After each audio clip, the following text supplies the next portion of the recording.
Hello. This is not appropriate. There we go. And to whom this may concern. Ow. Should I leave this? No, that's too far back. Too far forward. Just right. I cannot for the life of me keep this robe in a good position. Now, once again, we couldn't do the Oodie as I'm supposed to, because I got to keep it temp appropriate. And the Oodie's a bit warm for today's temperature. I will oversweat. We don't want that. So, saving that for another day. Anyway, few things we've got to do. We have plenty to catch up on, but the big things for tonight that I want to look at: IGN FanFest and Nintendo Direct showcases. And then everything else is random. Let's get some water. Let's see what this has gotten cold enough since I put it in.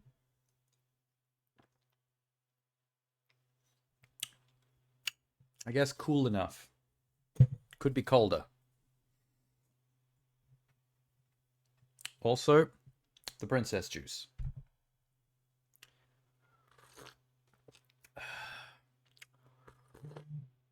Yes. Some princess wake-upness. What else have we got? There's plenty of stuff. There's some new guitar peripherals that are coming out for some reason, even though Rock Band and Guitar Hero are long dead. I don't know what the deal with that is. There's been a slew of Fortnite-related trailers in the last, month and a bit. They had a Big Bang event that I missed out on, but apparently it was very small. So not a big deal. But basically did one of those chapter reconfigurations of the world state, and then also introduced some new modes. Apparently there's some ways to play the game now that are just not Fortnite. I believe there's a racing game, a Lego crafting survival game, and a music game made by Harmonix. Maybe that's why there's guitar peripherals being designed to fit with that, maybe. That's a possibility. Maybe we should go through that. Maybe that's how I should start off tonight.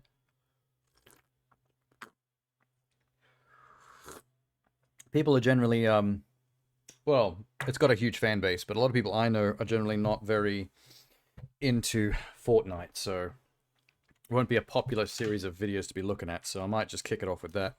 How about that? How's that for an idea?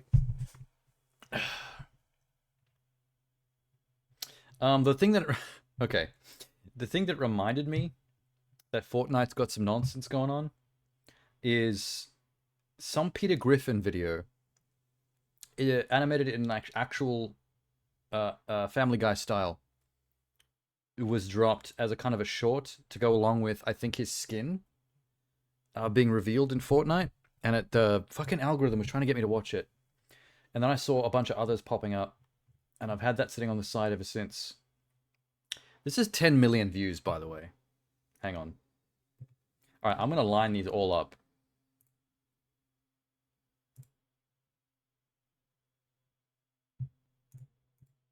There. Hang on, it's noisy. Trying to start without me. When you're noisy. And you're trying to start without me. Alright. Big Bang event video. Oh, we get to see the entire event. Yay.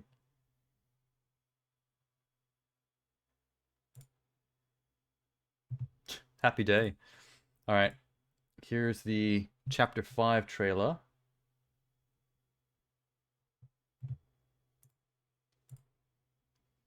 The Lego thing and the festival thing. And then some further drops for the festival thing, I believe.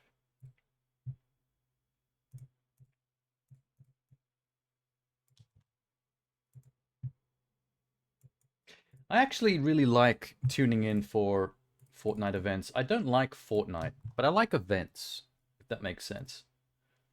I've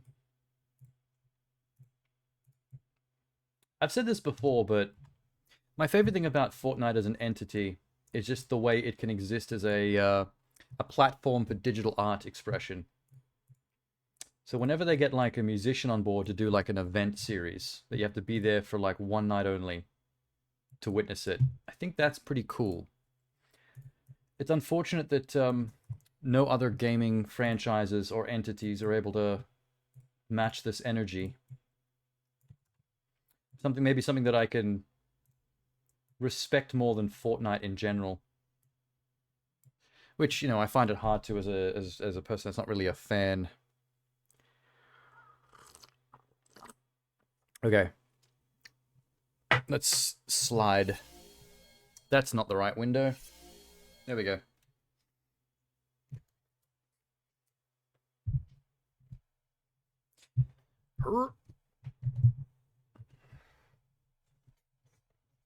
Where am I fitting here? Gotta find my spot.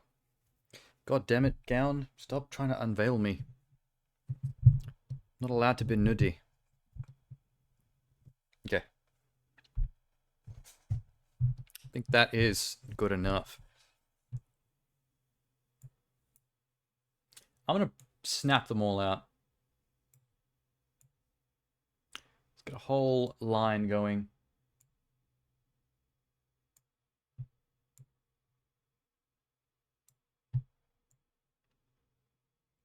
Got a conveyor belt of Fortnite content. They're all short. That's the plus side.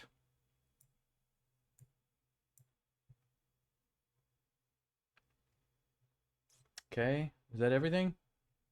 Yes. Okay. This is everything. We do this now. Alright, here's the Family Guy thing.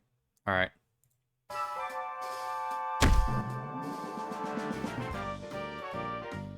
Sorry, what?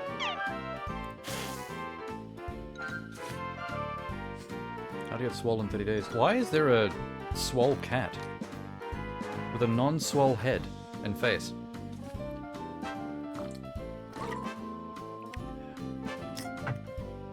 Oh, there's no dialogue because they couldn't get Seth MacFarlane on board? Holy shit.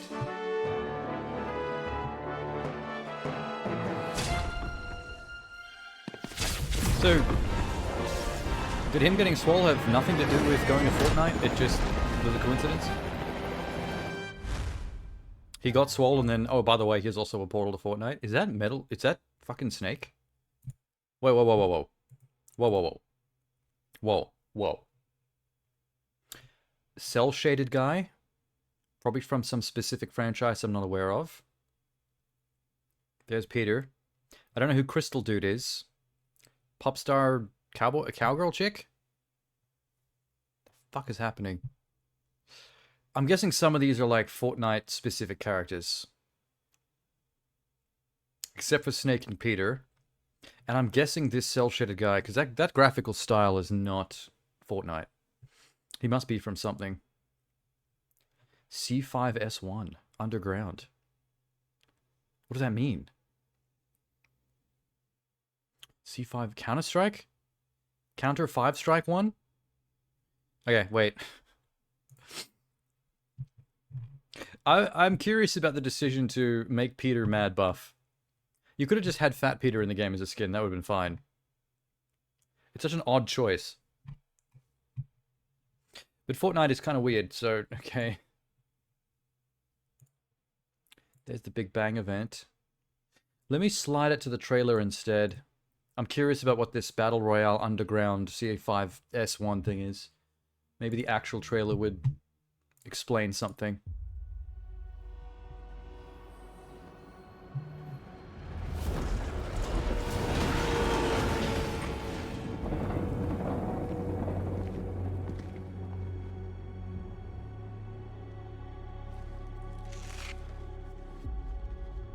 Nana nana? We have your banana. It rhymes. If you read it out loud, it rhymes. Buzz.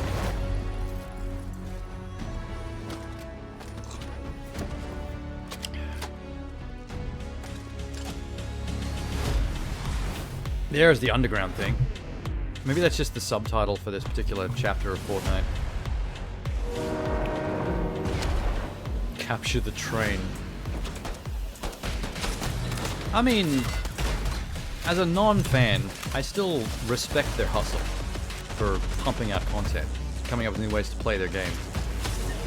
Like, they keep it rolling, so good for them. I can see how this became an institution, is what I'm saying. Like, if you're a younger person that spends, like, all your time keeping up with all this stuff, not just the modes, but the lore, and being there for all the chapter events, then, hey, this is fucking Solid Snake. It's crazy to me that Peter Griffin and Solid Snake can be introduced on, like, a similar wavelength. I don't get the cel-shaded dude on that. I still don't understand who this is. It looks like it's meant to be somebody, but who? I know I've played so many cel-shaded games, like 13, for example. One of the first ones I remember playing. I just can't place him. Unless he's a Fortnite character, they're just giving this graphical style because whatever the fuck. They're just doing whatever they want. I also feel like this crystal dude has to be from something. It's too specific. And he's hanging out right between Peter Griffin and Snake. Hey, Jay. Whoa, my screen just blacked out. Oh, Christ. I've lost, you can't tell on your end, but I've lost, brightness. I hate it when this happens. This hasn't happened in a while, actually. How do I fix this again?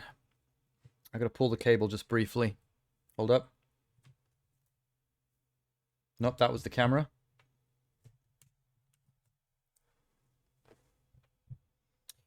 Great. Now I gotta fix both. Camera's fixed. Elgato. Fixed. Alright. And I'm back. Looking fantastic as always. Unfortunately not as fantastic as I'd like, because it's too hot today to go full Oodie. And I don't like doing Oodie streams without my Oodie. It doesn't feel correct. It is a form of blasphemy.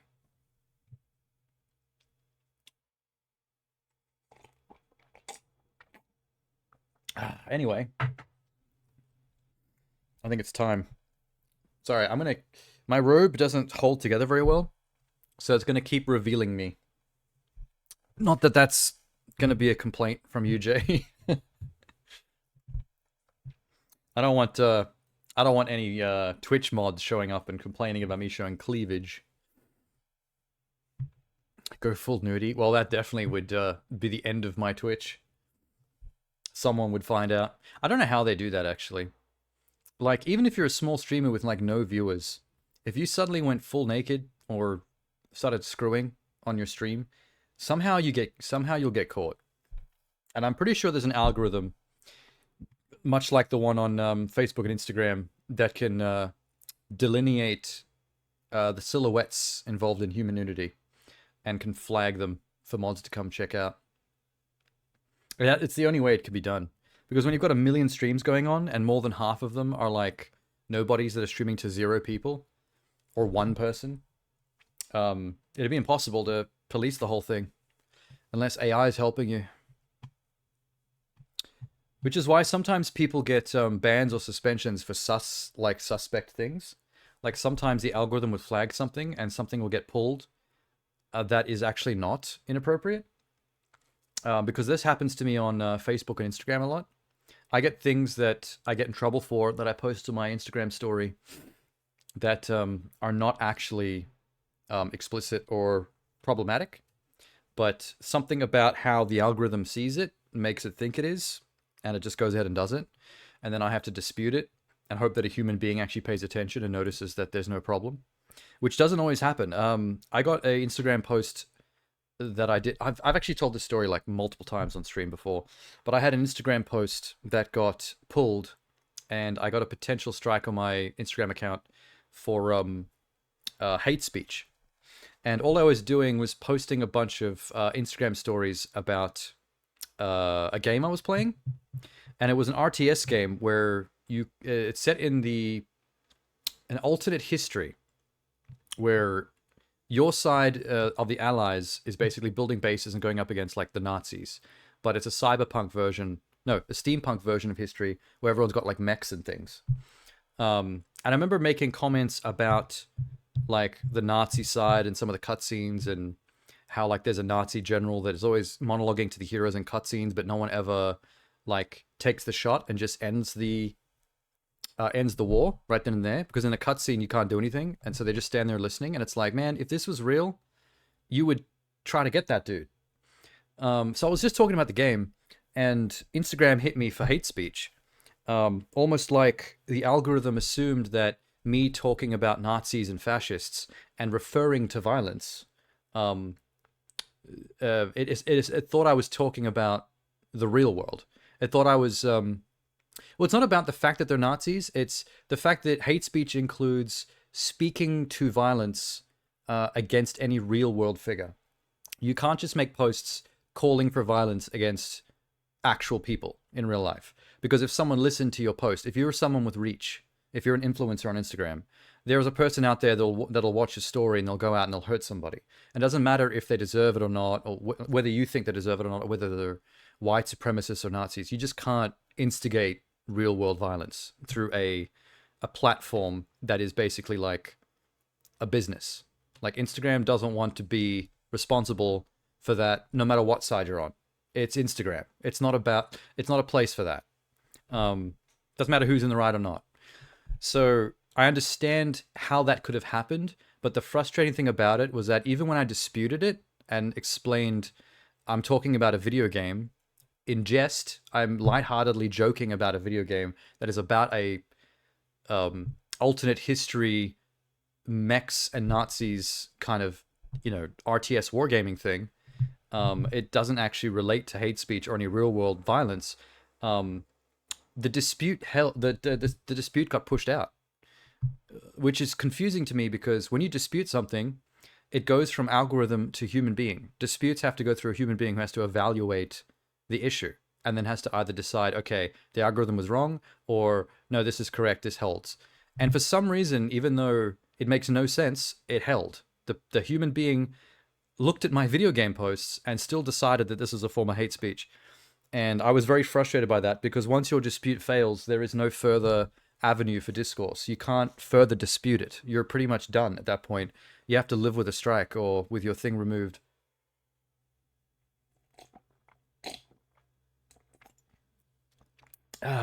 So that was one of the most frustrating things I've had to deal with.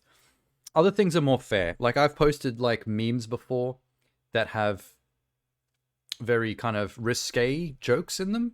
And so in those cases, I'm like, okay, maybe this is too sexualized for Instagram. I'm going to just leave that be. All it was pulled. I didn't get a strike or anything, so it's whatever. But sometimes things happen that are kind of unfair and don't make sense, are illogical, and they go against you. And it's like, it really does piss me off when that happens. You mentioned the word of Nazis probably tied up with hate speech. Yeah, it's one of those things where in my head, I'm imagining that the human that had to look at this, they probably didn't even look at it. They probably just saw that it had something to do with that, and they were just like, done, move to the next one. I've got a lot of jobs to do.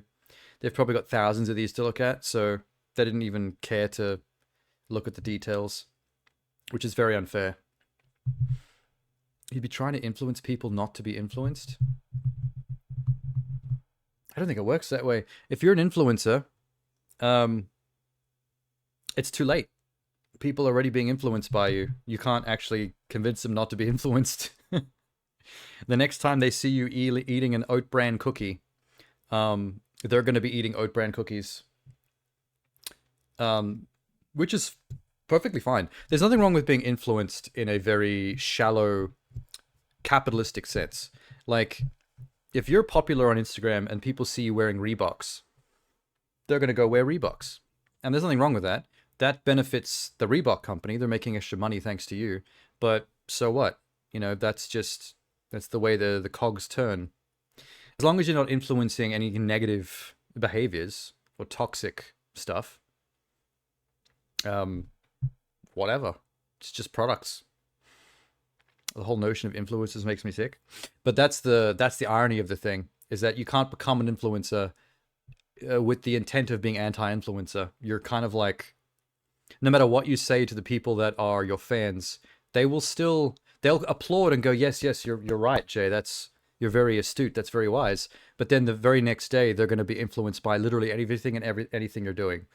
Whatever clothes they see you wearing, jackets, styles, they're going to copy that because they're fans of you. So they might agree with you in theory, but they will not ever not be influenced by you.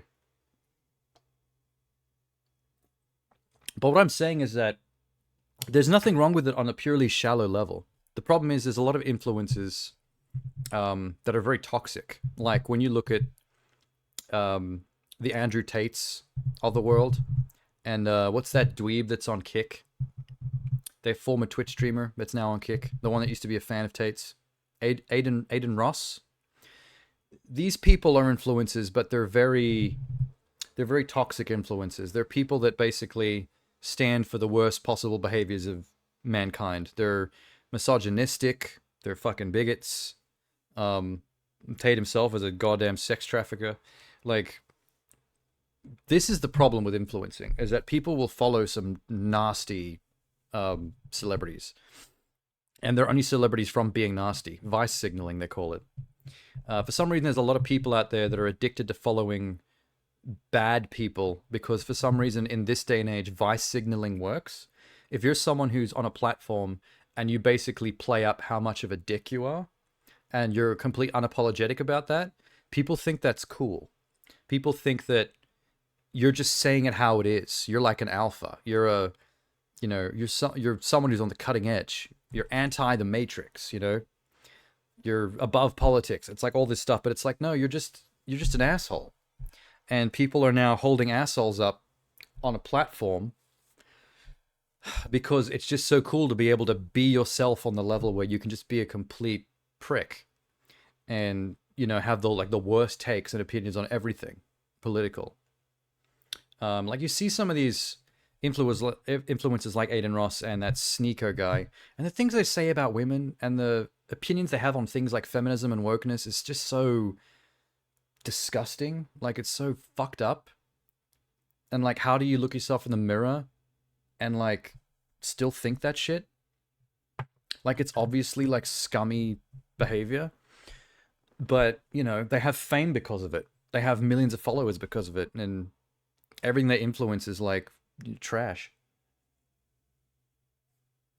But that's a small subset, you know what I mean? Like, there's a lot of influencers out there that are just people that are attractive and are on Instagram and they're basically just going on vacations and wearing clothes. And that's fine. Like, if you want to follow an Insta celebrity and be influenced by their fashion sense and that works for you and gives you more confidence, I mean, more power to you. So I don't have a problem with the capitalistic stuff because, that doesn't hurt nor hinder anybody. Anyway, I didn't really get anything out of that trailer. And I think my coffee's finished. Oh, a little bit.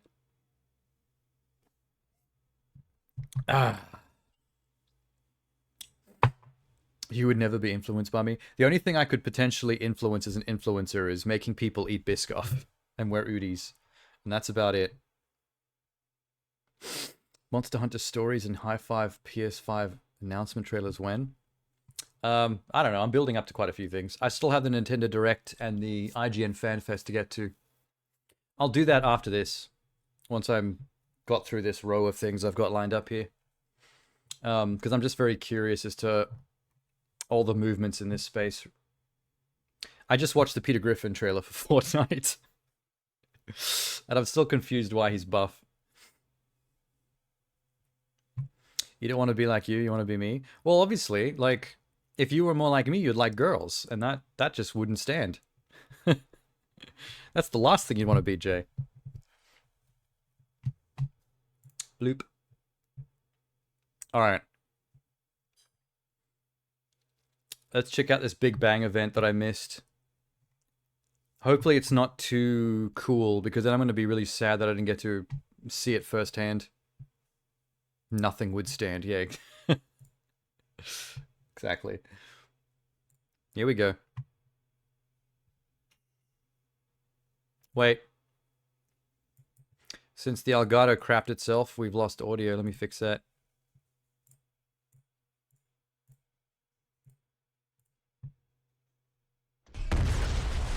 Hey, we're back.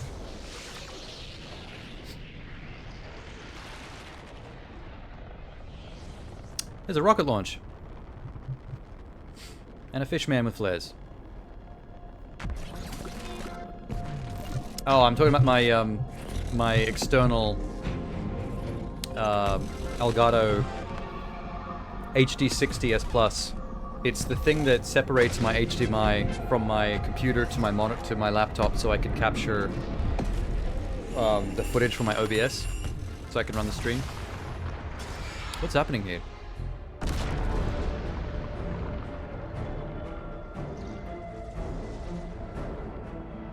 Yeah, I have a Stream Deck as well, but that's just the buttons. I'm talking about the actual HDMI switch that gets the signal for the stream. I gotta try and catch up on the story here. So they fired a missile at a meteorite. And that fish doesn't give a shit, he's just roasting marshmallows.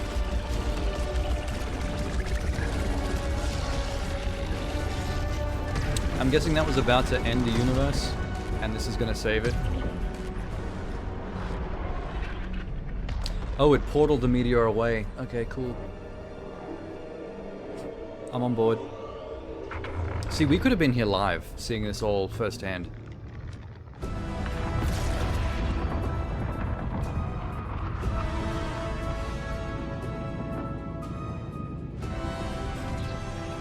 think your portal plan fucked up. Something else is happening.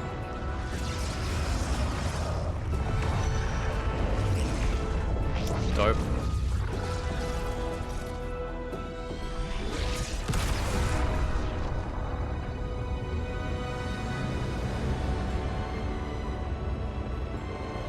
Oh, the portal released the meteor above the... It didn't work at all.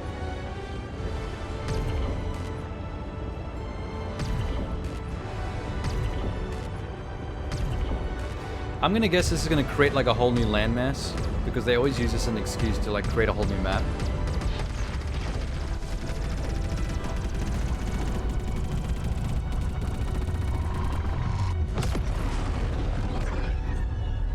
That's pretty fancy.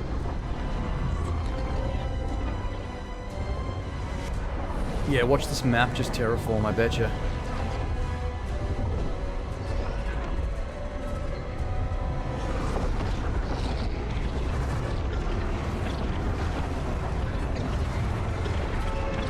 Cool effects, dude. There goes the bang bus.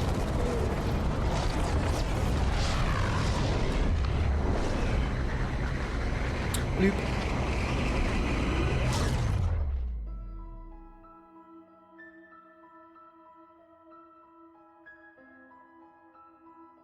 Oh, the soundtrack now.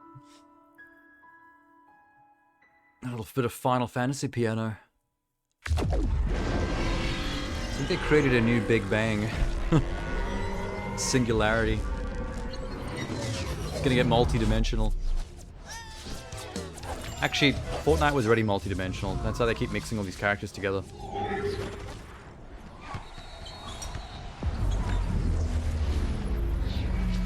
That looks really cool. Not gonna lie.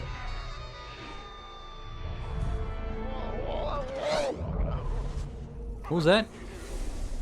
Lego. I see Lego. Hold up. Run it back.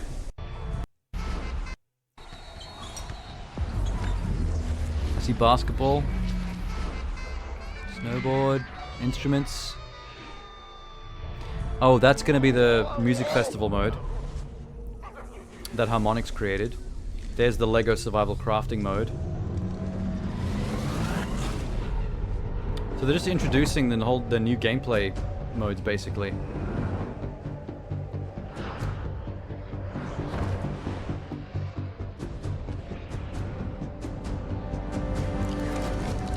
Hell yeah. See, Lego I can get with. I might not be a big fan of Fortnite, but I dig Lego. This is awesome.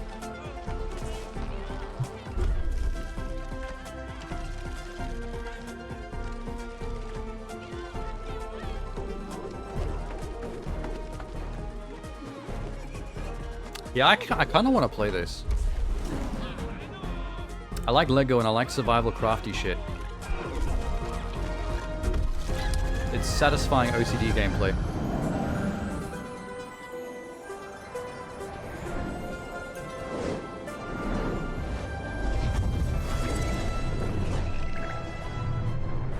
Somehow I feel like these gliders aren't this maneuverable. This is just for the trailer.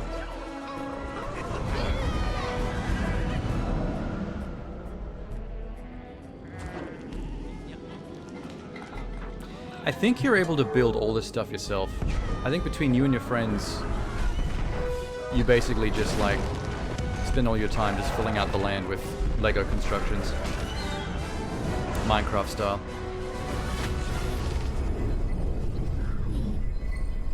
Sick. Yeah, that's Legoland. This is the race mode, I'm guessing. Somewhere between, I heard it's somewhere between, fucking Matchbox cars and the vibe of, that game where you play soccer with cars. Whatever the hell that was called again.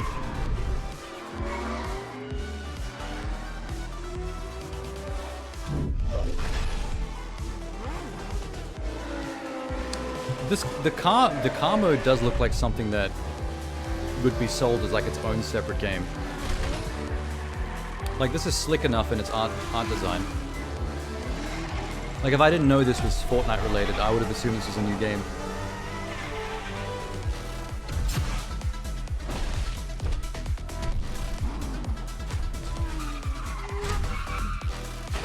I don't believe your character's right on the roofs of the cars though. This is just for the trailer again. Holy shit.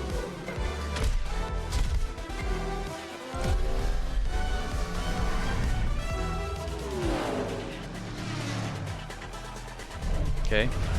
We've seen Lego and we've seen the Grand Prix thing. I think all that's left is Music Festival. The harmonics mode.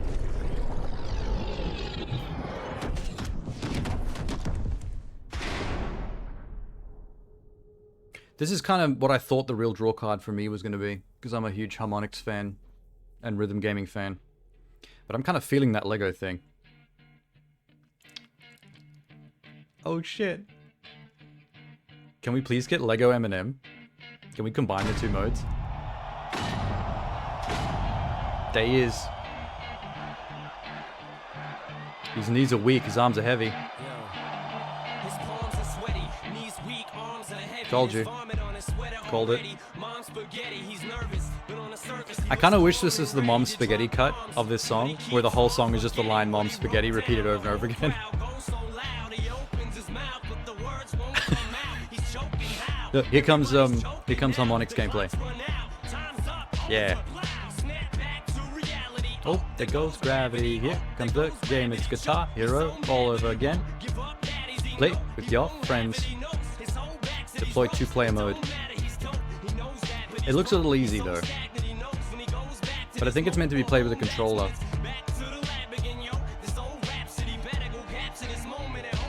You gotta play some Fortnite to get to the mode you wanna actually play, and then have some fun with your friends. Gonna have fun all night. Guitar Hero and Rock Band. Oh, it's already over. Boo. Bouncers have got inhuman body types. That's just another Eminem. Are we just doing this to change songs? Oh, it's Rap God. Ah, shit. Oh, you're allowed to pull out your guns and shoot at Godzilla, Eminem.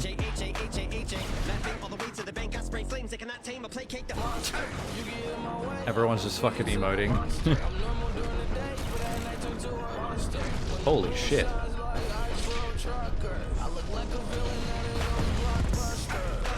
God damn.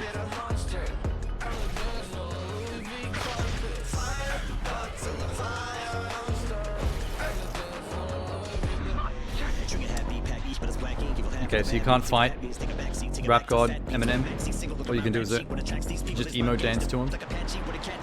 Okay, fair. I'm just enjoying watching the fucking goldfish dance.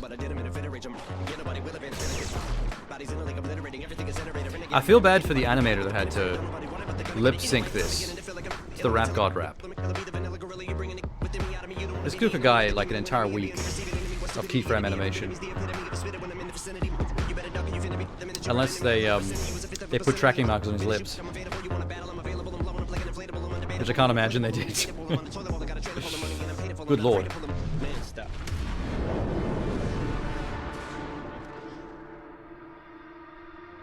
Well, that was the wildest part of that journey.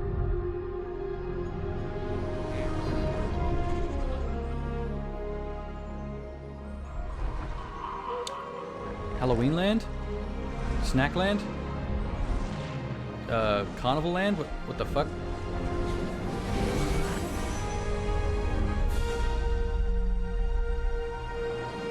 Oh, it's all the interconnected realms. Fortnite, the Big Bang. Welcome to the multiverse. Try not to get eaten by that living hamburger. That's a pretty good wallpaper, actually. Really pretty. Really colorful. That's a very small event in a lot of ways. It really boils down to just showing off 3 new modes, but they're just in a fancy, over-the-top kind of way.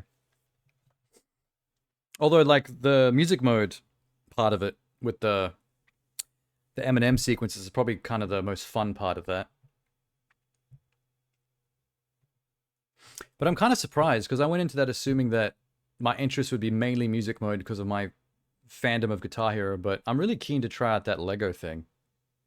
I want to go around building Lego and survival crafting. I think that'd be kind of fun. I don't know how for how long though. Like, is there a purpose to it? After gathering resources and building a couple of things, will I get super bored? And then realize there's no actual goal to the game. It's just dicking around with Lego.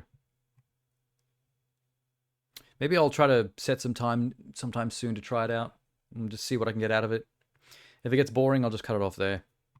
Never have to go back. It's fine. Until the next fancy thing they release. I do believe... Wait. Uber Eats Thai tonight for Din Dins? What did I have? Oh, I had a TV dinner that was like a taco meat mixture with rice. Never forgive him and Snoop for doing NFT bullshit with Bored Apes. Oh, did him and Snoop get themselves some Bored Apes, did they? I wonder if they lost money on that. Or if did they just advertise it, but they didn't actually have any of their own. Actually, I think if you're involved with them, you kind of have to own your own that you paid money for. So you can show it off and, like, spruik it to other people. Didn't Brady from the Super Bowl, that Tom Brady, didn't he, like, get heavily in bed with some NFT shit? And people were roasting him for it? They had their likenesses made into apes? Oh, really? Although that's kind of funny. Like, if someone came to me and was like, hey, would you give us permission to turn you into a Bored Ape? I would just say yes, just because it would be kind of entertaining to see myself as a Bored Ape NFT. I don't really give a shit either way. I'm not going to buy one or own any. And I'm not going to I'm not going to make any videos selling their product. But if they just wanted to make me into an ape, I'd be like, yeah, go ahead. I want to see it. I want to know what I'd look like as a cartoon ape. Hey everyone, check me out. I'm an NFT. Just don't buy me. I don't want to be responsible for you losing your house. Okay. There are individual trailers. I don't know if they're going to show more than what we just saw though. Let me check. Let's see the Lego one, because I'm digging that.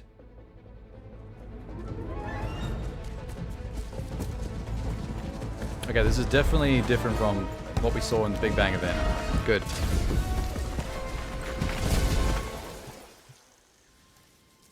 Lego sheep, baby! Amazing. I'm already sold. I'm an easy sell on the Lego shit. Oh no. If only we had a way of crafting some kind of shelter.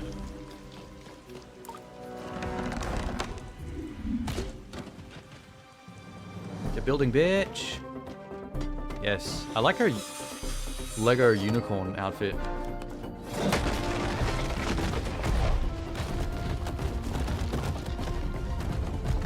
Oh yeah, I'm definitely gonna try this. 100%.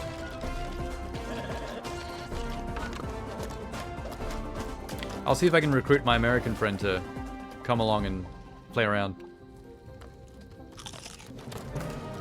Bunene.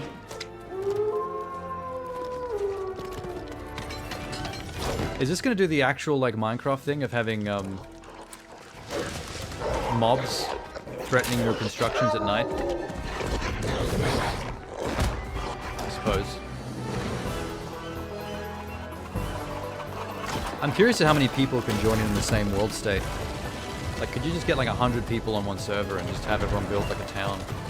Like what they're suggesting here.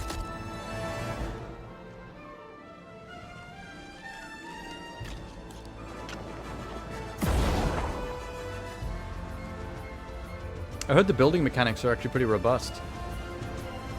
The vehicle construction in Lego mode apparently is a little bit jank. Like it's not as smooth as something like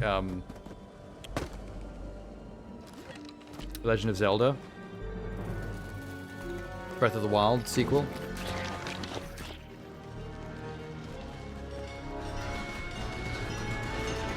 Cool.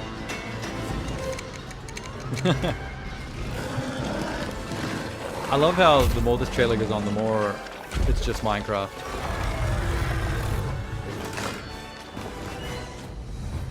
The adventure is building. You can be Teddy. Wait, I love this. The implication here. You can be teddy bear, banana, or female. Those are the three genders: teddy, banana, and female.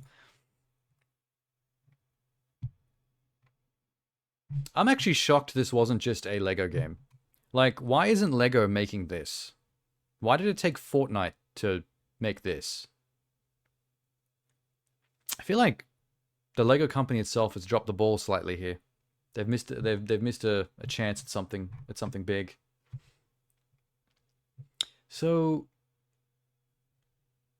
if this and Music Festival has trailer, does the racing mode have trailer?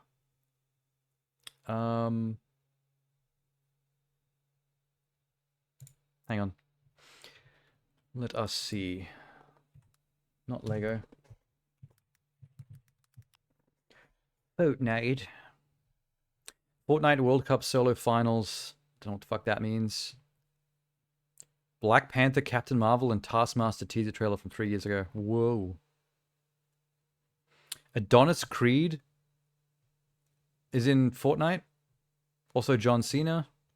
Kratos. Oh, Jesus Christ.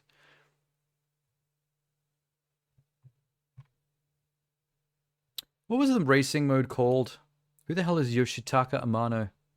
Crossheart. Oh, okay. Crossheart. Can I change filter?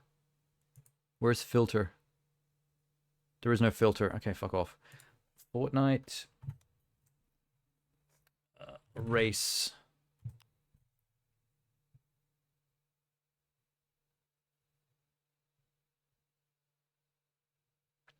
I think this is it.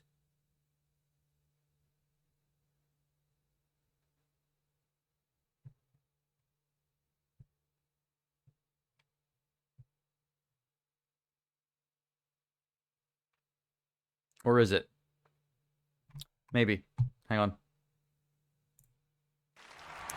It says this was at the Game Awards, which means we would have seen this already. Yeah, I remember this.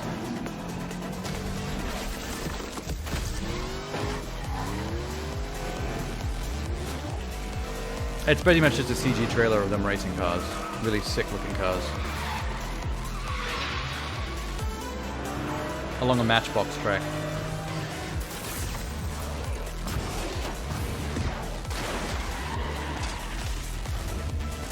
I'm curious how many tracks there are in this, because I feel like this is the kind of mode where if I tried it, I would be interested for as long as it would take me to try every track once. So if there's 3 tracks, I would basically race 3 times and then I'd be done with it. Like, I've seen everything. You got to show me.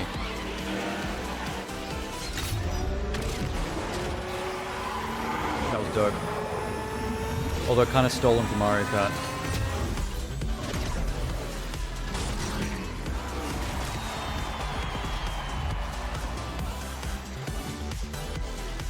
What about the launch trailer?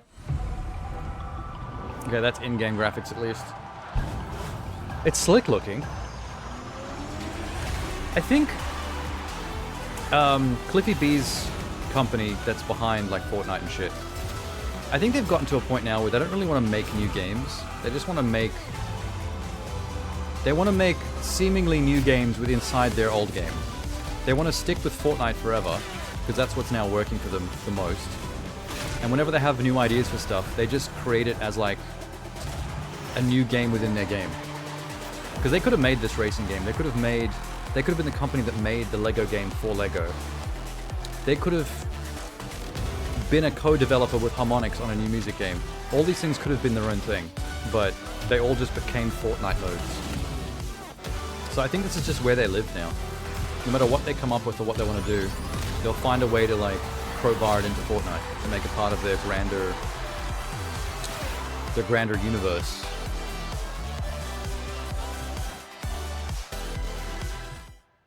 It does look fun. That's fine. I don't think it would last me very long though if I tried it.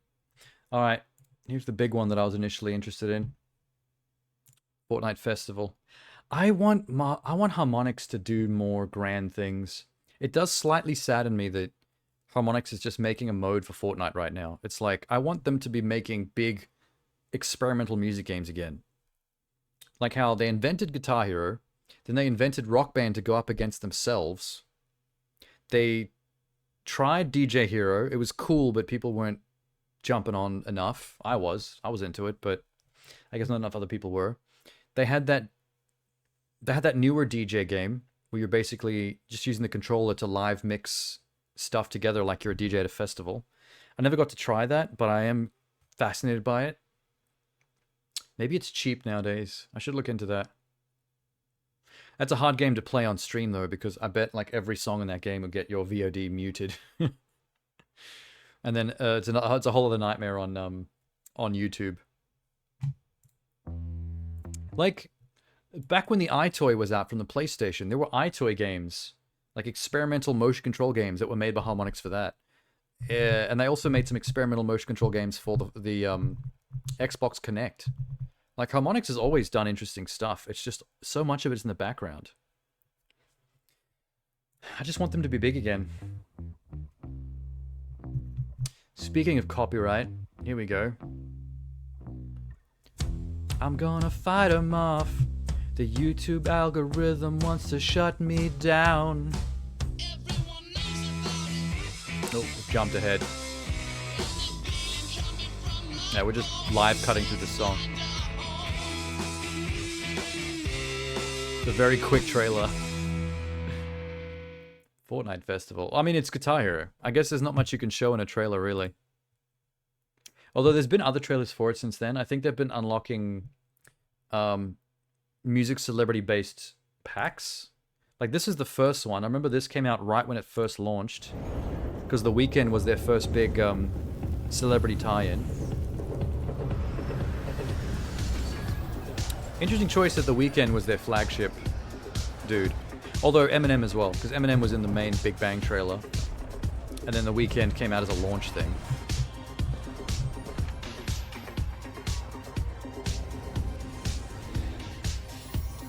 Oh, it was a live action trailer. Took me a while to catch on.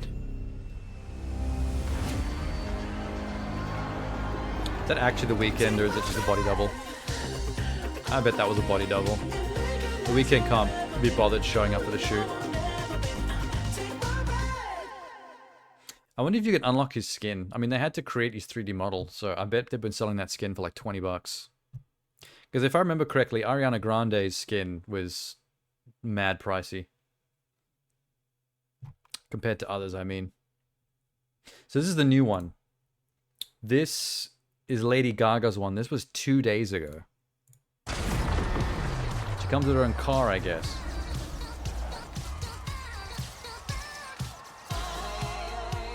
Badass.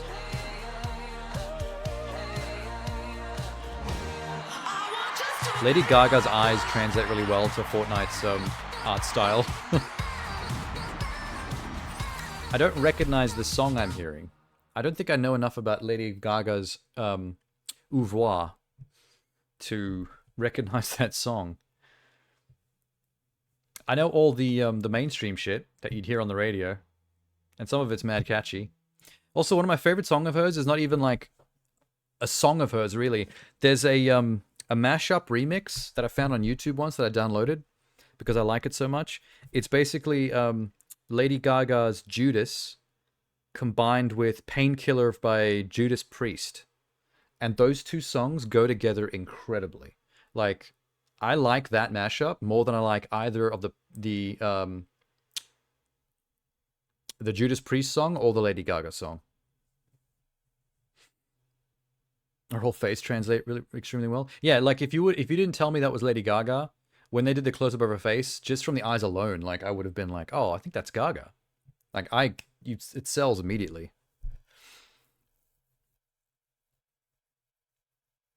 You know all the Lady Gaga lyrics. Surprisingly repetitive, some of them though. I've just noticed. But she, like, the thing with her songs is that regardless of what they're doing lyrically, she's got quite a lot of songs that are super catchy. There's something instrumentally about them that I find catchy. You know what I mean? To the point where I've actually ignored some of the lyrics to the point where I don't actually know what she says in half her songs, but when I hear the instrumental, I'm like, oh, hell yeah.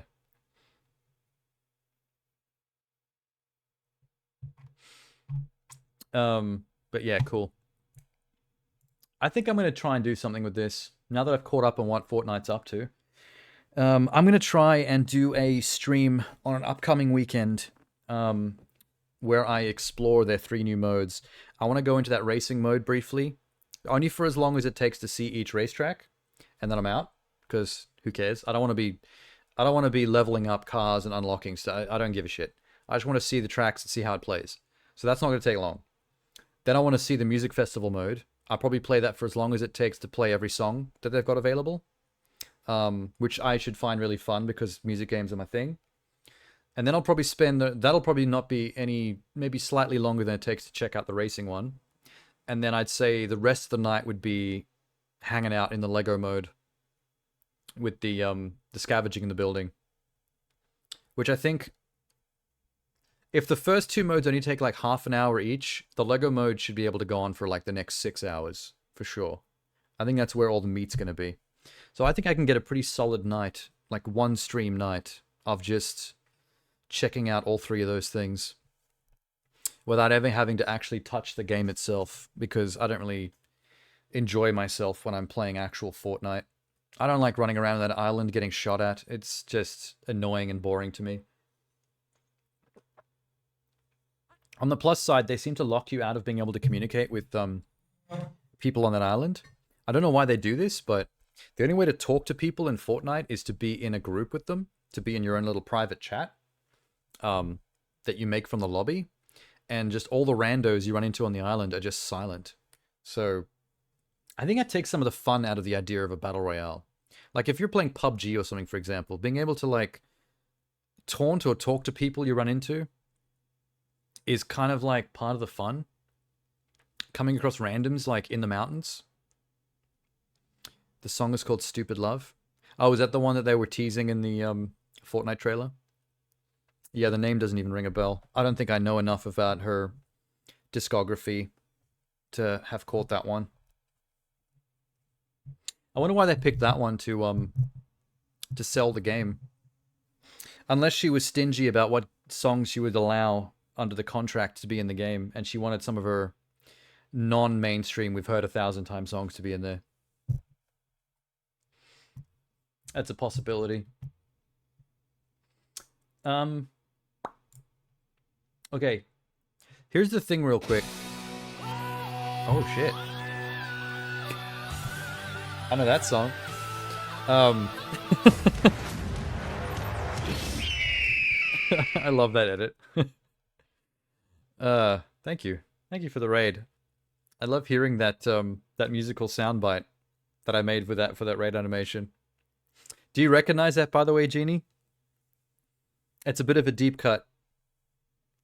Not the footage. That's all from a combination of the Last of Us TV show, World War Z, and like a bunch of zombie-based shows, just to simulate crowds of people raiding.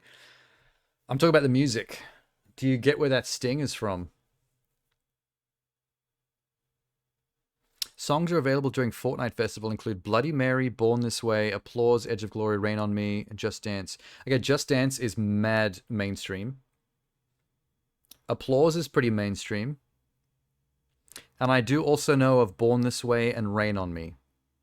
I don't know if they're as mainstream, but I do know those of those ones. I don't know Edge of Glory or Bloody Mary.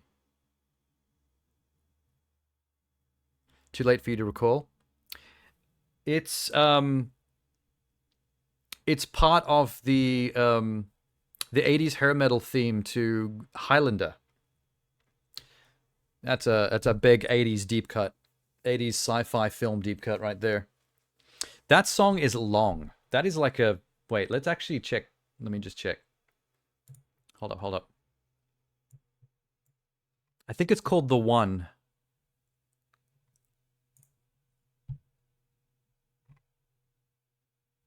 It's here somewhere.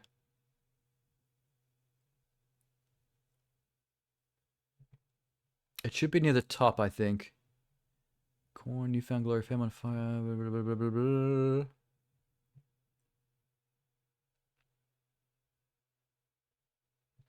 Maybe not. Hang on. One. Highlander the One by Lost Horizon. It's a 12-minute song. But yeah, it's like that song was all over the trailers and in the movie as well for Highlander. It's like its theme basically. But it's kind of like a fairly epic 80s hair metal ballad if you listen to the whole thing. It has so many different parts to it.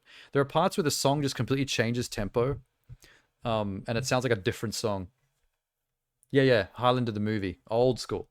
The reason why I used that soundbite in that raid thing is because that particular part of the song has become kind of a meme into itself. The first time I ever saw it was in a Doctor Strange meme, where it's that part where the surgeon's like, "Oh yeah, you can't do this surgery, this heart surgery without a blah blah blah," and then it cuts to Strange, and he's basically he's doing that kind of, you know, that trick that people do with a pen between their fingers where they're flicking it around. It's someone doing that with a sausage, and it's edited to make it look like it's Doctor Strange doing sausage tricks with his fingers, and it's doing that mad guitar riff while the other guy is like looking on in awe. And since then, I've seen like 20 other memes riffing on that same like idea with that same soundbite.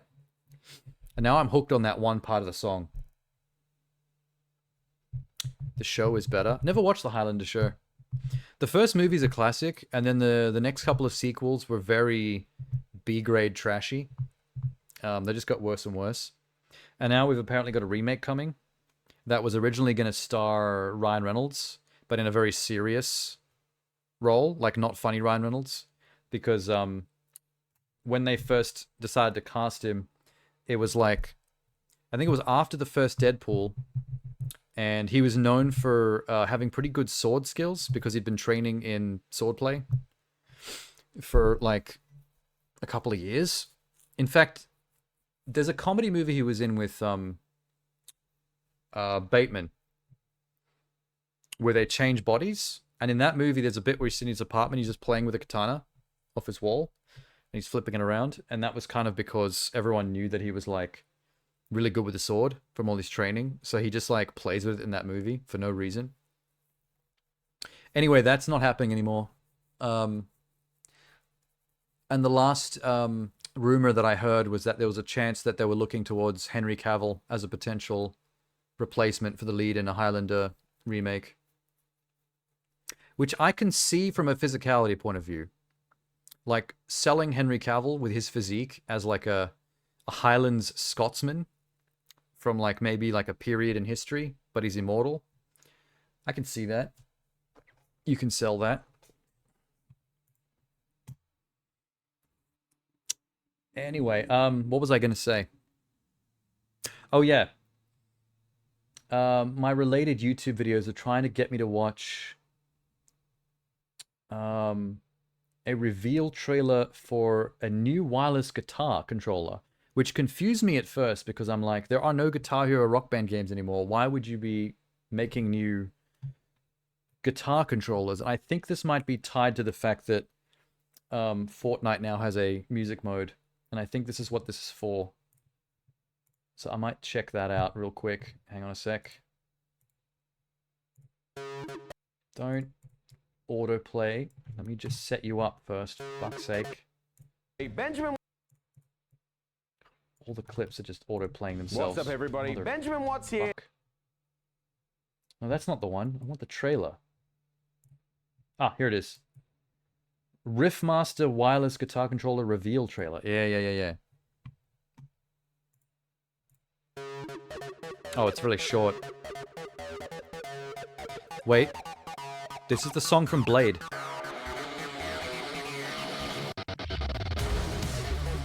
No. Copyright. Copyright ripoff. Wait. Tell me this isn't the techno song from the Vampire Club at the start of the movie Blade. This. Confusion. That's what the song was called. And now it just turns into rock. Now it turns into something else. Foldable neck. 5 buttons at the top and the bottom. Wireless. Whammy bar. Usual strum. D-pad. It's all the same. Nothing new. 3.5mm audio jack. I've never had to use that. Analog stick on the neck is new. That never used to be there. Replaceable faceplate is the same. Every guitar's had that. Okay. It's the same as every other wireless guitar we've had, except for that joystick on the neck. That is kind of clever, I guess. No, don't. Shush. This thing. Right at the top, where your thumb would be on the bottom of the neck. That's pretty clever. I'm actually surprised that no one's thought of that till now. But I guess that's the only thing this really brings to the table. I don't know what the point of the 3.5mm audio jack is. I'm not exactly sure what you do with that. Unless you want to plug this guitar into some software or an app to, like, use it to actually make digital music through, like, iTunes or something. Not iTunes, Pro Tools. Or Audition, or GarageBand. But I'm not sure you would use a controller like this to do that, because these buttons are very limited when it comes to making guitar sounds. It's not like when you plug a drum controller from Rock Band into a computer. The drum controller can be used as a one-for-one drum kit. The guitar cannot. Not with its button layout.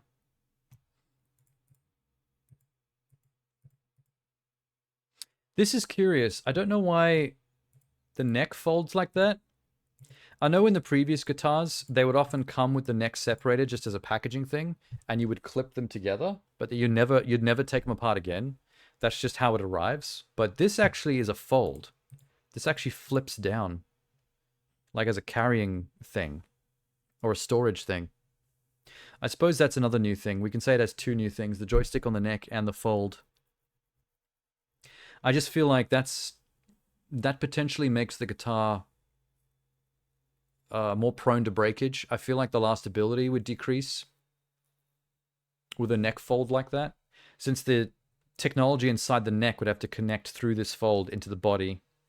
So there's a lot of components in there and wiring that might fuck up over time from you constantly folding the thing back and forth. I'm not sure if I'd trust that. Okay, anyway. When I was trying to find the trailer, I accidentally found this first look by IGN. I might see what they have to say as well. Might be further info. What's up, everybody? Benjamin Watts here, and why am Hi, I holding Benjamin. a musical peripheral in the year of 2024? Well, this is the Riffmaster wireless guitar by PDP. I like the all black finish. Now, this is compatible with Rock Band 4. You know, Rock Band 4, the 2015 game. Well, if you make your logic leaps with me, Rock Band 4 was made by Harmonix, and Harmonix in 2021 was bought by Epic Games, and Harmonix just produced inside the Fortnite metaverse Fortnite Festival, and this little puppy will be the first compatible controller anticipated for Fortnite Festival when they announce compatibility. Ooh, This is getting let's creepy, check it man. out. So really, this guitar is only for Fortnite Festival and Rock Band Now, 4. with any musical controller, That's the if only you're thing gonna you put could it out really to a use mass this with. market, it has to be usable by lefties. 'Cause nothing else and righties. exists. And thank goodness this Rhythm gaming, one like, is. died. Now, obviously, one of the best features of this Fuck, it is looks that cool, it's going though. to have a massive 36 hours of battery life built in, so you can rock out for your heart's content. pretty There's sick, no actually. way this battery is going to die on you on a night session if you start fully charged. That's actually something new as well. I just didn't think of that till then.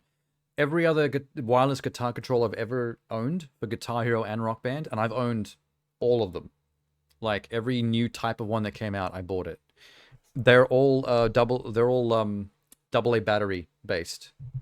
I think 2 batteries, and the drum kit I think took 4. So I've gone through a lot of AA batteries in these guitar controllers in the past. I'm kind of stoked that this has a built-in rechargeable battery. That is awesome. I don't know why any guitar before this has ever not done that. What are you rocking out for days? You nuts? All right, so let's take a look. We've got the head of the guitar up here, obviously with your tuning keys, not real. Now, it's easily detachable because that's how these things come. We're going to move down here to the neck of the guitar. We've got our top frets, traditional from It's a what little you're erotic. used to seeing in all your rhythm games. We We've got zoom in green, on more we've got neck red, stroking. yellow, blue, and orange. As we move down here, the frets, we're going to get to our riff section. Is it That's what I clicky, call it. though? This is where you feel like a true rock star. It gives you that access. The buttons are Because the close guitar, together. okay, the Guitar Hero based controllers, one of the things with them is that the buttons are always quite clicky, including the strum bar. So the guitar itself would make a lot of plasticky noises while you're playing. Harmonix refined the guitar designs with Rock Band to basically make the strum bar squishy and the buttons soft and non-clicky. So the guitar makes almost no noise to distract from the music that's coming out of the game, which is a double-edged sword because in terms of the immersion and I guess the party atmosphere vibe of the game, the Rock Band one is better because if all the instruments are making clacky noises, then everyone else in the room in the party atmosphere of playing Rock Band, it's like it's hard to fully get into and enjoy the experience because you can't just hear the music being made by your friends. You're also hearing all this plasticky bullshit, all this clicking and clacking of the buttons. So that's good. From a gaming perspective, from a pure gameplay perspective, there's something very satisfying about the clickiness of the older Guitar Hero controllers. Like, I felt like I was better at the game when I was using a Guitar Hero controller because that clicky clackiness of the strum bar and the buttons, there was something tactile about that actually aided my timing. And I really actually did play songs a lot better with it. So it's such a trade-off because I like the silence and the lack of distraction from the plastic toy noises. But with the plastic toy noises, you're just better at the game. There's just something about the feedback that works. And there's something that's not as satisfying about pressing or buttons or strumming a strum bar that's squishy. That squishy marshmallowiness of it that makes it so... makes it not have any noise. I don't know, it's not as satisfying or tactile on press. It's like the difference between using a mechanical keyboard and one of those new age modern ones. The mechanical keyboards, there's something really nice about those fat ass buttons and just click clacking away when you're typing. The tactile feedback. Yeah, that's exactly. But it's such a trade-off though, because I really appreciate the silence. Like the Rock Band guitar design is an advancement, but there's something about the tactile feedback being lost that counts for something. And I don't know which way I fall on the issue. I really flip-flop between the two a lot, depending on my mood. You plug your digital piano directly into a Scarlett 4i audio interface. and then into a MacBook Pro. You can do that with the Rock Band piano as well. I've got the Rock Band keyboard for Rock Band 3. That's when they introduced it. And you can play Imagine by John Lennon in the game with it. It's really fun. I mean, that's the only one I really found fun to play, because the keyboard's too hard. From a gameplay perspective, unless you know how to play a keyboard or a piano, it's very difficult to learn how to play that in Rock Band. It's not as pick up and play as the guitar or the drums. So you can't really just throw it into a party atmosphere, because no one's going to use it, because it's just so difficult. But you can actually plug that little baby keyboard into the computer and use it in software, which is neat. I'm giving that authentic. Also, I couldn't help but notice this. What is this man doing with his face?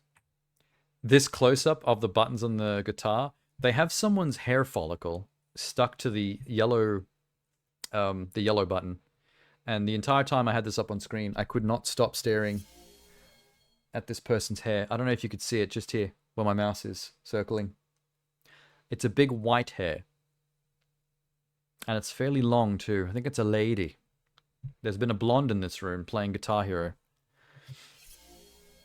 That authentic rockstar feel.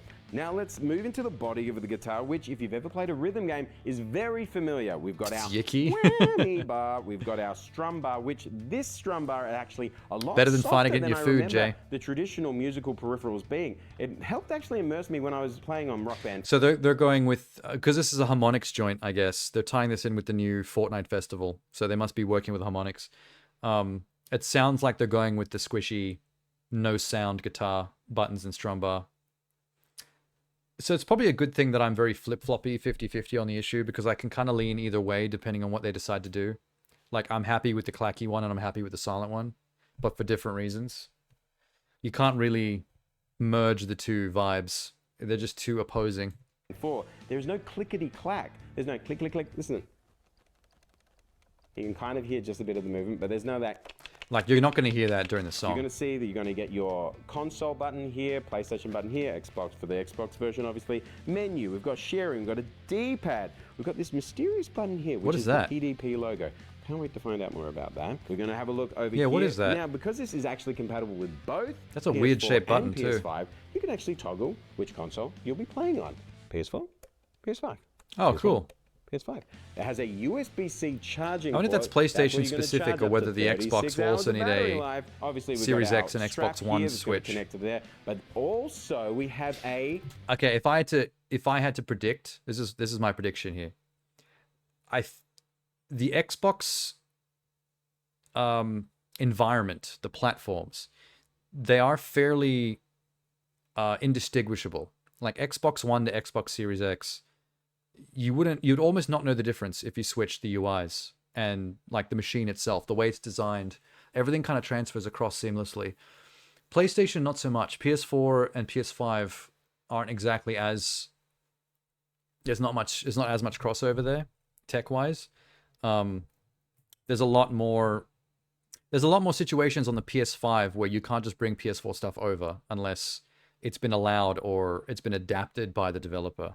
So if I had to guess, I'm going to say that the PlayStation version of this has to have the PS4, PS5 switch, but I'm going to guess that the Xbox One probably doesn't. I feel like the guitar controller would detect an Xbox One or an Xbox Series console pretty much seamlessly because they're almost exactly the same thing, just with souped up hardware. That's just my guess. Like if I was a betting man. Because that's a pretty common difference between the two console environments between PlayStation and Xbox. Not for any particular good or bad reasons, just as a fully neutral observer kind of thing. Instead of Doom, Goddess of Victory Nikke has Boom and Boom Guy. Wait, what? Wait, hold on. Nikke is doing a Doom crossover, but they've changed the name to like a parody version called Boom. So it's an unofficial crossover. Your Thai green curry is amazing. I actually literally have a Thai green chicken curry in the freezer in microwave dinner form. Good to go. I just haven't had that one yet. Phone jack. so you can actually plug yourself directly into your controller and be rocking out silently from the comfort of your own room, your lounge room, not disturbing neighbors, partners, pets. Oh, it's where you plug Pets your get bothered headphones by in. this Okay, sometimes? fair enough. I'm sure some do.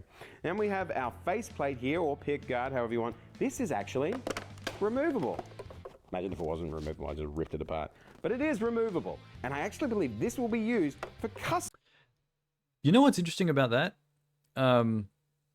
For some reason, let me zoom this in. For some reason, the removable part of the faceplate is just the gray bit, like in the middle of the controller. On previous Guitar Hero controllers, that entire face, the entire front, comes off. So you can replace it with a purchasable stencil with a design of your choosing, which I've actually done a few times. I've replaced my more generic controller's faceplate with like Metallica or Van Halen styled ones. So I think it's a little disappointing that just the little gray bit is removable, because it means only that part can be styled, whereas the rest of the guitar has to remain black. So the design you put on there has to kind of already go with the monochrome look of the rest of the guitar. Like some things just wouldn't look good if it's just surrounded by pitch black, like Venom symbiote, shiny finish. It's a parody or an analog? Yeah, that's what it sounded like. The girl you posted in Discord is a fan of this old school shooter called Boom. And later she says Boom Guy. Oh, so they're just being cute with the whole Doom reference thing. That's funny. Custom faceplates to really give your controller the personalized touch. That felt good. That was very ASMR. Just nah.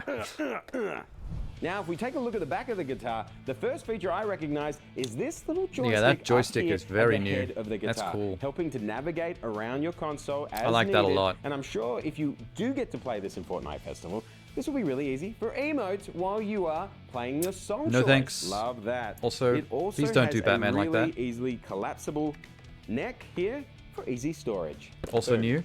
Look at that. I do I'm a kind of rock star now. appreciate that. I think that's gonna So from my experience playing with lower the guitar the for lastability an hour of the or two tech. with Rock Band 4, it has a great feel and feels Some like a modernized version wire is of gonna get these severed in that instruments. bendable It has a neck. great weight to it. I love the quality of life improvements. I love the idea that I could be able to customize it for myself. Oh, it does have a dongle. That was always kind of a thing with these instruments. But what makes it easy is under this faceplate. I'll look at it quickly. That actually has a compartment, so you can place your dongle in there, so you can transport it cool. around, and you'll never lose it because it'll be that's dope. with your instrument itself. I'm not a big fan of the dongle requirement. That never used to be a thing with some of the older ones. But then, as time went on with the newer next-gen consoles, everything needed a dongle. When they tried to resurrect Guitar Hero with Guitar Hero Live on the Xbox One and PS4, that was like a whole new attempt with a very new controller where it had 6 buttons, 3 on the top, 3 underneath. So you could do more complicated chord finger shapes. That was one of the first times I think I had to use like a whole separate dongle, and I was so paranoid about losing that thing all the time. Fucking, that was a weird game. Skrillex was in that game. There was a Skrillex song you could play on the guitar, and it didn't feel like a guitar song. There's a 2018 Doom poster, like a Boom poster parody. Jay needs dongle. Several dongles at the same time. Jay, don't be greedy. And there you have it. This is the Riffmaster wireless guitar, available sometime in the spring. Price to be determined. You can play it with Rock Band 4 straight out of the box, and hopefully soon we get announced for compatibility sorta with psyched. Fortnite Festival. I can't afford to fucking buy a wireless guitar controller.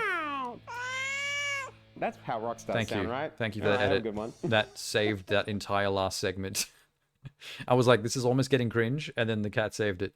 I would love to be able to get into Rock Band 4 with that new controller, because I never actually got to Rock Band 4, because rhythm gaming was dead by that point, and Rock Band 4 was an attempt to create a final Rock Band that can be transferred to next-gen consoles and just have the entire Rock Band track list of the past all available inside the store. So no longer are you buying new rhythm games. You're not getting Rock Band 5, Rock Band 6, Rock Band 7. Rock Band 4 is just Rock Band. And then from then until forever, you're basically just getting new songs. through the online store. It doesn't matter what console you're on. Xbox One, Series X, whatever comes next. Like, you can just re-download that same game and just re-download all the music again. So between Rock Band 4 and that controller, I feel like you're future-proof for rhythm gaming for the rest of your life. As long as nothing changes. It's just, it was so dead by that point, and I wasn't gaming at the time because that was when I went back to school, that it was just no longer relevant. But I would like to make that jump, because I have Rock Band 1, 2, and 3, and I have the code from each successive Rock Band unlocking all the previous songs from the previous game's disc. And I have over 2,000 songs purchased in the stores since Rock Band 1. So I have a lot of Rock Band content. It would be nice to get 4, have all the music available from 1, 2, 3, and 4 in one place, and then my entire 2,000 plus song library from all the songs I've bought in the past when I was rich. Just all collected together in like one place for party time. I can dream. I should wish list that guitar. See if a sugar daddy wants to buy it for me. If it works with Clone Hero, I'll 100% pick it up. I think Clone Hero is the pirated like computer version of Rock Band, where you can just like make your own songs and people just like code every song in existence into it. I never got to play any of those pirate versions of these games. Never really interested me. There was plenty of the actual games to play. Not a big deal. Well, cool. Caught up with that shit. Now we know. I need to start moving over to Nintendo Direct and IGN Fest. Before I do that, I want to do one more thing. Because we were watching all these crossover shit with Fortnite videos and stuff, like Lego Fortnite, YouTube is now trying to pitch me on a video called Minecraft Godzilla crossover trailer, which I didn't know was a thing, but I kind of need to see this. My God, it's so hard to get the video over here without it auto playing on me.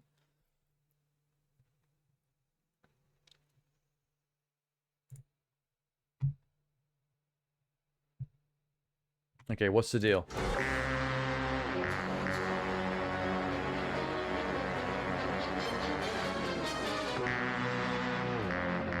Well, this is cute. I want to know what the deal is gameplay-wise, though. That's amazing. Minecraft Godzilla actually looks good.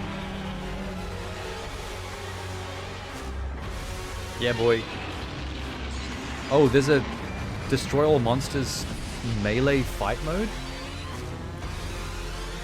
With Shin Godzilla? That's a deep cut.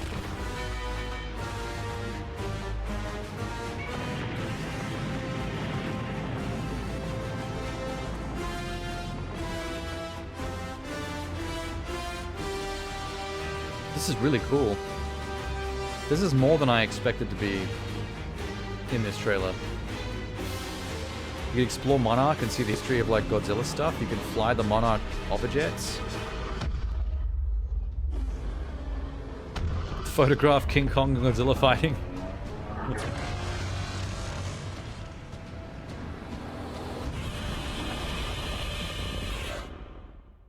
What the fuck?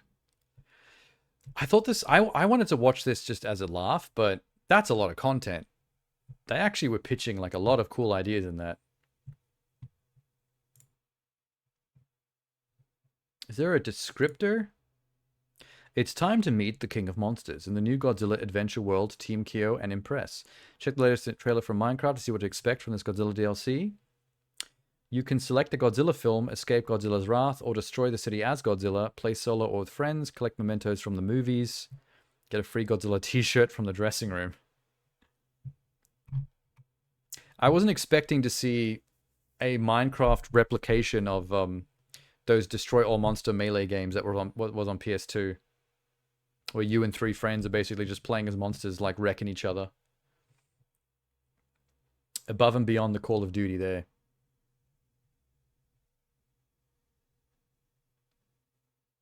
It's King of Monsters. Hi-Fi, is that the link to the Hi-Fi Rush PS5 trailer? How is that different from... Okay, anyway, I'm impressed by that Godzilla thing. I wasn't expecting much, but that was very groovy. I'm curious to how a trailer for the PS5 version is going to be different from what we've already seen of the game.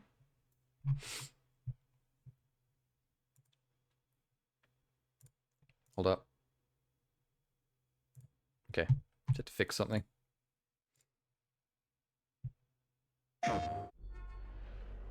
Alas we meet, Chai. This better not be a trap, Kale. Think of it more as a proposition. I don't even know what that word means.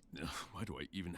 Oh, do they make I think this... our little squabble deserves a new platform. Yeah, I thought so. Hope you got something new for me. They made a whole new What do you cutscene just for want? this.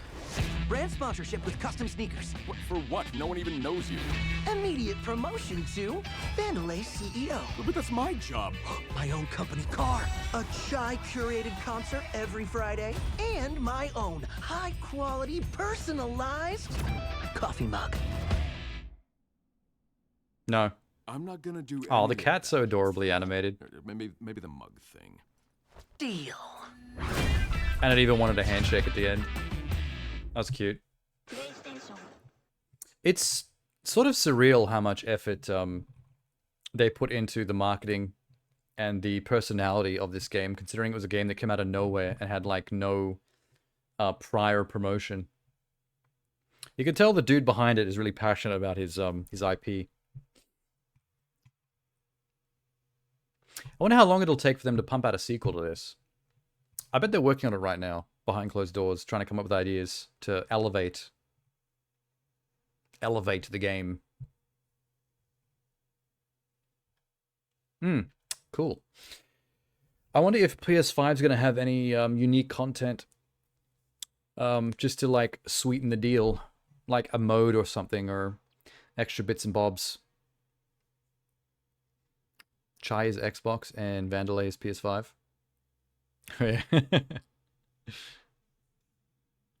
Oh, holy shit. I haven't looked at this X-Men 97 trailer yet. I totally forgot about that. When did this come out?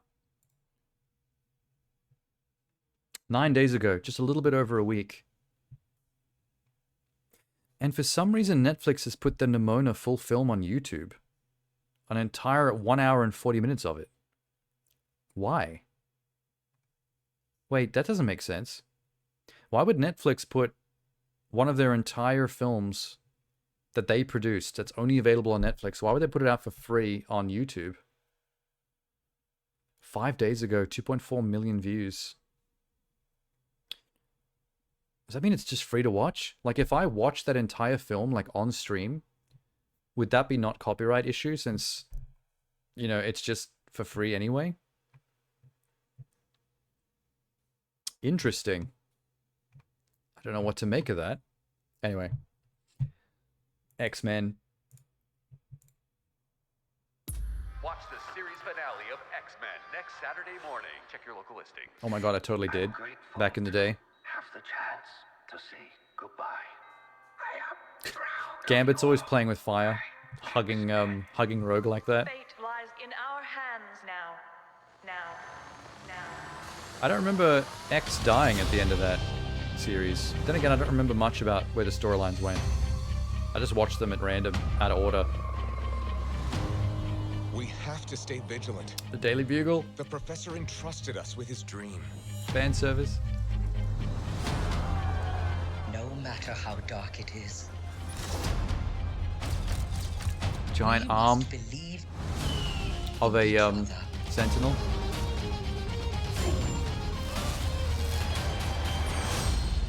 We get this done by working together as a team. So old school looking. Buzzing in my ear. It's so crazy to hear the old Wolverine voice again. I've gotten so used to Hugh Jackman.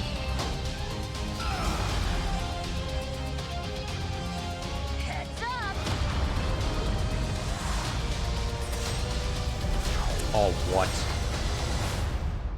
Did Gambit just To me, my X-Men. power up Wolverine's claws with his purple explodey power? How the hell does that work?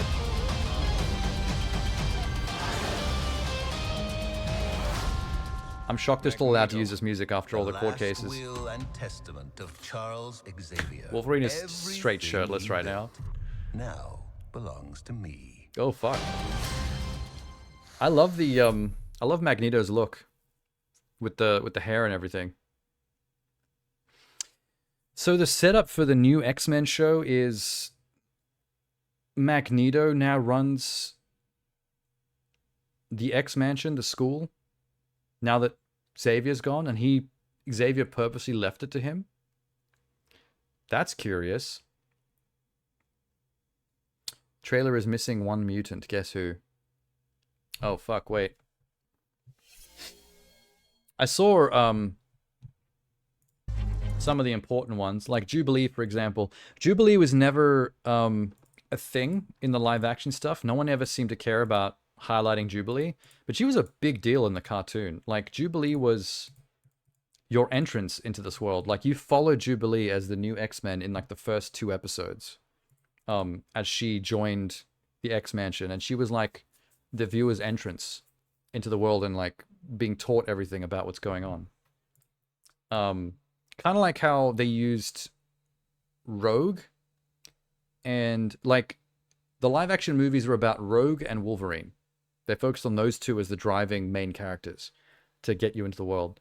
The cartoons were about Jubilee, and just people seem to forget that. I don't know why she never got any like love in the movies. She would show up like in the background of scenes. She never did jack shit. Is Spider-Man a mutant? Inside Scoop Mutant Fashion Show. Cool. Hellfire Gala. There's actually some deep cuts in here.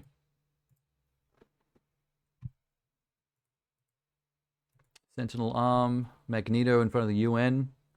Not a good sign. There's statues of Charles Xavier and Magneto in front of some temple. Interesting.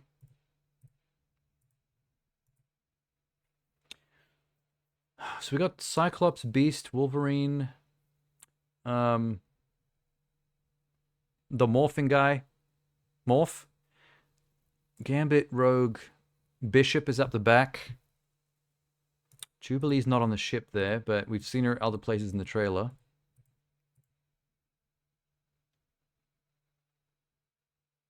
Who the hell's this? Oh, that's probably Morph in like human skin. Just casual out on the town Rogue back there. More Bishop, there's Rogue.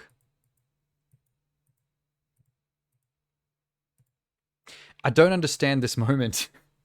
This is really cool, but the more I think about it, the more it confuses me. Like, if Gambit explosively charges his claws, I'm guessing the idea is that what he stabs is going to explode. He now has explosive stabbing. But like, the point of the purpley pink Gambit power is that the thing that he charges with the power explodes. So it's like, I'd be concerned that I'm about to blow up Wolverine's hands. Like, his claws are about to just detonate. But I'm assuming that, like, the lore we're going with here is that even his explosive power can't destroy adamantium. So even though they explode on stab, it doesn't actually affect the claws themselves. Although it might actually take a massive chunk of flesh out of his fists, but that just grows back, so whatever. Nightcrawler is one. Was Nightcrawler huge in the cartoon? Because I don't remember him. I remember seeing a lot of this group, with the exception of maybe Bishop and Morph. I don't remember seeing too much of Bishop and Morph in the original cartoon, but everybody else was all over the fucking show. Especially Jubilee. But I don't recall what Nightcrawler was doing. Is that Jean Grey pregnant? Holding her massive belly in a referee outfit? Oh, they were playing soccer. I just realized. They were definitely outside playing sport before Magneto called this meeting. and she was reffing because she's pregnant. Who dis? Who dis person in the red balaclava with the black eyes? Bishop was in the cartoon. I'm not saying that Bishop or Nightcrawler or Morph weren't in the cartoon. I know they were, but I don't recall them being like huge in the cartoon. Like not how like you see the rest of these guys every single episode as like the main crew. Oh, Gambit. Okay, yeah, you're right. I didn't notice that Gambit was missing from the group, and he looks different with that head shawl. How's the reception been to this? Because it's out, right? People have already been watching it? I've only seen 2 negative things, which aren't really a big deal. I saw people riffing on the Rogue doesn't have ass anymore thing, and they put screenshots up of shots from this show where she looks really flat from behind compared to the 90s show where she was thick as hell. Missing Psylocke? Oh, Psylocke's kind of a deep cut, though. I don't remember Psylocke being like a main member of the team. She was kind of someone who was in the middle. Like, she wasn't a bad guy, but she wasn't a good guy. She would often show up, like, against the X-Men, but then later on be helping them with something. She was in the cartoon. There were a lot of characters in the cartoon. I'm just saying in terms of, like, main crew. Because I can name a bunch more mutants that I remember seeing in a cartoon that, like, aren't here. I'm just saying, like, in terms of main crew, like, Angel's not there, for example. Like, Angel could be standing here just like Bishop is, or Morph, as a more side character that's now been included as part of the main roster. But, you know, I guess they're going to pick and choose based on what they want to do now and who they want to add later on. I'm sure we're going to end up, if this show keeps going for more seasons, I'm sure we're going to see Angel and Psylocke and Nightcrawler and Mystique. Juggernaut, fucking Colossus. I'm not seeing Colossus there either.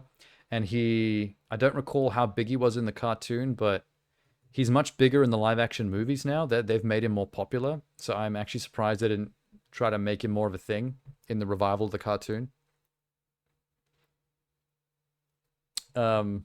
Mystique was a lot like Psylocke in that, like, sometimes she'd be against the X-Men, and then sometimes they'd be helping, and they just flip-flop like that.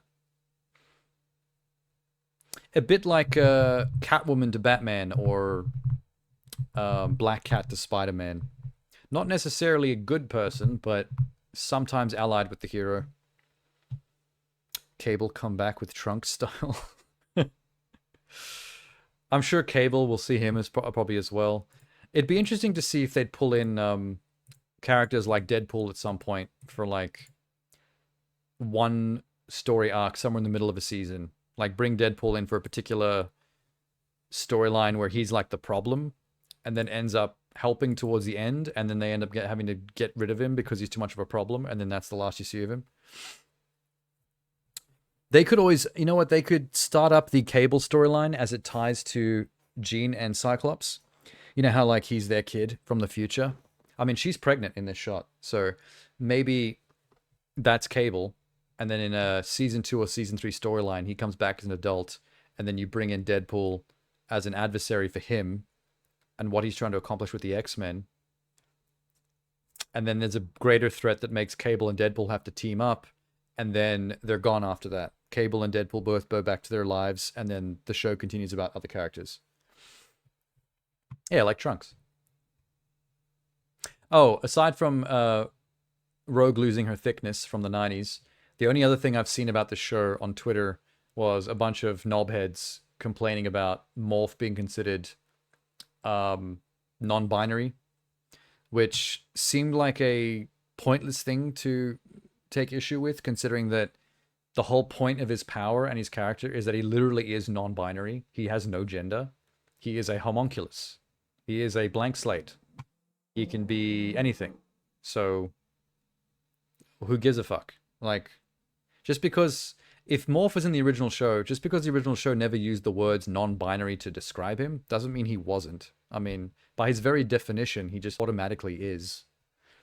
So why not just actually drop the label at some point and actually confirm it with a nice fat stamp? because either way, it's the same fucking shit. Jean is Bulma in this instance, and Cyclops is Goku. I didn't know you were such a big fan of Dragon Ball, Genie. Also, Bulma is not attractive. I'm just going to throw that out there. Actually, wait. Let me rephrase that. No female characters in Dragon Ball are attractive. I know that's heresy to Dragon Ball fans, but I'm kind of biased against that creator's art style. I do not like his art style. I never did. I didn't like it in Dragon Ball. I don't like it in fucking Blue Dragon on the Xbox 360. Your online name used to be SSJ Cell. I know who Cell is. I know some things about Dragon Ball. I can't get into his work. It's one of the many reasons that I never liked Dragon Ball when I was a kid. I fell off. I tried to watch an episode or two of that show and I fell off immediately and went back to Pokemon. Dragon Quest. I like Dragon Quest from an RPG mechanical perspective. Hate the art style. In Japan, it's Saiyajin. What? The descriptor for the art style or the way your online name is said? Just to clarify. Dun, dun, dun, dun, dun, dun, dun, dun. Man, you don't have to actually show any footage from this fucking show. If you do a trailer with just that guitar riff, it's done. Oh, the SSJ. Super Saiyan.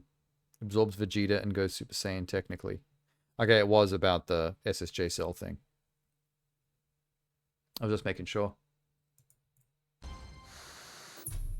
I always thought that in the future, if they did more with X-Men, they wouldn't be able to use that riff anymore because of the court case, but I guess they worked it out somehow. Good for them.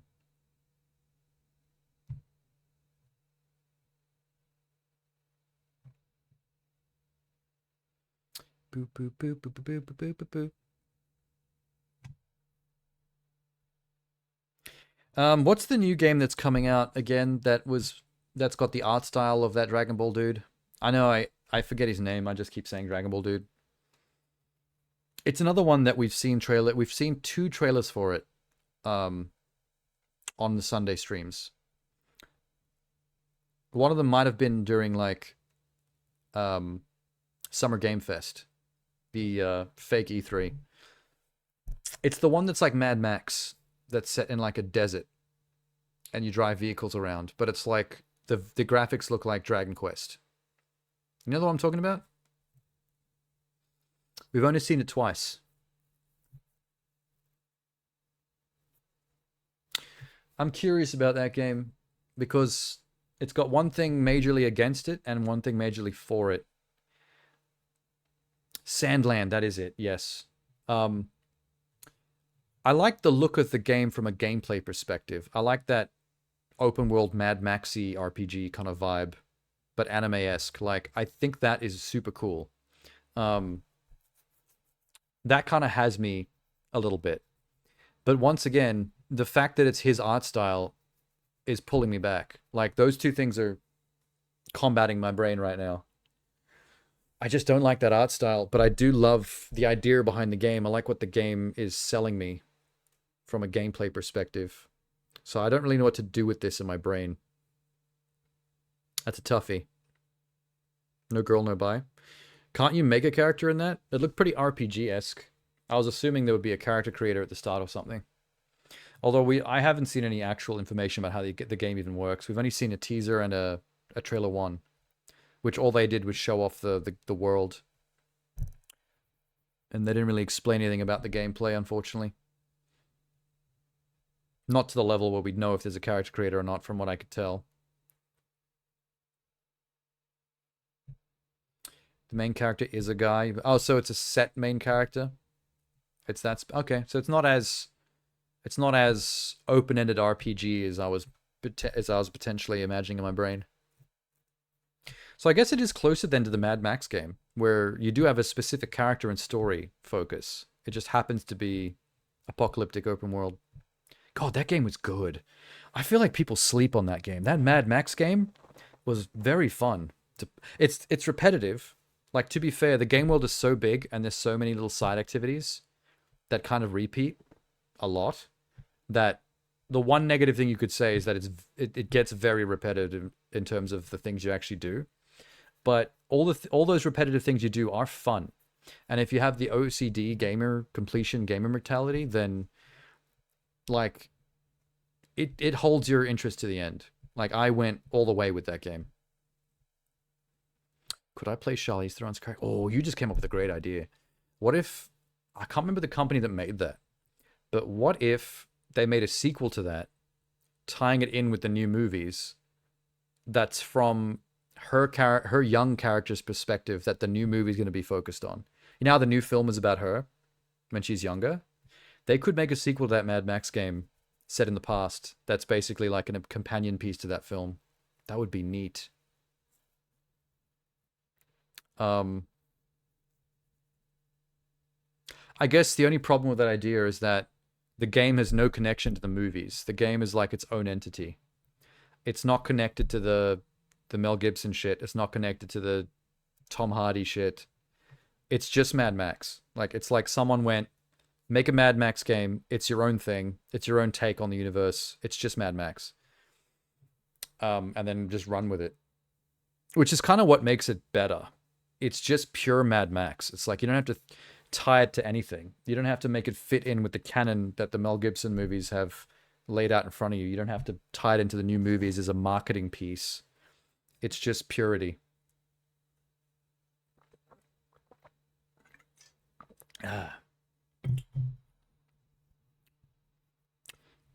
It's kind of like, you know how that amazing Wolverine Origins game, how despite the fact that it was tied into the movies, it was so its own thing and like did its own thing with that storyline that it was way better than the movie.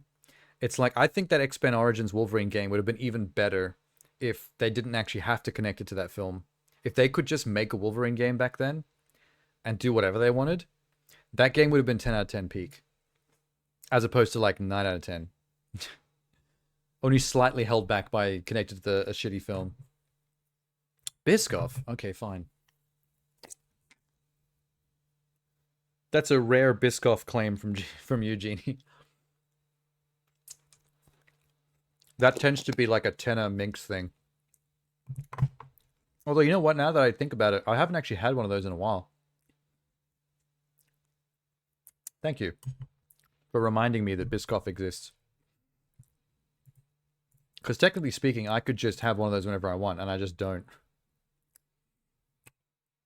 Nintendo Direct time. Oh, wait. Okay, I knew I said I was going to do Nintendo Direct, but look what's coming up on my relateds. I should probably jump on this ASAP. The Borderlands trailer. This just came out 3 days ago. Let's get it while it's hot, before I forget, because this is kind of a big one. Oh, don't do the fucking teaser before the darn trailer. Now, Borderlands. The first 10 seconds is a fucking teaser. Oh, I hate that so much. It's like, we're already here, man. Nice colors, though. Very punk. Hey, it's the poster. Cool. I really just hear Jack Black. Legend has it that there's this massive treasure hidden in some secret vault. And if you go hunting for it, you'd better take any help you can get. This is so surreal. Because it's on the weirdest, most dangerous... The visuals are great, but... world in the universe. God, I hate this planet. The cast has got me a little bit tripped out. Ooh, and that wasn't a good sales pitch. Ew! Put the window up. I don't want to. Roll the window up. It's Pete. It's Pete. Why do you think it's called piss wash? How did I get the name? It's in my mouth. Why is there a piss swamp in the... That pistol was pretty dope, actually. Do you know how many people have died? Looking for this? Hey, the aesthetic is You great. have something they don't, baby girl. Okay. What? Major issues. Did I just see cleavage on? Hang on. Time to make it rain with your body parts. It seems very Tiny Tina. No explosion. I said no explosion. Sold.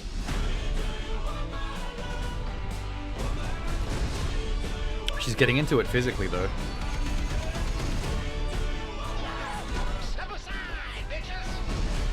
That is so weird. Ooh, mine's bigger. Jamie Lee Curtis. I swear to God, there was a shot before where she had mad cleavage. There's only one of you in the world, and you're special. Uh-oh. Kill them all. Mad Moxie. Is that the only shot we get to see of Moxie in the whole trailer?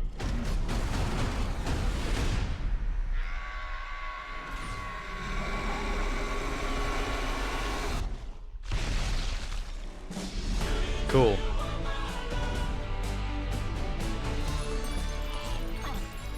Oh, it's a claptrap shitting joke. Expelling the excess lead. I can't go if you're looking at me. Ooh, actually, scrap that. I can. I really can. And he's kinky. Actually, it's helping. Are we really waiting for this to finish? He's an exhibitionist apparently. Okay.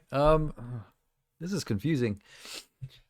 There's things about this I'm not sure how to wrap my head around whether I like or dislike.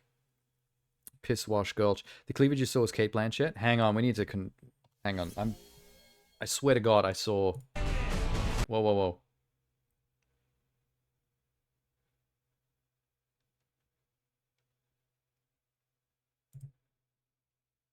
Yeah, the cast is strange to me. Like, I don't dislike any of the cast themselves, the actors. Like, I love Kate Blanchett. And I do find Kevin Hart funny. And I do like Jack Black. I mean, everyone likes Jack Black. And I do like... Why do I keep forgetting her name?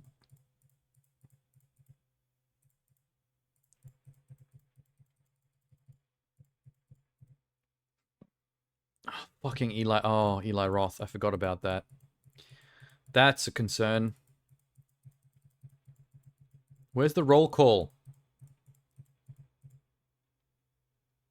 Oh my God. Not the Asian guy from Mad TV. You saw him in here somewhere? There's a lot going on in this trailer.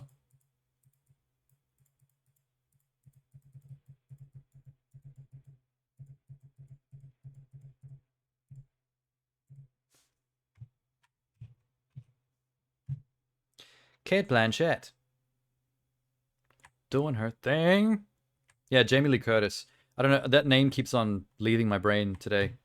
I can remember everyone else's names but hers. I can't find it now.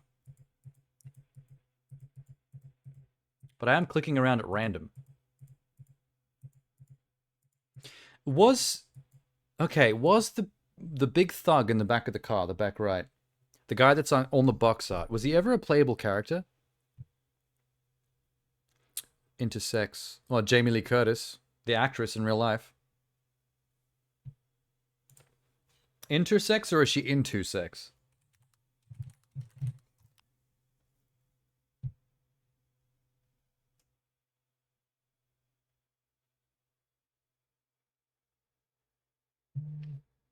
Individuals born with any of several sex characteristics, chromosome patterns, gonads, blah, blah, blah. Oh, okay. Interesting. That's Krieg? I don't remember him being a playable character, was he? I remember that dude being like... he essentially just looks like any of the thug henchmen you fight in the Wasteland. And then he was on all the box art for some reason. He's into DLC. So he really was just the box art dude. And then other guys that looked like him were just hordes of henchmen that you just murder as mobs in the game. I guess they went... I mean, he's on all the box art. We should probably make him a character in the movie. DLC along with Gage. Ah. See, this is probably the worst part of this trailer right here. From the producers of Uncharted, Spider-Man, and Venom. You're not selling a movie by saying this. You should probably add Mobius and fucking Madam Web to that list as well. If you really want to keep people out of the cinema. Just say from Sony. Like, it's probably the best you can get away with. Yeah, this is an odd situation where, like, I like all of the actors, but I'm a little bit tripped out that they're specifically putting them in these characters. Like, Kate Blanchett is, like, probably solidly 30 years at least older than the character she's playing in the game. And so is Jamie Lee Curtis. Like, all of a sudden, like, all the female characters are older late. Ah, told you. Genie. Jamie Lee Curtis cleavage. I told you I saw it. It was only for a split second, but my brain locked it in. That's quite impressive, actually. Oh no, that is Tannis' cleavage? Yes, that's what I said. Jamie Lee Curtis. You thought it was Kate Blanchett, but I told you I saw Jamie. I don't think I've ever seen her play a character that showed cleavage before. I think that's why it stopped me in my tracks. So this is what I'm talking about. Like, Tannis and the Siren that Blanchett is playing are just sort of randomly much, much older than the games. True Lies? Oh, yeah. That's a pretty big one, actually. That's probably the only time I can remember her being sexualized in a movie, and that was a big one. That was like 10 movies worth of being sexualized in one moment. That awakened a lot of young boys. So yeah, every character is tripping out a little bit. Those two are just super old for seemingly no reason, just because they knew they can get those actresses, so they did. Kevin Hart is the opposite of the kind of male archetype as what Roland is. Roland is a big, chunky, super serious, military kind of guy. And then we've got like little wisecracking Kevin Hart as Roland. Odd choice. He's a terrible fucking role. That's what I'm saying. It's like, I'm a little, like, because I like Kevin Hart. Like, I've watched comedies with him where I've laughed at his, his work, but I just don't understand the casting. The Rock would have been better Roland. I mean, I wouldn't go with The Rock, but you're right. If you're talking about what would be better, he would be closer to more fitting than Kevin Hart. But I still think we could do better than that for Roland. Claptrap is exactly the kind of character you would cast Jack Black as, but I think the problem is I just hear Jack Black, and we already had a perfect Claptrap voice in the games. You could just get the voice actor who voiced Claptrap in the game and just had him do the same shit in the movie. It would have been so easy and saved them so much money.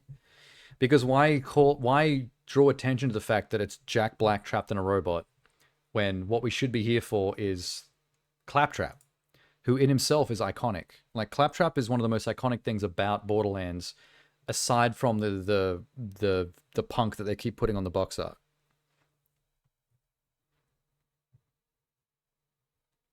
No, because he hates what's his name? Wait, what? Who are we talking about? Oh, I just figured out why Jack Black is in this movie. The movie's written and directed by Eli Roth, and Eli Roth did a kids movie called The House with the Clock in Its Walls, and Jack Black was the main character in that. He was like a sorcerer warlock that owned this magic house that this kid gets trapped in or whatever. Randy Pitchford in the original voice actor for Claptrap of Bad Blood. Oh, that's a shame. But yeah, if they have to replace the voice, that's exactly how Jack Black got that job. He already knows Eli Roth personally from that previous project. So he just kind of shoved him in there, I guess. Is the guy playing the meathead, is that meant to be anybody, or is that just some dude who never takes the mask off, so they didn't even bother casting anyone important? Because he never got a name roll call at the end.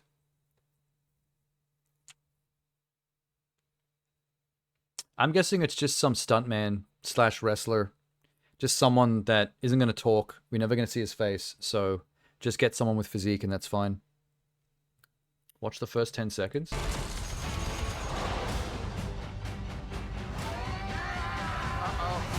I hate this planet. No, all that footage is in the trailer.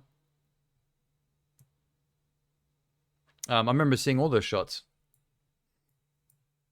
They always fucking do that, though. They don't need to tease a trailer we're already watching. I hate that. It's kind of insulting in a weird way. You know who the best casting is in this entire thing? Tiny Tina. Ariana Greenblatt? Is that her name? From Barbie? She sold it for me. Like, her antics in this trailer, I'm like, yeah, that's Tiny Tina enough for me. That works. I'm happy with that. Everyone else is kind of like question mark. Not Roland at all. Distracting because is just Jack Black. And why are these two ladies suddenly 30 to 40 years older than the game? For no particular reason. You like her, but I'm not sold. I'm sold enough. Like, the things that she does in the trailer, the way she's portraying the character, from what I can see in the trailer alone, I'm like, okay, I'm happy with that Tiny Tina. Maybe more so that everybody else is kind of like, eh. Like, I don't really know about the rest. I'm willing to sit on the fence with Jamie Lee and Cate Blanchett, because despite the fact that they're not age appropriate for the characters, I mean, I'm willing for them to win me over in the actual film. Like, maybe after watching the film for the first 20, 30 minutes, you just forget about that and just get into it. And, you know, it stops being a problem. I don't think Kevin Hart's going to win me over. I think that one is just too ridiculous to me. God, there's something about it that looks a little bit cosplay as well when you freeze frame it. Maybe it's the fact that the colors are just too aggressive in a way that in this actual environment, a lot of the stuff would be more faded and dirty. That is at the inside of the vault. It's pretty cool looking. Well, now she keeps her eyeshadow on her apocalyptic adventures, constantly redoing her makeup. Crazy little Tina. Stannis. It looks like she's about to give you a quest.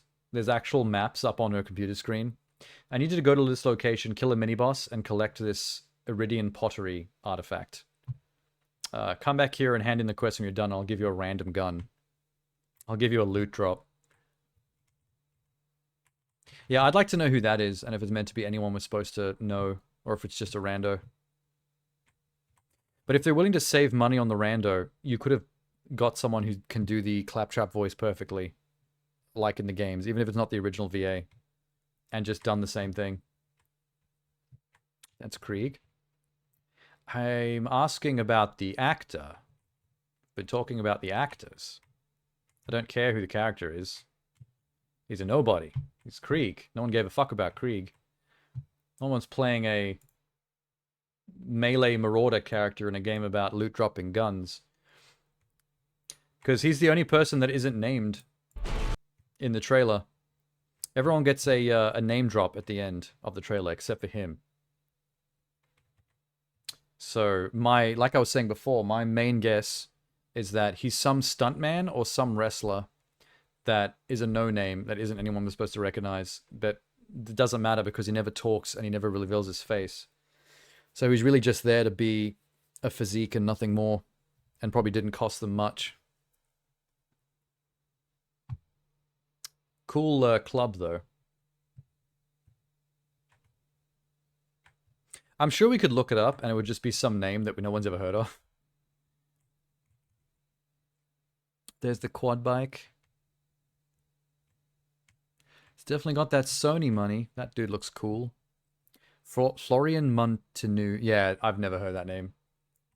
He's definitely a wrestler or a stuntman, I'm guessing. Hovercrafts and jeeps. A guy being set on fire. More thugs. Just basically cannon fodder.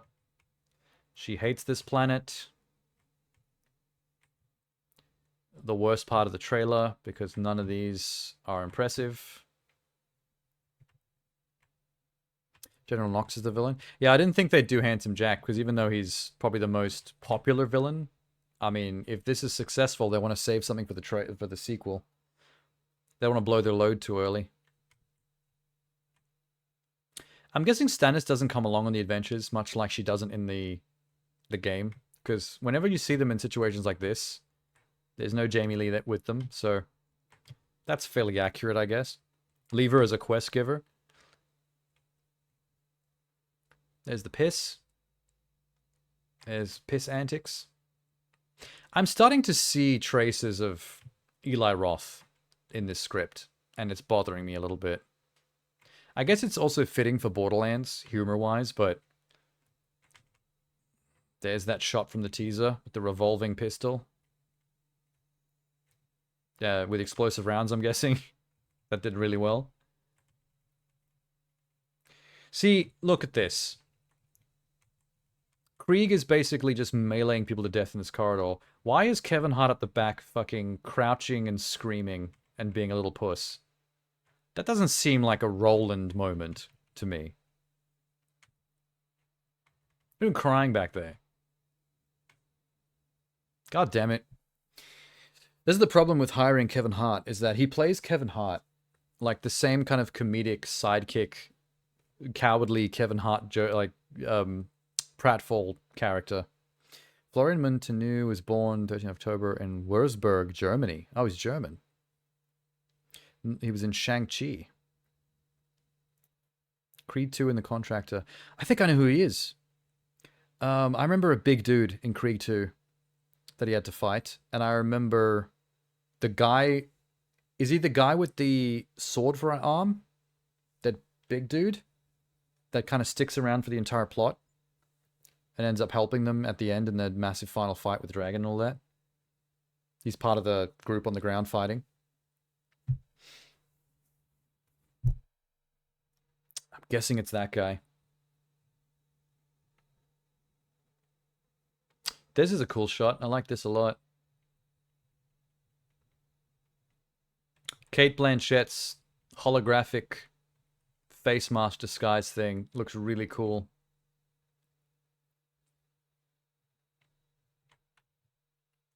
That's probably one of the more fun shots in this trailer. I just realized Krieg in the background's got a giant pigeon head. That's cool. Yeah, that's a good trailer shot. I like that. Oh, that's the Asian guy you were talking about, right? I missed him the first time through. Vehicle destruction, running away from Boom Boom. Narrowly avoiding Boom Boom. Hates this planet. Tiny Tina being sassy and kind of a psychopath. There is Stannis Titty. Billy Lee, yeah. I've seen a lot of Instagram clips of Billy Lee on his podcast and stuff. Them talking about funny stuff. Those tend to get shared around a lot. Fucking Roland still looking freaked out by things like he's not an ex-Marine or military dude. God damn it, Kevin. Fucking play a character. Don't have to be Kevin Hart in everything. Is that Knox? Cate Blanchett with a flamethrower. Tasty. It looks like Cate Blanchett is getting like all the coolest action in this movie. We always see her with the coolest guns and with the coolest action beats. I think they're going to be leaning on her more heavily as the main character. That the rest of the team is kind of following. Tiny Tina about to do something fucked up. Cartwheel explosion. Everyone dies. Don't know what's happening there. Kevin Hart's mad. Doing the Kevin Hart shtick. Cate Blanchett still hating this planet. Doing cool shit with guns. Wait, what's she doing with these two? Whoa, cool. I never noticed that in full speed. Hammerlock is black in Borderlands 2. Check out this gun reload that she's doing here. It's hard to tell in slow-mo, but she's kind of doing like a revolver spin reload thing. And then catching them pointing in two different directions. Neat. We're gonna get a lot of Cate Blanchett gun kata. Do you think the siren magic is gonna be in the movie? Like, do you think sirens are still a thing in terms of like having that telekinetic power stuff? Because we see a lot of Cate Blanchett being like a mad John Wick gunslinger, but we haven't seen her do any siren stuff.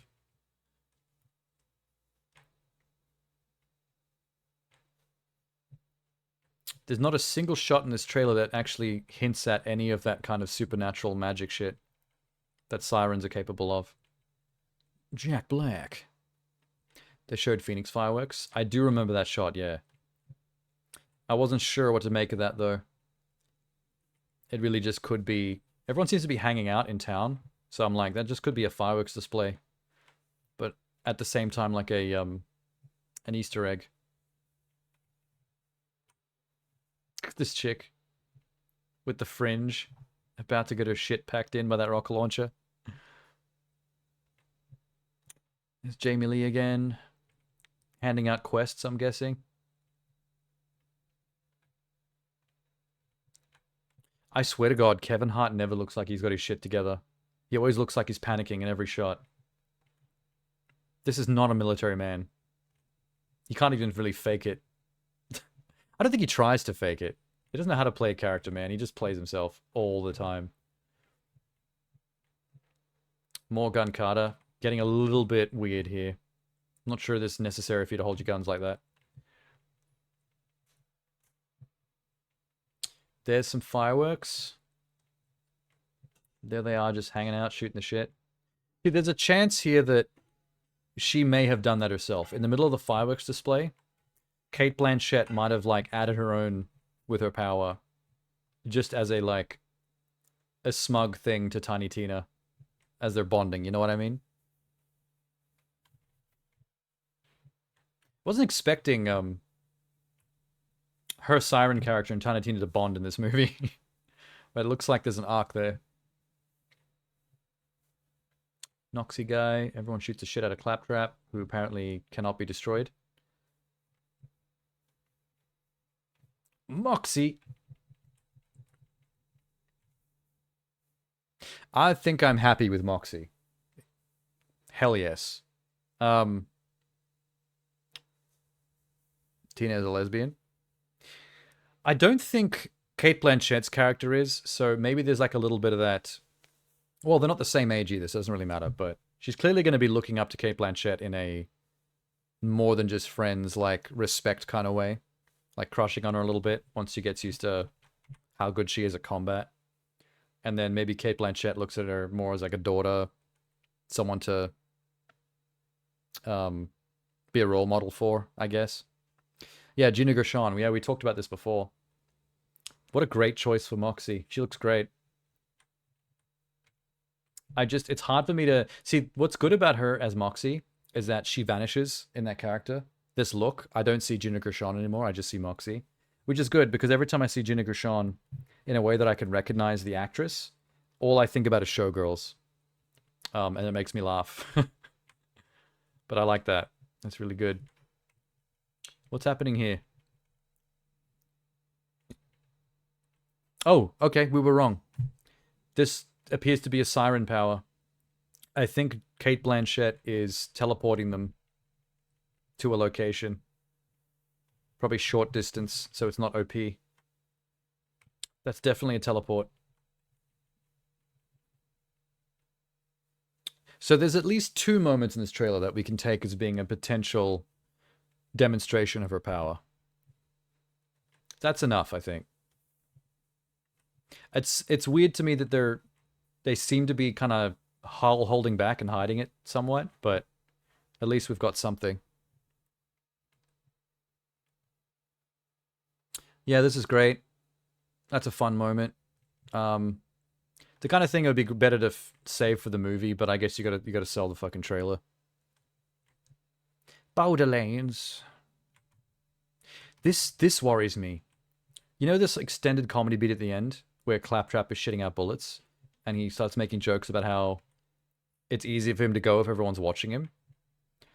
This gives me flashbacks to other Eli Roth movies where Eli Roth makes similar weird jokes about people either going to the toilet or masturbating in front of other people and making a massive gag out of it, like they're being an exhibitionist. He did this in Green Inferno. In the movie Green Inferno, there's a bit where someone's like, they're in a cage being held captive by tribal cannibals, and one guy's just like jerking off in the corner of the cage because he thinks he's going to die. And it's played like a big black comedy moment, and everyone's supposed to laugh. And then there's another moment where some girl shits herself in the cage, and everyone's like, ew, and it's meant to be another black comedy funny moment. And I'm just like, Eli Roth, you're such a fucking weirdo. Like, chill. And now that's the vibe I get from this Claptrap shitting bullets and wanting everyone to watch him. And Tiny Tina seems to be into it. The action's going to be good. Oh, hey, Sham. Part was really awkward at the end. Yeah, the biggest, like, I think the trailer's fine. The casting is bizarre and it's hard to get behind. But the trailer is expensive and fancy looking and colorful, and there's some cool action beats and whatever. It looks okay. There's every chance it's going to be decent from some of the stuff they've shown in this. It's just I can't get behind the Eli Roth factor. I don't like Eli Roth. Like, very few of his movies I vibe with. To be fair, most of his movies are really schlocky, gore porn, like horror kind of bullshit with bad jokes, like the Claptrap shooting bullets thing. I don't know how Eli Roth got tied to not just directing, but directing Borderlands. Like, where the hell did that come from? What a weird connection. I will say one thing positive about it, though. This is me being optimistic. Eli Roth is not always bad. And I find that he's at his best when he's making things that aren't the kind of things he makes. When he's making the stuff he likes to make, which is the gore porn, schlocky, horror bullshit, it tends to be pretty trash. Like, I just don't care. Like, Green Inferno was such a bad movie. Like, I saw it at the cinema at a film festival, and yeah, he did Hostel. That's one of his. He did that Cabin Fever movie, which is probably up there as one of his better more experimental horror attempts, just because there was something more interesting about what that movie was trying to do, but it's still icky. Not that great, but still. When he does things that aren't his usual bullshit, like when someone convinces him to actually make something as a genre that he doesn't normally do, he's been okay. Like that movie I mentioned before with Jack Black, The House with the Clock in Its Walls. That's basically like a young adult kid's book adaptation about a child who goes to live with a warlock and realizes the house is alive. That movie is okay. As a family-friendly kids film, it's fine. Like, it's nothing special, nothing to write home about. I'm not going to recommend it for you guys to go watch it, but he did a decent job at making a family-friendly kids film. You can watch that movie, and Jack Black's good in it, and the kid's good in it. It's got some decent effects. It's fun, and that's the one thing that I'm holding on to with this Borderlands thing. Borderlands is nothing like anything else that he's had to make. Just like with that family-friendly kids film. So the one thing I'm holding on to is that we have a track record of him actually doing better at making movies when people force him to not make the kind of movies that he likes to make. And I'm hoping Borderlands kind of goes more that way. Because it's still a fairly R-rated game with lots of trash humor. Like, even the game is fairly, like, childish and immature and toilet humor. So that part of his personality is still going to come out in that way. And that'll fit with the Borderlands thing, and just hopefully it won't be insufferable. But, you know, yeah, he did Knock Knock as well. Yeah, once you start looking at his resume, you start to realize how many bad movies he's made, and that when you see his name on something, it's not a stamp of approval. It's a bit of a concern. Um, I believe recently he made a movie out of his Grindhouse trailer that he did for. Remember when Robert Rodriguez and Tarantino did their Grindhouse double feature? He was one of the directors they pulled in to do one of the commercials that happens in between the two movies. He did the Thanksgiving one. And I think he recently did a full version of that movie, for real. And I heard that it's okay. For a typical slasher movie about some guy going around murdering teenagers and with holiday-themed kills, apparently it's fine. If you like those kind of movies, it's decent. So, you know, he's been doing a bit better, I suppose. A lot of people don't know this as well, that don't follow his career, and you might have forgotten this as well. He's a actor in Inglourious Bastards. Do you remember the bear Jew with the baseball bat that beats the absolute living shit out of that Nazi general in the forest? That was Eli Roth. Tarantino just like cast him in the movie as that character. He's also the guy at the very end of the movie that dies in the theater with Hitler drilling him with the Tommy gun while the whole place is falling apart on fire. He's the one that basically gets the Hitler kill with that Hitler prosthetic that's like exploding into pieces from the Tommy gun bullets. I bet that was Tarantino throwing his mate a bone, being like, "Hey, you want to be the character of my movie that gets to take out Hitler?" And because Eli Roth is Jewish, it would have been like a funny thing between them, like, "Hell yeah, I do." That's my jam. I would be honored, Quentin. All right. I don't know. If we have to give this trailer a final verdict, I'm very 50-50. There's things to be excited about and there's things to be very worried about. The casting in Eli, worried. The general look and feel of the trailer, pretty cool. So, yeah. I hope this movie turns out good enough that we get a sequel and we actually do get to see Handsome Jack. And maybe also the character in the sequel, the sniper with the emoji face visor helmet. There's still so much more stuff we can get from the Borderlands universe. It would be nice if this movie was just decent. If it was just okay to decent and made enough money to get a sequel, I think that'd be nice. Cool. Sony wants Bill Skarsgård for a Bloodborne movie as the main character, the hunter. That's an interesting pull. It's not the first thing that would come to mind, but then Bloodborne's character is so generic that I don't think any character would first come to mind. Like, I guess any person can play that role. Fucking Liam Neeson could be the hunter in Bloodborne. Any Skarsgård. Alexander could do it. Maybe even their dad. Although he's problematic. I can't add that yet because we have to go into Nintendo Direct. Which we were getting distracted from because there were some big trailers I had to catch up on. Oh, God, okay. That reminds me as well. Hang on a sec. Peacemaker. Genie's probably getting annoyed because I've said a couple of trailers in a row now that I'm going to jump onto Nintendo Direct. More like Nintendo get wrecked. Oh yeah, you sold your Switch. If you're still around after Nintendo Direct and IGN FanFest, we could do something extra. The one thing I need to do before I leave tonight is do Nintendo Direct and FanFest. Yes, I knew you would agree with this one because I almost forgot that Mortal Kombat got a new trailer. Got a new rap you wanted to share? Oh, cool. Drop the link. Just drop it there now.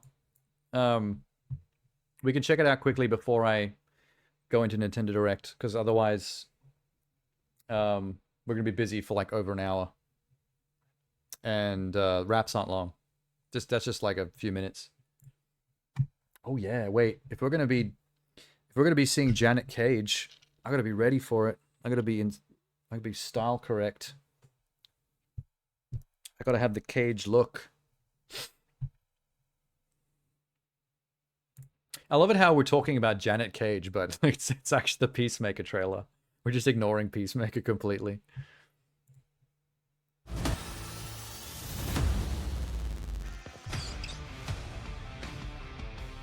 Oh, is he gonna do the dance from the show?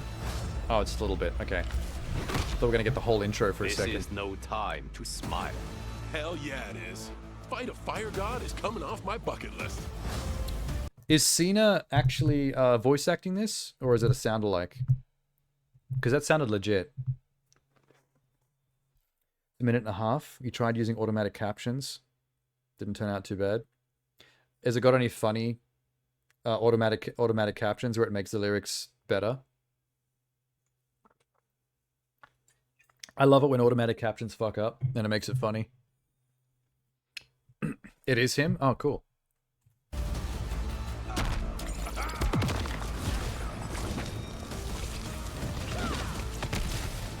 Hell yeah. Hey, there's Janet. Alright. He's kind of insufferable and obnoxious, but weirdly likable at the same time. Yes, Eagly. Understudy. Oh wow, those combos are going off. Liu Kang got trapped between Peacemaker and Janet. You're the first bangable monster chick I've met. You think me a monster? The Eagly move is my favorite so far. Also, Cena got to be careful about hitting on Melina, man. That's not a tree you want to bark up. Take more effort than beating you will. I will so enjoy killing you. The idea of Peacemaker beating up Quan Chi is really funny to me. What an insult to Quan Chi.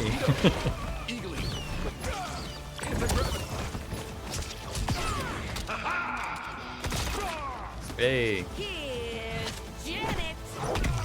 Amazing. Even more amazing.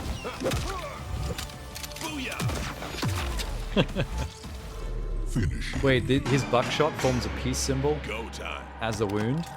That's cool. Neat. Activate sonic boom. Okay. Feed it to Eagly. Feed it to Eagly. Do it. Peace yes. Unlocked. Fatality. Wait. That is the funniest pose from Janet just then. You can only see one fighter? Oh yeah, Quan Chi was getting beaten up by nobody.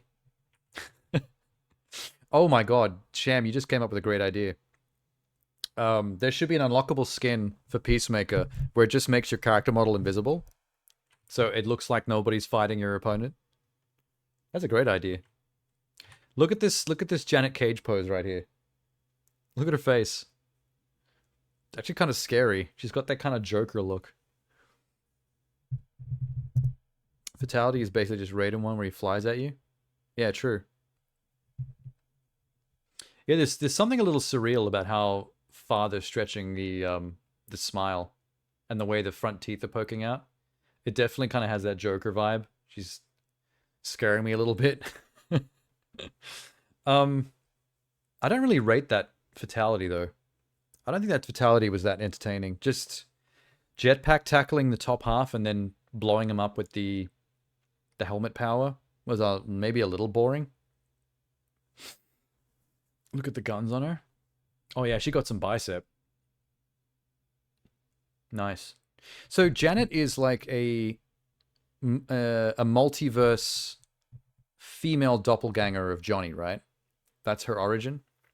Like she's from another realm where Johnny was a woman instead of a man. One of the least exciting fatalities. Yeah, it was a bit dull. I mean, he's going to have other fatalities. The best part of that fatality is the bit at the end where he feeds a bit of the meat to Eagly. That's what makes it for me. I don't really care too much about the kill with the jetpack and the helmet power, but the feeding eagerly the Quan Chi meat is what sells it. That's the bit.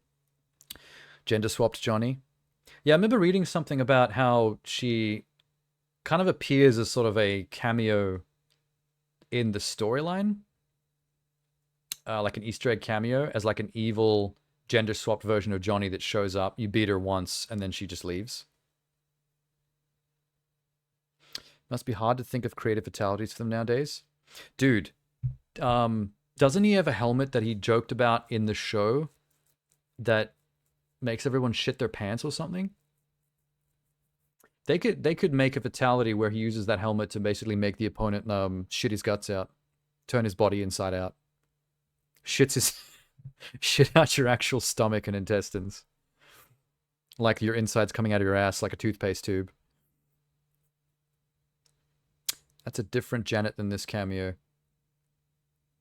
So is the cameo one like the evil one, and this the one... Wait, no, hang on. So the original Easter egg appearance was an evil version of her, and this cameo version is the good version? They may have a Peacemaker skin where he's invisible. I just said that, Sham. A moment ago, I was like, that was a great idea, Sham. They should make an unlockable skin where there just isn't a character model and you're just totally invisible. Yeah, and I was giving you credit for the idea because of the joke you made. Her arms aren't even that big. She's got the Johnny attitude down though. That's all that matters. Eagerly. Oh yeah, there's definitely a peace wound from that shotgun. Yeah, it's the peace symbol. That means the buckshot must be loaded in a way that has the peace symbol spread. God, you get some really funny facial expressions from Janet if you pause it in random spots. Look at her.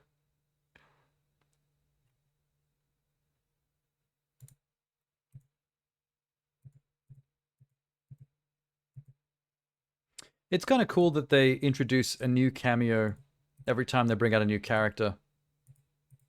Although they don't always make sense the way they're put together. Like there's no reason why Peacemaker and Janet should be coming out as a pair, but it just is what it is. You know what move of his I don't like, that I find kind of very dull? Fight. Hold up. This one. Right here.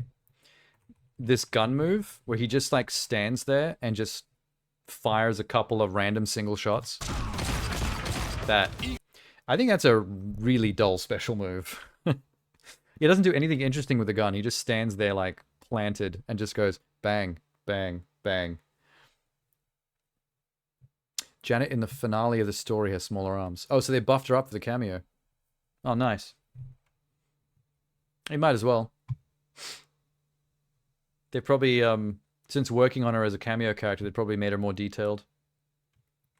So I don't like the gun move. I really like the eagerly move, this one. Eagerly. Where he jumps over eagerly and eagerly trips the dude into a flip. That wasn't a special. Looked like a special to me. He goes into a pre-animated triple shot. Eagerly. Yeah. But that and the eagerly are both special moves. You can see the flash of light after the correct button input to make the triple shot. Eagerly.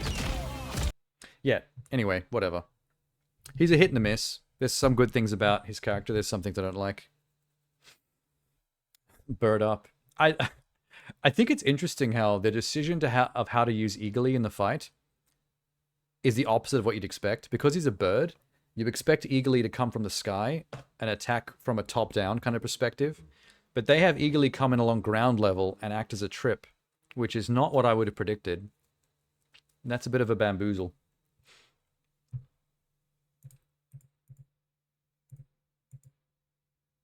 That was cool. All right. I would rate that lower than Omni-Man on the excitement meter. But we'll see what Peacemaker's like when that one drops. I feel like they're leaving Peacemaker to last because that's probably going to be the most impressive one. That Peacemaker one better be next level though, especially fatality-wise, because so far nothing is beating Omni-Man's subway fatality. That subway fatality is AAA Mortal Kombat fatality juice. Like, they went all out with that one. I love it. I don't really know how you beat that with Peacemaker. What does Peacemaker do in the show that would make for a good fatality? He's a bit straightforward with his brutality, isn't he? Ah, fuck, I keep saying Peacemaker. I'm sorry, you're right. I meant Homelander. My bad. Yeah, I was meaning Homelander the entire time I was saying Peacemaker. I don't know what I was thinking. I was in my own head trying to think of ideas for what Homelander's fatalities could be. The thing is, he's very straightforward in the show. Like, there is a scene where he basically just imagines himself lasering an entire crowd of people, which is fucked up, but it's not creative enough to make for a good fatality. Especially since you have to do it against one person. Make his other fatality the WWE... Oh, you mean Peacemaker? Yeah, you could riff on the whole John Cena thing and make one of his fatalities something WWE vibes. We'll see. I would love to see what his other fatality is, because it can only be better than the one they put in the trailer. But yeah, I'm keen to see how Homelander goes, because right now Omni-Man is winning out of the three of them. Peacemaker's definitely under Omni-Man in excitement level. Now it's up to Homelander to see how we go. Let's get Sham's rap.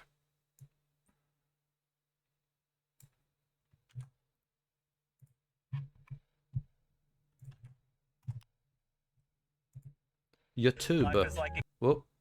Oh, I see what you mean by Instagram.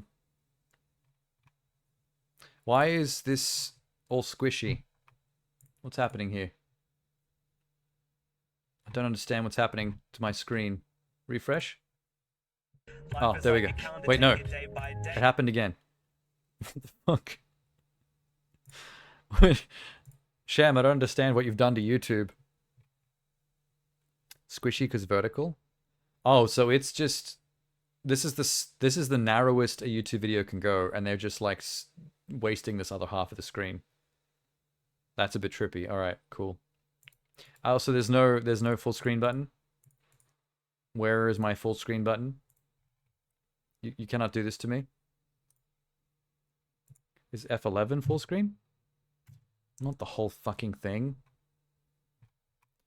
I guess we just don't get to go full screen because, once again, vertical. Alright. Live with that. Just live with it. It's fine. Let me turn it up a bit. Turn my headphones up.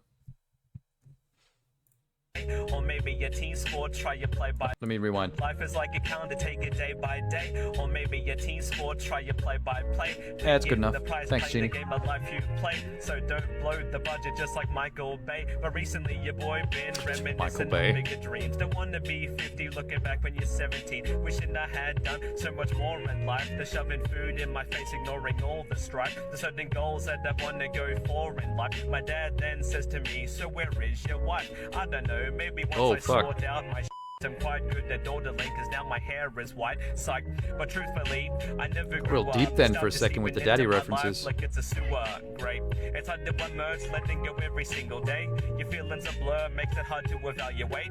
For now, be thankful that you don't live on the street and try to find your groove like a Macmillan beat. It's good to talk about change, but talk is cheap as time is priceless. Discounts, so go and take a leap. But I've been working on saving up a little bit, still indecisive, so always felt like the middleman. Working on my health with nutrition and vitamins. Legit, low-key wanna be him like Tom Hiddleston. 25, but still you're giggling about something that isn't funny, but we're getting into it. Blowing off steam, a chill beat as I start to spit. Second future goals, just like I had wish listed it. It's a lot to be working through, but unlike a freeze frame, now is the time to move. If there is but one thing in this life I've got to prove, is for me, working on being a better man for you. That was an odd place to end it just then. The slight pause before the for you and then cut. I was like just hitting the brakes all of a sudden. It's pretty good. There's a couple of moments there that were getting very personal for Sham. I was like, I understand what he's saying here about the about daddy questioning the wife thing. I'm like, a lot of people have been through that, especially with stepdads that are extra judgmental. Aim for that 1.5 point because that's the max duration for Instagram. Is that Instagram's max duration? Oh, okay. So is that kid Goron the guy you got the instrumental off? Is he one of those instrumentals that they put out for people to use? You just have to credit them. I remember you talking about always going through like lots of those in the past and finding really good ones. Is that kind of part of the... Do you kind of like follow channels and stuff that deal with like production beats and instrumentals and then you wait for one to inspire you? Like you just listen to stuff until something clicks and you're like, oh, there's something I want to say over this.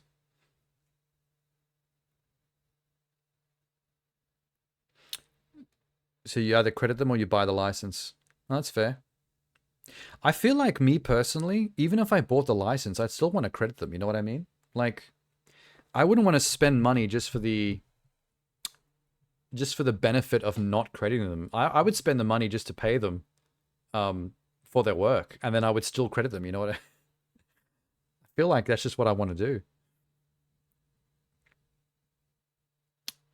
Let the beats inspire the rap. Yeah, yeah. Because in the past, I always used to think like, in my own head, like I would think, if I wanted to make a rap out of something, why would I want to make a rap? It's because there's something I feel like I want to say. I'd have some kind of theme or lyrics in mind that I'm like, I could turn this into a rap. And I feel like I would be trying to do the opposite. I'd be like looking for an instrumental that would fit what I already am trying to do, which seems like it would be harder. I feel like artistically, it would make more sense to basically like listen to other people's music, listen to other people's work, and just wait for inspiration to strike and let things come together naturally. Whereas the way I used to think about it, it was like, that's not very natural. That's you wanting to say something or fit something to begin with, and then trying to find something that would stick with that would fit like with that like a Lego brick, which I think would be a lot harder. Unless you were actually getting beats made. Like if you were making your own beats to fit what you wanted to say, or if you're working with someone and you could come up with the lyrics and the instrumental together to find that middle ground, I think that would probably be even better.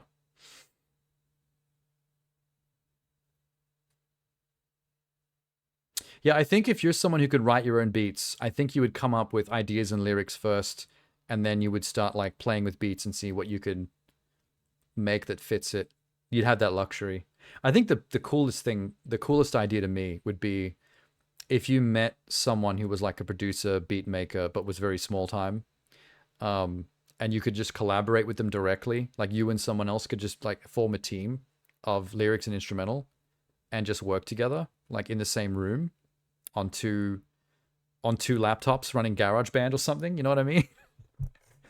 You could have a mic set up. The other guy could have the keyboard plugged into the thing, and you can basically both be just like experimenting with sounds and with bars and just waiting to find things that stick together.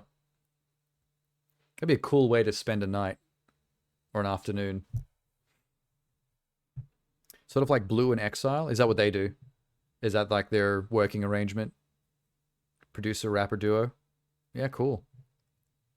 I know when you look at bigger artists, like someone like Kanye, for example, they seem to have the luxury of being able to go hang out with like these major producers in their studios and just basically get given sick instrumentals that Kanye will just throw lyrics over. I keep seeing BTSs of those kind of moments where they're just chilling in some studio and some mad producer is just like coming up with something sick, and then Kanye's like, "Oh, let me rap some shit on it." And then there's And then all of a sudden Kanye's got this hit new single and you're like, fuck you guys. Got it on Easy Street. Kanye makes all his beats? Oh, he does, yes. For sure. But like, he was just an example I'm using because that was one of the most recent examples I saw of just BTS, of him just hanging out with big producers and just listening to the stuff that they're making and just deciding like, oh, let me rap something on this. And then it's a big song. Like, he does also make his own stuff, like, most of the time, but there's so many rappers like that just get to hang out with these, like, huge names, Timberlands and stuff, and basically just be there for ground zero of them, like, inventing some cool shit, and then you just claim it. It's just like, yeah, let me put some rap over this, and, you know, then your album's made at that point. It's like, lucky bastards. You'd love to chill with Kenny Beats in the studio. Yeah, you gotta be in there. You gotta be in it to win it, Sham. Hang out in the studio, ready to plant your flag on some sick beat. Be the first one to put your hand up and go, let me put some bars on this.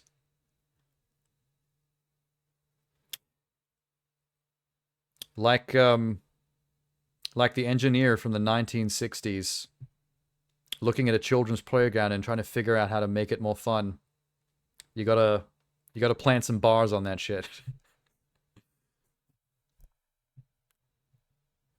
He's done a lot of stuff with Denzel Curry. I don't know any of these names. Kenny Beats or Denzel Curry. You're jealous because there's a girl from your school called Denver and she's currently in the top 10 on Australian Idol. Oh, shit. I mean, that's a tough gig, too. I mean, people go on Australian Idol to essentially just make fools of themselves. There's a small handful of people that are actually good and that will be a part of the competition itself and will be respected. And then the other 100,000 people that try to get into it are basically just there to be a laughing stock in the preliminary episodes where we see all the crazy people come up and try and get in and we laugh at them. That's the thing that makes me uncomfortable about those shows. A good 3/4 of that show is laughing at people who think they can be on Australian Idol but suck. And the judges being snarky about it. And then the final quarter is you watching the actual good people vying for number one. The actual talent portion. You were in the same open mic session in 2019 and you were beatboxing and your friend was rapping. Yeah, so that's one of those situations when where like it's literally your peers. You're all on the same level and then like one person is just like suddenly doing way better than everybody else and getting all these opportunities. Feels bad, man. But you can't really do anything but tip your hat to them, you know, applaud. You can't be one of those sour grapes people. You got to be happy for people's successes, otherwise you end up becoming one of those sour people, and then that starts making you like toxic, and then that becomes the reason why you can't succeed because everyone sees you as like that negative asshole. You gotta pat him on the back. Give him the big thumbs up. Only a bit jealous, admittedly. She's an amazingly good country singer. Although being an amazingly good country singer is not as impressive as I used to think. Even people who aren't really that great at singing can kind of do decent at country. I'm not a singer, but I can pretend like I can sing country, and it doesn't sound half bad. Country's fucking easy street, I swear. It's not hard to pretend you can do country and make it sound pretty good. Those songs are quite nice. She did a little EP in 2020. It was good stuff. More of that old school soulful country. You mean like before, you know, back in the old days of Miley Cyrus and Taylor and all them? They all started out in soulful country before they became pop. It's the most common career trajectory. All right. Can I just do... Okay, this is going to be the last thing, I promise. I want to do one more thing before Nintendo Direct. Just because I've been waiting for this movie to convince me that it deserves to exist, and the teaser did not. So I'm just kind of a little bit curious. The Fall Guy, the Ryan Gosling movie where he's a stuntman alongside what's her name? Wait, where's her name? Emily Blunt? Yeah. The stuntman rom-com action movie with Emily Blunt and Ryan Gosling. Before they became overrated, my hot take for the night. Oh, plenty of people feel that same way about that lot. But, you know, they're rich and famous. They're not hurting. Feel free to be as negative as you want. They're still billionaires. They'll be all right. Okay, this is officially the last thing I'm going to do before Nintendo Direct. Nothing else after this, I promise. I just want to be sold on this movie, and it hasn't happened yet. I was very confused by the teaser. This film has everything. Everything? Do you want to make out, or? Nope. I mean, yes. This does not seem safe! Okay. Hell yeah! We're getting tangled in exposition. Minerals. Oh. What's an ice crime? Are you saying ice cream or ice cream? Ice crime. Okay, it's just with your accent, it's hard. I'm not reporting an ice cream. Yes, no, I get that. Oh, we're Australia. Okay, that's You're like funny. Sexy bacon. What is this? You know? You need carbs!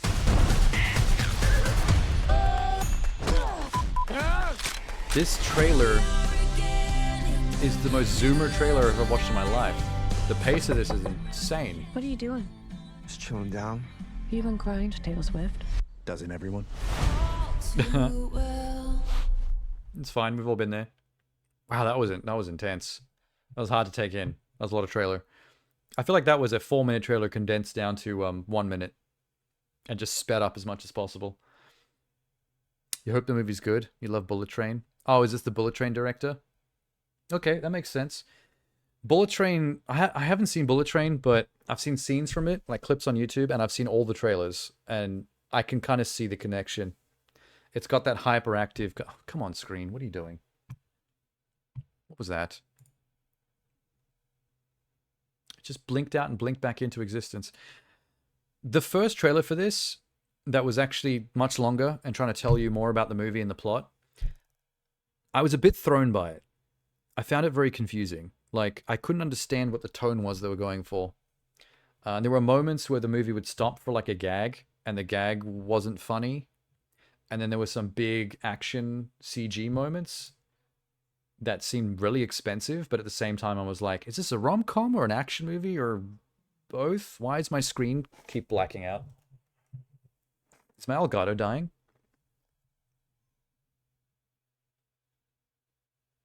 Please don't. Oh, wait, we're back. No, we're not. I can't see anything. Why can you guys see stuff on the stream, but I can't? Wait. Oh, actually, you're dead. Hang on, it's frozen. There we go, it's back. Let's hope that doesn't keep happening, because that was horrifying. If my Elgato breaks, I don't know what I'm supposed to do. I'm kind of screwed there. Yeah, that is a more fun teaser. That is less of a trailer than the previous one we saw. But if that was the teaser that I'd seen before, the longer trailer, I think that would excite me more, because that doesn't tell you much, but there's a lot of fun attitude in that trailer. I just think that the actual main trailer that's supposed to give you the tone, the vibe, the plot of the movie, I feel like even though it's expensive feeling, I don't think it's a good trailer, because I was very confused by a lot of things of what I was supposed to take from that trailer and what I was supposed to expect from the movie. So I think it was trying too hard to be fun and fancy, and it didn't do a good enough job of being legible. Which sometimes happens. Sometimes you pay big money to get a fancy fucking trailer that's all pop and movement. Kind of like what Suicide Squad did when it was trying to sell people on the Margot Robbie, Will Smith Suicide Squad bullshit. And it made a trailer that was like Guardians of the Galaxy style, with pop music and shit.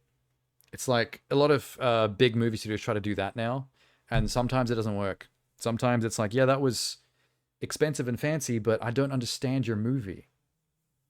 You're not selling the movie. You're selling color, sound, and fury. Like all you had to do was jangle keys, and I'll show up to the film. It's like, please try harder than that. Okay, I'll let it go. I love Ryan Gosling and what's her name? I forgot her name again. Shit. Awesome chick. And also the Bullet Train director seems like a pretty decent guy. I'm going to give them the benefit of the doubt, even though the trailers aren't doing it. Where's Nintendo Direct? Nintendo Direct Partner Showcase, 21st of February 2024. There's the juice. I almost clicked on the Legend of Zelda Orchestra Concert Nintendo Direct, which would have been 30 minutes of orchestral music. I am so sorry. Nintendo of America. 9.4 million subscribers. Nintendo doesn't have as many subscribers as PewDiePie. I don't know why that's funny to me. Let's do it. Come on, Nintendo. Show me Pikmin 5. That's all I care about. Or, if you want to resurrect Chibi Robo, which was the other be a tiny thing in a giant world game, aside from Pikmin that I loved on Nintendo, I will take a Chibi Robo.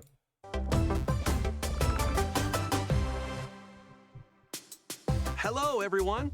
Welcome to today's Nintendo Direct Partner Showcase. This is the most Nintendo voiceover I've ever heard. Presentation, hello, we'll be everyone. focusing on Nintendo Switch games launching in the first half of 2024. Put down your juice publishing and box. development It's time for Mario. Okay, let's get into some headlines. Strive to survive. Hey, here comes Grounded. Get ready to embark on an enormous adventure of pint-sized proportions. I feel like I dropped the ball. After being shrunken down. Hang on a sec. I feel like I dropped the ball by not playing this on Xbox Game Pass back when it first came out. Because there was a little bit of a movement behind this game and people taking interest in its early access. And now I think it's fully out. The early access part of it's done, which is why it's coming to Switch and PS5 and whatever. But I probably should have jumped on this earlier. It's still on Game Pass, so I still can, but I don't know. I'll think about it. It looks cool. At the hands of an evil corporation, you must explore a vast, immersive world right in your own backyard. Survival crafty stuff is... Assemble your crew and work together in online is up my alley. It's not my number one genre, but it does it for my OCD. Solo. Gather resources to build your base and craft weapons, armor, and tools to improve your chances of survival. Use the tools you craft to forage plant life. But watch I love cutting down you follicles of like blades of to grass uncover the mysteries as if you're cutting down a backyard. tree. Or build, share, and play your own creations in Playgrounds mode. Do you have what it takes to make it big in this minuscule world and fend off its creepy, crawly inhabitants? This is the one big part or never go home. that turns when me off. Grounded launches on the Nintendo Switch system. I completely forgot about this. I love the idea of Grounded as a style of survival crafting game. The insects, I'm not so sure about. I can deal with things like ants and grasshoppers for the most part, but as an arachnophobe, I know there is at least more than one kind of spider in this game. I've seen pictures of them, and they are mortifying. And I'm not the kind of person who cops out and plays games on arachnophobia mode when they give you the option in the settings, because I want to play the game as intended, as delivered. I don't want to run around looking at some giant amorphous blob that is supposed to be a spider that's been altered so that I don't shit my pants.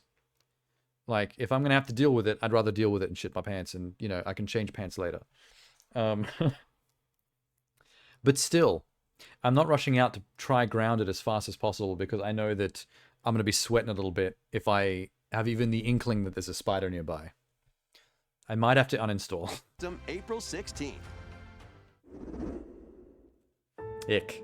A tale of destruction and renewal unfolds in this return to This the looks cool. Ender Lilies world. Oh, Ender Lilies. This once flourishing country sits atop a I know what wealth Ender of Lilies buried is. magic. That's on my Steam wish list. Homunculi, artificial life forms created as the country flourished, were meant to bring about a brighter future. Ender Magnolia, Bloom in the Mist. Cool name.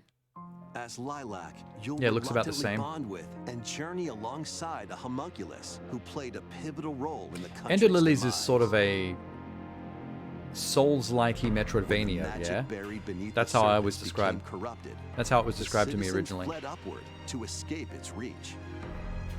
But those who lacked power and wealth remained abandoned below. That's definitely a different girl from the first game. I Along your don't recall the journey, hair you'll battle looking like that. rampaging homunculi. Upon liberating them, the creations will join you on your adventure, Sick. becoming your companions and lending their aid. So it's Pokemon, but What people's awaits souls. Lilac and the homunculi at the end of their Souls journey? of your enemies.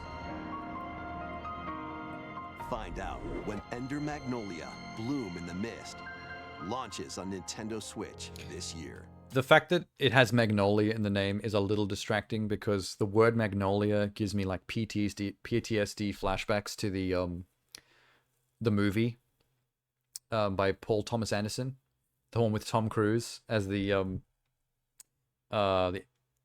inspirational speaker. If you've seen the movie, you know what I'm talking about. It's a good film, but kind of intense. It's your Now I'm going to adventure, picture that your that way entire in game these Nintendo Switch games. with Tom Cruise's head on that little girl. Explore an interconnected world of puzzles in this charming adventure. Cool graphics. Slide across rows and columns on a sprawling gameplay grid where everything moves What the when fuck? you move. Solve puzzles by venturing out into the wilderness. This looks like it's going to be helping out the difficult. townsfolk, and taking down monsters in handcrafted dungeons. What awaits you on this curious journey of self-discovery? The world is yours to solve in A Ranger, a role-puzzling adventure, sliding onto Nintendo Switch this summer. Wait, Guide Elaine. what was that game called? I've seen pictures of that a while back, A Ranger. This was actually made by a company that made some games that I've played on stream that I really liked. A Ranger game.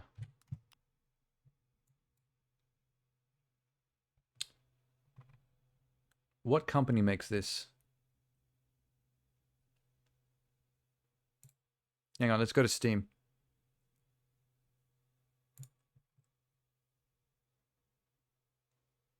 Blah, blah, blah. Debut game from an all-star development team featuring the artists behind Braid. Oh, wait, okay. This is, now I remember. It's a new development team, but the creators are, some of them are from Braid, and some of them are from Kato. I played Kato on my stream. It's the game where you're basically like finding pieces of map and then stitching the map together like a puzzle piece so that the way you put the map together is what creates the environment. And you can rearrange it to change the environment.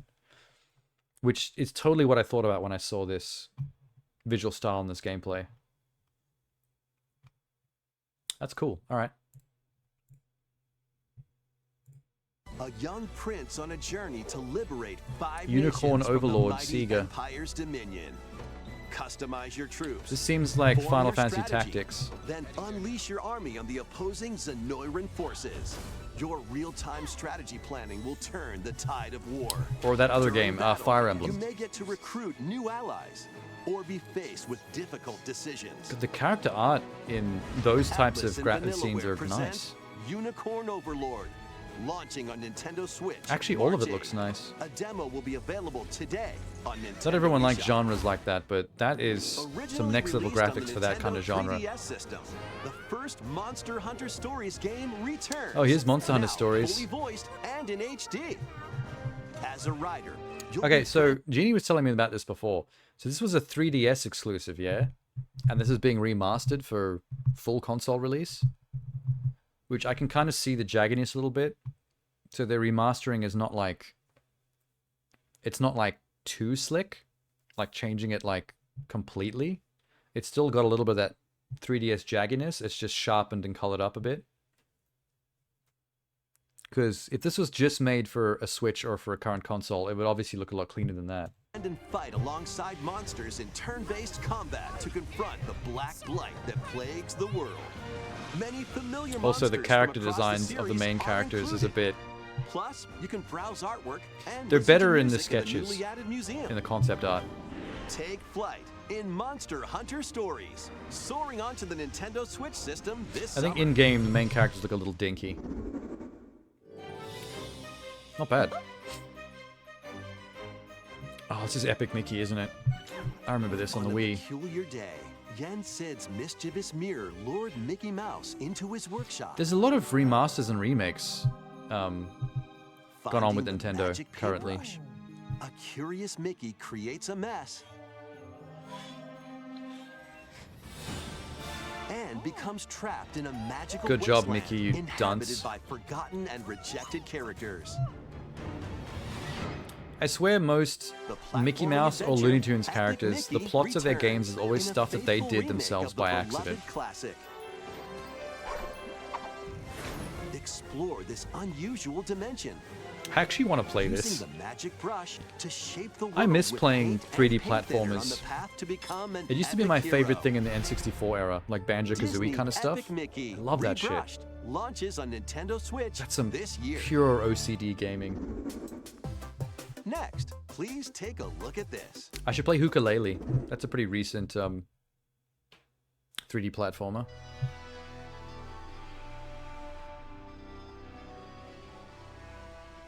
I'm afraid Tokyo experienced its own peculiar occurrence while you were away. I'll be counting on you to gather more intel on the matter. I suspect it to be traveling back and forth between Tokyo and the Netherworld. Wait, This place is definitely is this a Shin dangerous. Megami That's remaster? about all we know right now. Look out! Who are you? Now let's kill this thing. Considering I'm currently trying to finish Soul Hackers 2, The key to the I'm really not vibing with more of this Atlas This stuff. is where you prove you can fight.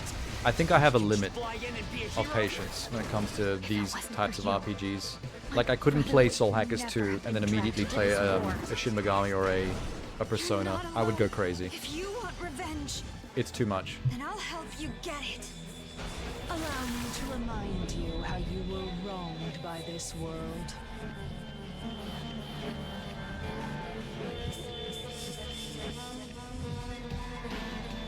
Shin Megami Tensei 5? Okay, I'm confused. Is this...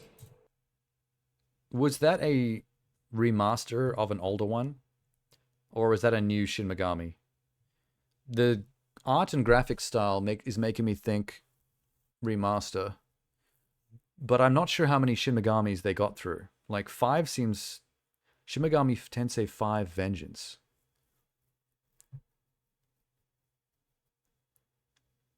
Maybe I should look this up. Shin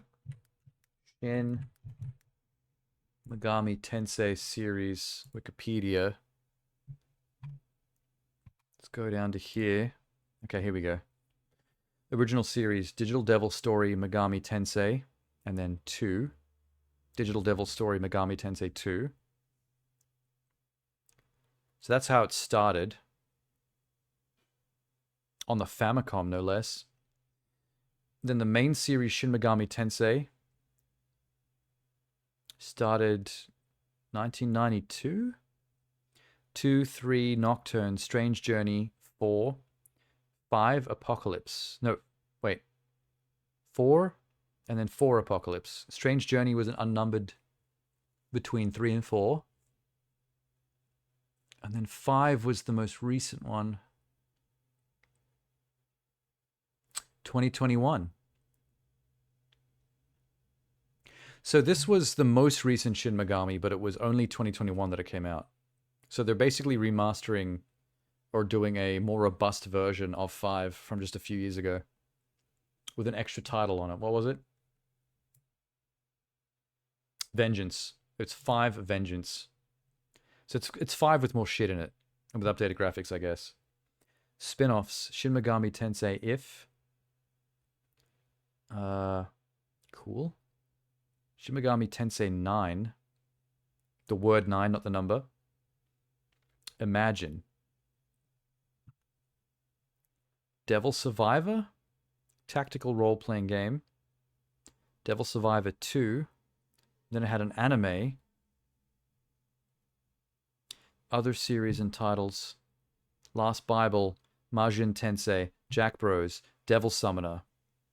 Devil Summoner is the first version of the one I'm playing, Soul Hacker 2. Persona, Devil Children, Digital Devil Saga, Tokyo Mirage Sessions. Okay, there's a lot more franchises tied to Shin Megami than I realized. But Devil Summoner is definitely the one that I'm playing currently. Devil Summoner, then Soul Hackers. 2 other spin-offs. Raido Kuzunuha versus the Soulless Army. Raido Kuzunuha versus King Abaddon. And then Soul Hackers 2, which I'm currently playing. God, out of all the games in all these spin-off interconnected series, I'm just playing the most random one. Feel a little self-conscious about that.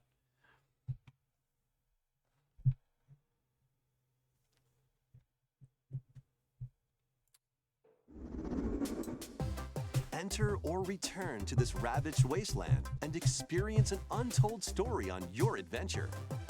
Let's take a look at some more headlines. Yeah, let's. Bring it on. Get ready to unite and fight in these Nintendo Switch games. Fight in iconic battles from across the Star Wars galaxy in this collection of 2 classic games.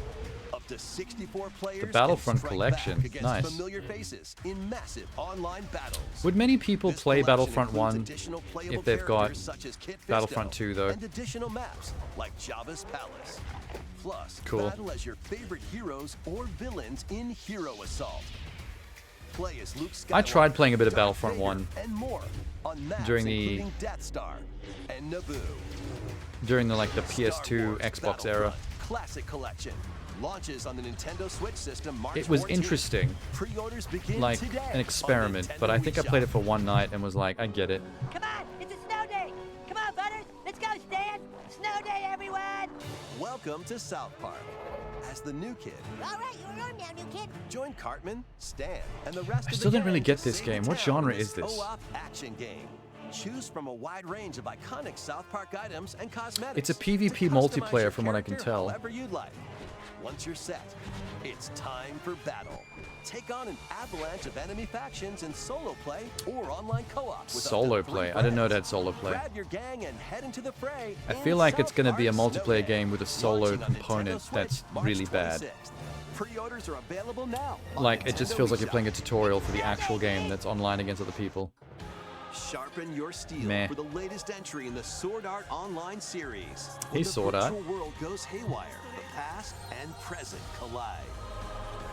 Sword Art is a franchise that I don't appreciate the acronym. Alongside People are always former typing SAO, adversaries and I'm like, fallen dude, allies. SAO is a It's biscuit up to you to save the world. that people nut on in Australia Experience a and force each whole other to new eat. single-player I don't want to hear about no story, SAO. or take the battle online with up to 20 players in co-op play. Sword Art Online Fractured Daydream launches on Nintendo Switch this year. I think that's kind of an annoying thing that gamers do, though. Everything becomes an acronym, and then you don't know what's what. In Gundam Breaker 4. Especially when, like, fucking major franchises like God of War and Gears of War have the same acronym. So if people say GAO to you, you don't know what they're talking about. Choose from over 250 base kits. Combine and customize their parts to build your very own mobile suit model, known as Gunpla. Then put your creation to the test. You in a could build your own variety of Gundam. combat Nice. Missions. By defeating enemies I feel like the best thing about Gundam is, like, building model kits. kits. I don't actually want to play as a Gundam and fight other Gundams. I want to build a model kit and paint it. Snap pics in the new diorama mode. Prepare for battle when Gundam Breaker 4 launches on That was Nintendo actually kinda Switch cool. this year. The fact that they've improved on the idea of a photo mode by letting you actually add your own visual effects, like place in 3D actual missiles and blaster fire and tracer bullets coming out of things, so you can basically like create an image Photoshop style out of your freeze frame. That's cool. That's a great idea. Let's get down to More things need to monkey emulate that business. idea, I think.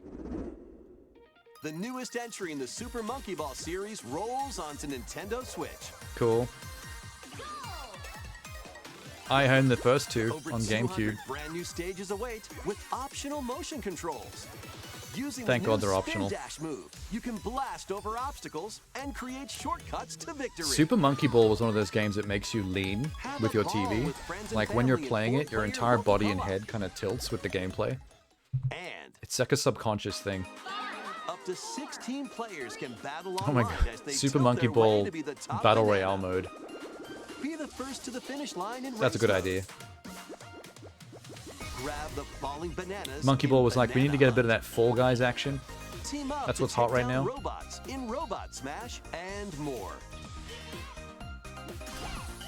Get ready to roll, tilt, dash, and party in one appealing adventure when Super Monkey Ball Banana Rumble launches exclusively on the Nintendo Switch system June 25th.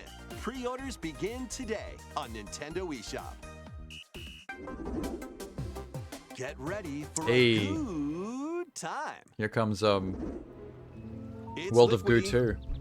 It's solidy. It's actually kind of crazy goo. how long ago World of Goo Stretch it, 1 was. shape it, I don't know and how use it to build this suddenly got a strategic sequel now. structures. In this physics-based puzzler, you can build towers, bridges, and even whatever this is. It's gross. Your goal is That's to what it guide is, as it's much gross. goo as possible into a vast global pipe distribution network. But where do the pipes lead? Certainly nowhere sinister. Places where goo needs to go. Put your imagination to the test. As you build, splash, explode, destroy, fly, and roll your goo to the goal. You'll encounter different types of goo balls with unique properties. World of Goo was including cool. Explosive goo, I just didn't know that there was jelly goo, more to and the more. the Plus, concept exclusive to the Nintendo Switch to version, require a you sequel, can and I guess there build with up to wasn't 3 buds because in this was local like co-op play. over a decade ago. World of Goo 2 launches It took as a until now for console them to think of exclusive ways on to make a Nintendo sequel. Switch, May 23rd. Build a life transcending time. It's gonna be a Harvest Moon RPG. Craft your story 1,000 years in the making in a brand new fantasy life game. This once thriving island in the seas of Bavaria now stands deserted. This looks like Animal Crossing. Travel to the island's past to gather resources, then use them to restore the island in the present. Oh, cool. You'll start out by assuming one of many different roles called lives. Why not become a miner to collect ore? It might be a little bit How too about a cute. magician to take down monsters? Or even a carpenter I'm to getting craft some slight furniture. Little King story. You can swap between these lives and many more as you rebuild the island. See, As the you thing that's travel got me through is the time, rebuilding the you'll island thing. gradually uncover truths about your I new like island rebuilding home. stuff in games. I like the Additionally, up to 4 I like that players as a can journey driving together force, online. motivation. Invite friends to the island and set off You to see the city discover building up from your secrets that efforts. lie in store. I can always get behind that kind of This progression life is system. yours to live in. Fantasy Life I, the girl who steals time. I really want to Launching play on the sequel Nintendo to Switch October 10th. what's that Studio Ghibli RPG that was on PlayStation? Studio Ghibli-esque RPG. It got a sequel that had like a building up the town kind of aspect to it as well. What was that called? Ghibli-like RPG.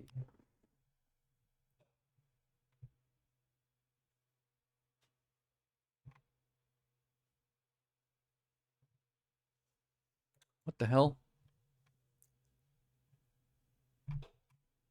For PS3? Ni no Kuni. That was it. Yeah, Ni no Kuni 2. I watched a video review, and they changed a lot of things about the game. One of the things was you bring back NPCs to this town, and you build up buildings that they man. And you place the buildings and stuff, and I was always intrigued by that. But I never got around to playing the sequel. I played the first one all the way through. Second one never happened. It is a long undertaking, though. It's time to hunt. Those games aren't short. Trash? The world these days is dark and mean. Even the water tastes unclean. Need I remind you all how threatening the ocean is outside Is this that reef? hermit Scour crab the based depths of a Souls-like polluted game. undersea world in this Souls-like adventure. Yeah, Souls-like. This is the one I was Recently thinking had my of. shell taken away. If you can go It looks get that cutesy treasure and that cute, John but I found, believe it plays I'll just like a gladly trade Souls-like. the shell for it. Protect yourself with whatever you can find, from cans to cardboard, during your hunt to reclaim I wonder your what prized gameplay. It would appear the hunt is on. I wonder what that how that fits into gameplay. The switching your house. But you'll run into a few Like if it's crabby just a stat predators change, along the way. depending on what you're wearing on your back. Perhaps we can work out a deal, little hermit. That treasure's as good as mine. Use over 60 ability-granting shells and harness powerful umami magic to take down enemies in frenetic deep-sea So combat. the different shells give you different What other abilities, I threats guess. lie in the ocean depths? As they say, one crab's trash is another crab's treasure. Launching on That's cool, Nintendo I like Switch, that. April 25th. I like the more kid-friendly aesthetic, but it's still a Souls-like. These Nintendo Switch games will have That's a you cool dashing, combo. dropping, and Probably drilling. gonna horrify some children though, that Join expect something a Penny lot and easier. Yo-Yo in a brand new 3D platforming adventure from the team that brought you Sonic Mania. Dash, swing, ride. Is this a Sonic and Team master game? the cosmic string in over 40 levels across 11 vibrant It has that worlds, vibe. all while outrunning a massive penguin army and a colorful cast of bosses. Feast on power-ups to activate transformations. This is so old school. Help out the I feel like we're watching a denizens trailer for a during your Sega Saturn game. acrobatic escapades, and put your tricks to the test in a time attack mode. Hope you're ready to yo. Also, there's this weird because Penny's big breakaway digital launches on Nintendo sketchiness Switch to the today. 3D models that make it look like it's deliberately trying to feel retro. Local Only slightly. two-player battles are coming as paid DLC to the fruit matching phenomenon, Suika Game. What the Choose hell? from 3 modes: original, time limit, and attack. Aim for a higher score than your opponent in original mode. Make How do you win this? split-second decisions against the clock in time limit mode. And overwhelm your opponent with bunches of fruit in attack mode. So it's just dropping fruit Plus, online and dealing with multiplayer the will be physics of added to them the combining. DLC in the future. It's pretty funny. Get battling when this paid DLC for Suika Game drops onto the Nintendo Switch system. I wonder what today. Suika stands for. A bundle of the game and DLC is also available today. Probably something fruit and veg related. Gear Drill up Girl. for some thrilling drilling in the 2D action platform. Oh, Pepper Grinder, sorry. Yo. She just drilled right through that thing's ears. Pulverize enemies in your way. Liquefied his brain. Ride on gnarly vehicles to recover your missing fortune. Pepper Grinder This is drills cool. its way onto Nintendo Switch March This has got some 28th. style. A demo will be available today on Nintendo eShop. Yeah, I like that. Hopefully it's on more than just a Switch. Giddy up for a fusion of solitaire Oh, and no. horse racing in this remastered Wait, version what? of Pocket Card Jockey. Did he just say solitaire Take horse cards racing? to create a sequence of numbers and build up power during a race. So you're playing solitaire in order to make your Check the horse run positions of other faster? horses, What the fuck? Spend power to move around the course and grab special cards to gain Who the fuck upper thought of boost. this? This Win is events to get absurd. new horses, then breed them to raise the next generation of ideal steeds. You can even race online against other players. It's off to the races in Pocket Card Jockey Ride On, launching on Nintendo Switch. That name is a today. bit too... I mean, I'm never going to remember that name. That's too many words for a name.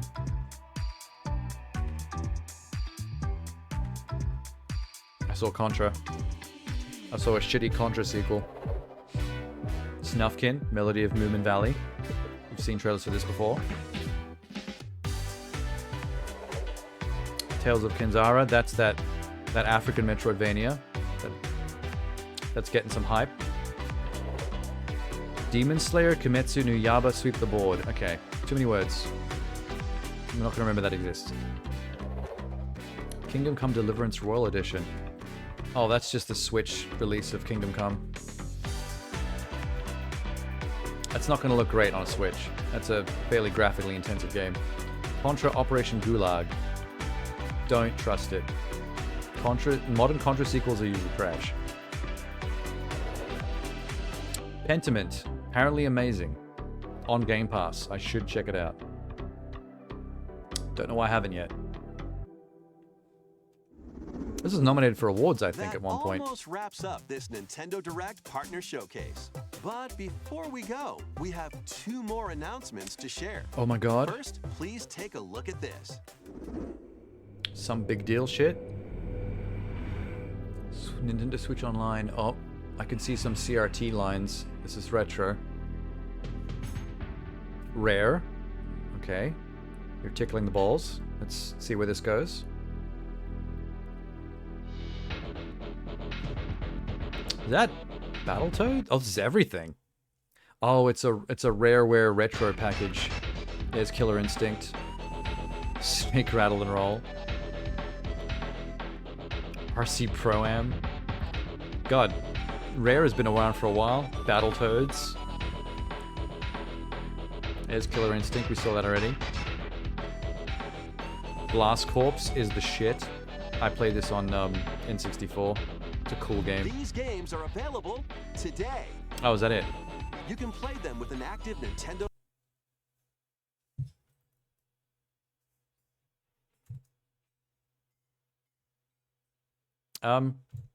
My screen's blacking out again. Oh, there as well. Excuse me.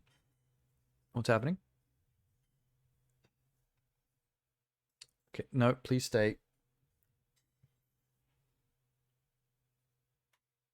I don't know why it's doing this tonight.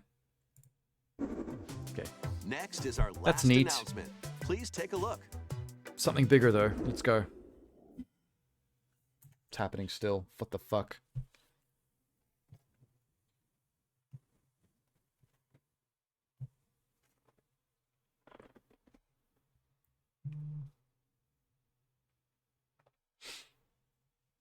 Okay, it's back on you. What about my screen? Oh, there it is. Okay, let me give it a sec. All right, that seems fine. No problems yet. Okay. Wait, no. Yep, okay, it's going. Fuck. Please. I can't see anything. Endless Ocean Loom. Oh, Endless Ocean. I remember that. That was like a diving RPG back in the PS2 era. What's happening here? Why is my Elgato turning on and off randomly? Can we watch it now?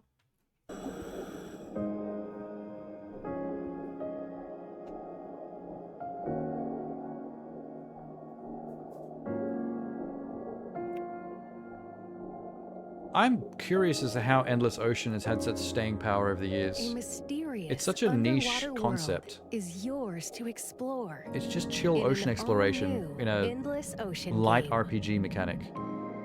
Welcome That to shark the Veiled is Sea, not cool. a location. That shark was a mutant. That was a man-eater. I'm gonna pull this.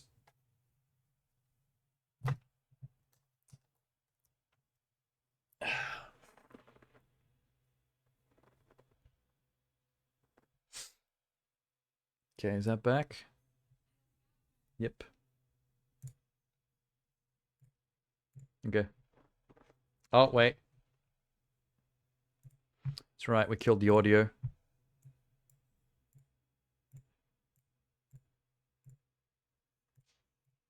This unexplored region changes with each dive. So it's a offering new roguelike? Things to discover. It sounded like a roguelike. Up to 30 players Whoa. online can plunge into the ocean's depths together. Okay, that's pretty cool. Share your discoveries with I feel other like this is such divers. a chill, cruisy An experience. exchange of friendly It probably greetings makes more sense while to experience it freely with someone else. exploring the vast ocean. Where you can explore and just chat. There are over 500 different species of marine life to encounter.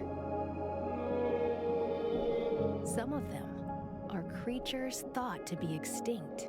That's gonna and kill you. others may be mythical. That's not real. Magical monsters.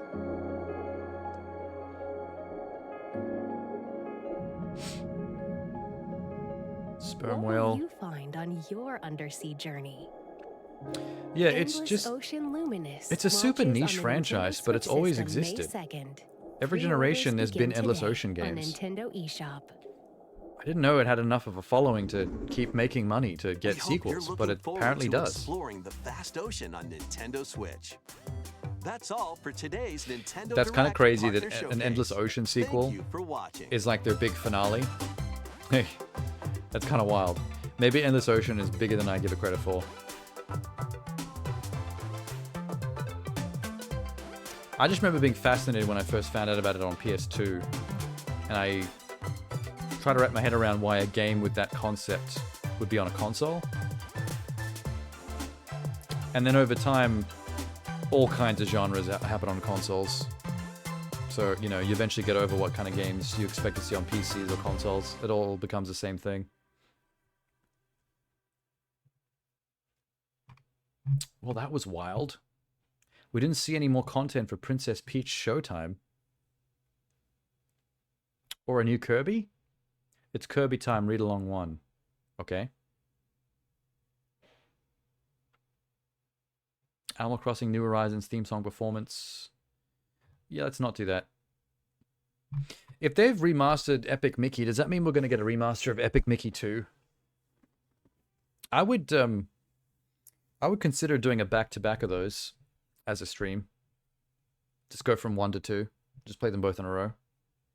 If that was possible. If they're going to do both. How much more recent was the sequel, though? Wasn't really. Even the sequel's still a long time ago. It happened a few years after the first one, but it's still a long time ago when those... So both of them could basically go with a remaster at this point. It would make sense. That was an okay Nintendo Direct. That wasn't one of the best. There's some very weird and very unexpected things popping up in that.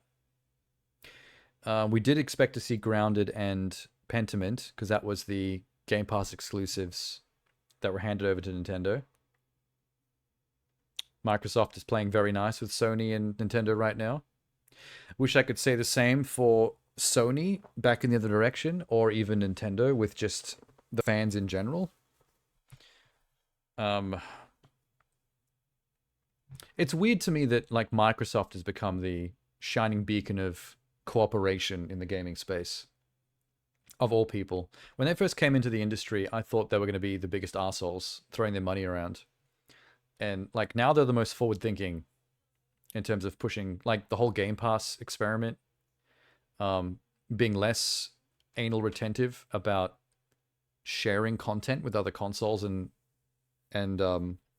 publishers like Sony and Nintendo.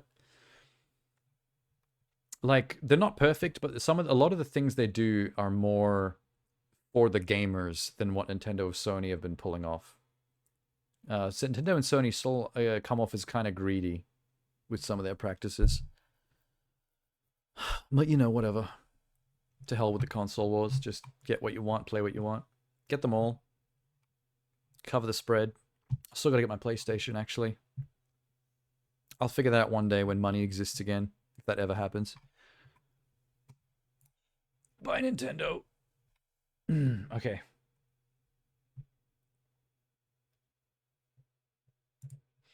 All right. We've completed the Nintendo Direct showcase. Time for FanFest.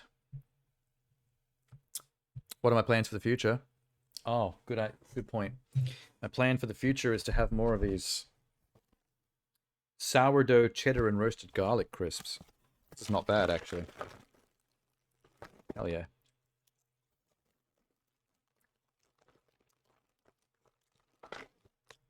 Groovy. That's good. I like those. Never had them before. But they were cheap. They were on sale. So I thought I'd try them. Alright. Time for FanFest. What is FanFest again? The first ever IGN FanFest game trailer showcase, celebrating your soon-to-be favorite video games Looks at the following titles. No, that's spoilers. I swear to God, we've done FanFest before. I don't know why they're saying this is new. I even remember the title FanFest. Sus. Okay, let's go. Cool title. Cool title treatment. Good graphic design. Where are the games?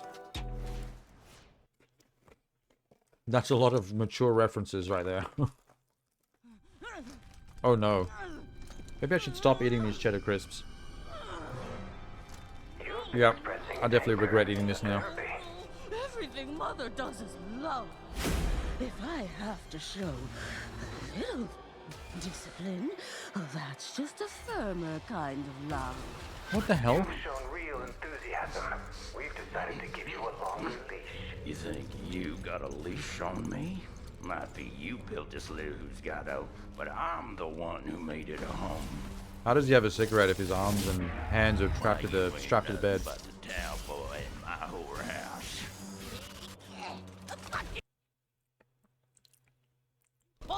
Oh, this is Outlast Trials. I just caught up. I never played it. You upset Daddy? Either there's new DLC expansion content coming out, or it's getting released on the Switch or something. This ain't a charity. This is business. Business don't mean shit without the law. Mother in the name of God in the midst and hearts of little children. Property don't mean shit without a threat of violence. This, I'm not gonna lie, Outlast Trials gives off a very upsetting tone. Cut down. Well? This is all very fucked up. Experience has taught me one truth about the human limits of terror and pain. Which is? He's fucked up. There are none. Oh, there are. Try stubbing your toe on some furniture. You'll find your limits of pain very quickly.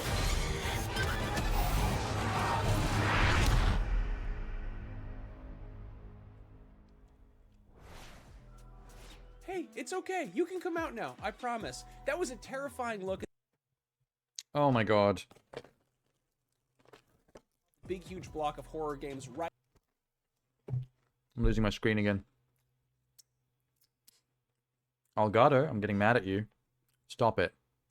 Right here on IGN FanFest. I'm Max Scoblin. For the next little while, I will be your guide, your medium, your exorcist, and the person to call if there's something strange in the neighborhood. Like maybe backyard clowns. Did you know that in a 2022 study of nearly 1,000 adults, a little over 53% of them said that clowns caused them some level of discomfort? Think about. And that was just regular clowns. You know what's even scarier? Clowns that go around killing people. And you know what's even scarier than that? Well, here's an informative video on the subject that may cause mild discomfort for around half of you. Take a look. Oh, there's gonna be killer clowns from outer space. The asymmetrical horror multiplayer game. Like the Texas Chainsaw Massacre and that Evil Dead one recently. We got us a kind of a clown. That movie is interesting. It's very goofy. It is horror. There are some spooky and some violent things that happen in it, but it's such a bizarre movie. It's equally funny as it is gruesome.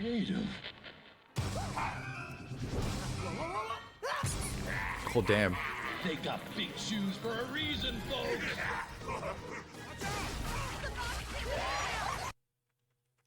I am curious how this is going to play. Did that just black out again? Oh, clown. She fucked up. Teamwork is life, amigos, and you have to stay alive to win. Hell I'm not exactly sure what like the human objective is in this, aside from survive clowns.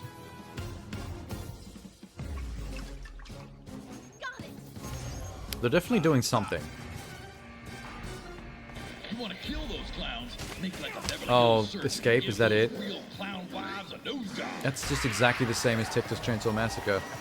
Do a bunch of like random objectives to escape the area, and that's it. Clowns are here. Clowns are now. Oh, they definitely kept that grotesque fucking clown design from the movie. They're not pleasing to look at. That's the point. I can't say that as a negative. That would be perfect to come to Game Pass, because ain't no one spending money. The rot and fear bloomed. Pestilence claimed the land, the crops, the animals. Our thriving community withered. Death came. And so we ran, seeking refuge. They ran so far away. Lands of Luna Nova. I have protected Flock of seagulls. from the creatures Oh wait, we've seen a trailer for this before. But my time is I remember this graphics. You have been chosen. Reap the harvest. End the hunt. I don't really know what you're doing in this game though. I just remember what it looks like. There's a card system.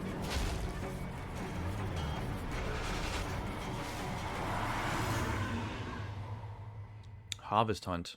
Yeah, I'm not really sure.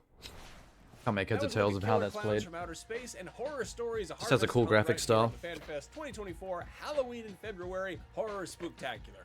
We're still kind of workshopping that title. Probably should have figured out what we're calling it before we started recording. Anyway, coming up next, There Will Be Blood. Not like the Paul Thomas Anderson movie. The name of the game is actually Blood. It's got a hashtag in there. I'm not sure if the hashtag is silent. Anyway, I think the trailer will probably explain it better. Drink it up. This trailer is about inexplicable enigmas found in #Blood. What you are about to watch is not a cartoon, Oh, but Blood. a hand-drawn video game. Okay, we've heard about this one before as well. Tonight, Isn't it like a vampire girl? With like amazing Fairly Odd Parents style art and animation. Placid place, plagued by a series of inexplicable events and loved ones gone missing. But for newcomers, Yeah, the Becky previous Brewster trailer for this was and her great. father David, the town offers a fresh start at a new school and a job at the headquarters of tech giant Perch. As the Brewsters settle into their new lives, the ordinary collides with the paranormal, and Becky is thrust into Oh, this blacking out screen thing is gonna kill me. primeval menace and the calling she was born for. Vampire Yeah. hunting. Right, I thought she was a vampire. It's a tale that unfolds on phones. Okay, so she's in just Buffy. dungeons, at the mall, Buffy with incredible Cartoon Network art and animation. and the business end of a hockey stick named Brenda. I love it how the scale of the animations like changed drastically. Like some of the finishes like cover half of the screen with like the size of her or a weapon. It's just it's not doing it right now. I don't know how to stop it. Oh my god. Please? Through the very foundations of society, dark influences permeating the internet, aided by her motley crew of friends and the high school. The high Yeah. school janitor? Really? It's always the high school janitor. He always knows what's going on. But who's behind it all? The man's on top of Becky it. Stop them. Will she solve the riddles hidden within that strange cookbook? What is the mega multiverse? And who's driving this bus anyway? It's a good boss The fight. race against time and technology with the fate of Carpentersville hanging in the balance. Yeah, the visual style of this is what's If winning. you or anyone you know believes they can aid Becky in her quest to save Carpentersville, we invite you to please. I mean, it's wishlist. from the looks of it, it's some kind of Metroidvania-esque, just twin-stick action game, but the art and animation is selling it hard.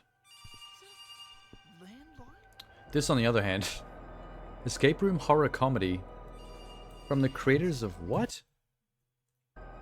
Queer man peering into a rockpool.jpg. Okay, that I want to play. With a name like that. I'm gonna screenshot that.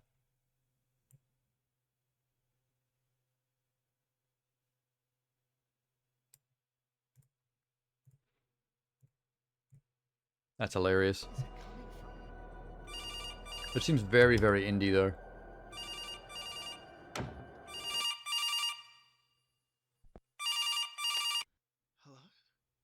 because it's my hat, Andrew? Is that why you didn't let me in today? Into my house? The accent. No, it's just... My husband and I own a small private apiary in Karingaches, and I just thought I'd Is this South African? some of my tenants, and I shouldn't have worn the hat. No, it's okay. I just wanted everything to be perfect for the inspection, and... So you let me in next time? I mean, we have You let me in. But yeah... This is awesome. Actually, this sold me really quickly. Yes, they let me in. What is this vibe?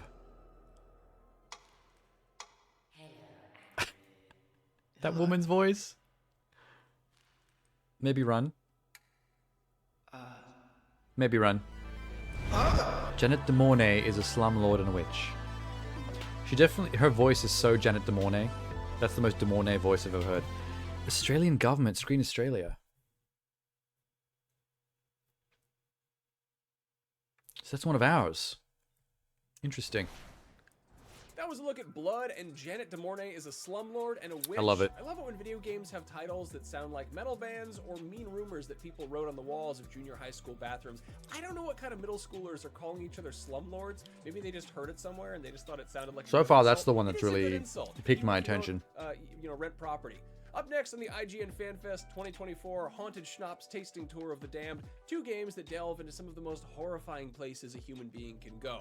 A Scottish offshore oil rig in the 1970s, and the dark web of the pre-Y2K internet.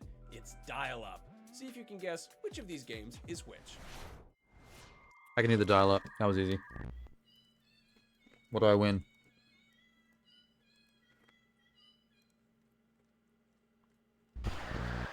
Oh, it's a creepypasta based on the old internet.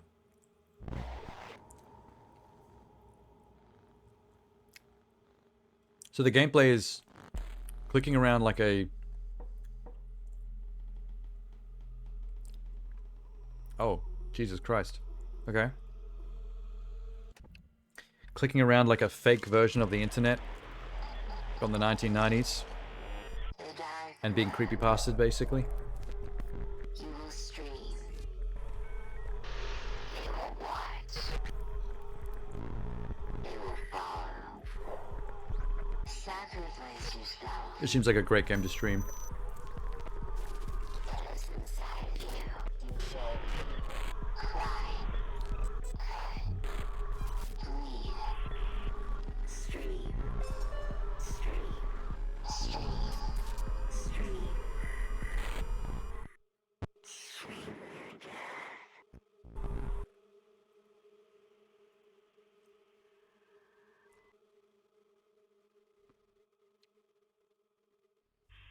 That was cool. That was a good vibe. Still Wakes the Deep, I've heard a lot about. We've seen trailers for this before. I can't stop thinking about that when last I got one. pitched the story of like you're going to be on an oil rig in the 1970s with no opportunity to kind of like contact the mainland or all that, I was like, I Man, want to play it, but if I I want to listen to what they have to say participate about this create spooky it, oil that's rig, even but I better. can't stop thinking about the 1990s internet horror reason game. why Still Wakes the Deep excited me so much. That was really cool. because It is essentially one big game level. So the way we started making the BOD is literally blocking things out in the editor and seeing how big things turned out to be. And we started quickly to find out that we needed quite a large oil rig for our game to make it work as a playable area. Rob like basically just gave me So what they're the saying is controller and said, okay, play. They created play an the entire game, open like, world environment see for what you their feel. game. Like the innovation whole oil rig is essentially an open world environment. Creative director, Created as one like John big McCormack, explorable where he encouraged us to area. put in lighting into our levels, into our blockout levels, that was similar to what we intended in the final game. This is because when you're in the dark, That's cool. you see the environment differently. You pick out different things. You pick out the contrast between depths rather than. Makes me wonder what the kind of gameplay It's really occurs in that important to environment. Play the game, even at a blockout stage, in the same way that the player will experience it. Thankfully, there are some huge structures in the North Sea that we could take inspiration from. So we were looking at even archives of blueprints of oil rigs and things. We were looking at how they're constructed, the types of oil rigs, like semi-submersibles and tension leg platforms and things like that. Another thing we tried to play a lot on the level design side was to have more destruction happening the more you go through scenes in the game, and that means that some area that you already have seen is now blocked, but some other areas that you could have gone through in the early scenes are now open. As the game progresses, we really wanted the player to experience a transformation in the play space, so they could return to areas that they'd previously been in. They could see that what was previously a very human place, like a canteen or a crew lounge, would, when you return to it, have elements of horror, had elements of change. Like, I still aren't sure what kind of game this is. It's horror, but it becomes very, very difficult to make modifications. is it a puzzle-solving, environment-exploring, walking simulator kind of thing, which I love? As moving a piece of furniture would take multiple iterations. Or is it more of a Resident Evil, for example, we've got sneak around and occasional action the legs of the rig into the pontoons under the thingy? waves. And we thought that was an incredible thing to be in these kind of submarine structures with the waves beating above, and you're very alone down there. That pulls So there is so some many running and jumping horror kind of action. signifiers. There's like climbing this, ladders, that this kind of sense thing. of like, I don't know, everything feels big and you feel so small and like you could slip up and fall like at any minute. There's like a lot of different fear that we were able to use, like for example the claustrophobia with like, for example at one point we are like stuck into a pipe maze with something that is going around you and kind It looks of good like graphically. chasing you. That idea Some of those of finished shots with the light, like of this. isolation, of It's pretty hard. phobia and thalassophobia and things like that. We really wanted you to feel like you were Kaz McCleary in the North Sea. What I like about Kaz is that he feels like a real character. He's like a middle-aged man in his 40s. He's not that athletic anymore. He's swearing a lot, but at the same time it makes sense because everything around him is crazy, and it always feels weird to me when in games the character don't react or don't have a voice. It kind of like breaks the immersion for me. Whereas Kaz, like, I'm a bit his reactions 50-50 feel on that one. real and feel like Sometimes when you what have I a would Gordon do Freeman-like character that in never this speaks, situation. it can be pretty immersive because there's nothing about the character that can break you out of the immersion. Like if they say something dumb, or if they react in a way that doesn't seem realistic. Aware of the clockwork that makes it all happen. There's more of a risk there. You sometimes forget that there is horror there. But the immersion And is so increased if you can give them a voice and actually make it good. If you send those off succeed at the risk, internal, external the benefit playtesters. is better. And in some cases, they'd be recording themselves on a webcam. There was one moment we got one of these playthroughs back, and they just stopped playing and put their heads. It's kind of like the Evil Within comparison. Take a few minutes That's a character because that they were so freaked out. reacts and has a Which was voice, a but wonderful moment. That's where you know oftentimes horror it right. doesn't When I make see people sense. talking about their wishes for He almost seems like he a doesn't game with a care or react that brain much to things that are actually quite insane or believes horrifying. in itself. And that can be I want confusing or them to comical. feel like this is that game, something that is an experience that they will never forget. That looks nice. The Chinese room is... Hang on. I recognize that.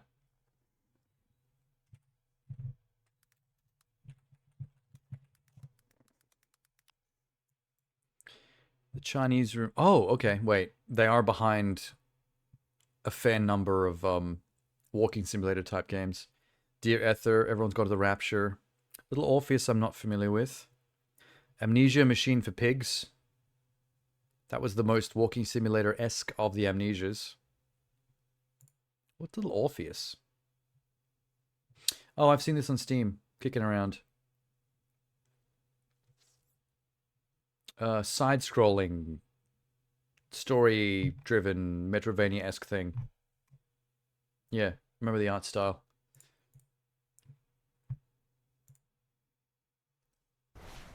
Welcome back to Return of the Living IGN FanFest, House of 1,000 Horror Games. Legally, I don't think we can call it a House of 1,000 Horror Games because it's not actually a house, and there aren't actually that many horror games inside of it. Now, our final trailer is going to give us a look at Outbreak Island, which is relatively scary. Another one we've seen but if before. Island really isn't the worst place for an outbreak. Kind of a natural quarantine zone. I feel like Outbreak Kissing Festival or Outbreak All You Can Eat Outbreak Buffet are both Kissing much Festival? worse, grosser problems. I do Maybe wanna they're play gonna do that. a whole trilogy. Anyway, here is some disgusting exposure to Outbreak Island, and on that note, I'm gonna go eat as much lunch as I can and then head on down to the Kissing Festival. I'll Same. see you all next time. Have a good one.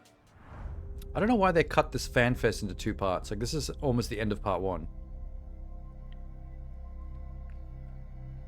Maybe they're just getting all the horror games out of the way in part 1 for people who don't like that stuff. And then part 2 is other stuff, other genres. Outbreak Island, every time we see trailers for this, I get Stalker vibes. You know, being on like an island that's fairly open world. And you're just kind of going about your business.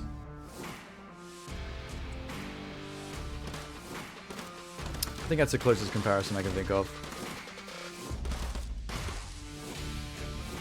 Risky for them. Risky comparison because Stalker 2 is still coming down the pipe. You don't want to be coming out against Stalker 2 as a Stalker wannabe.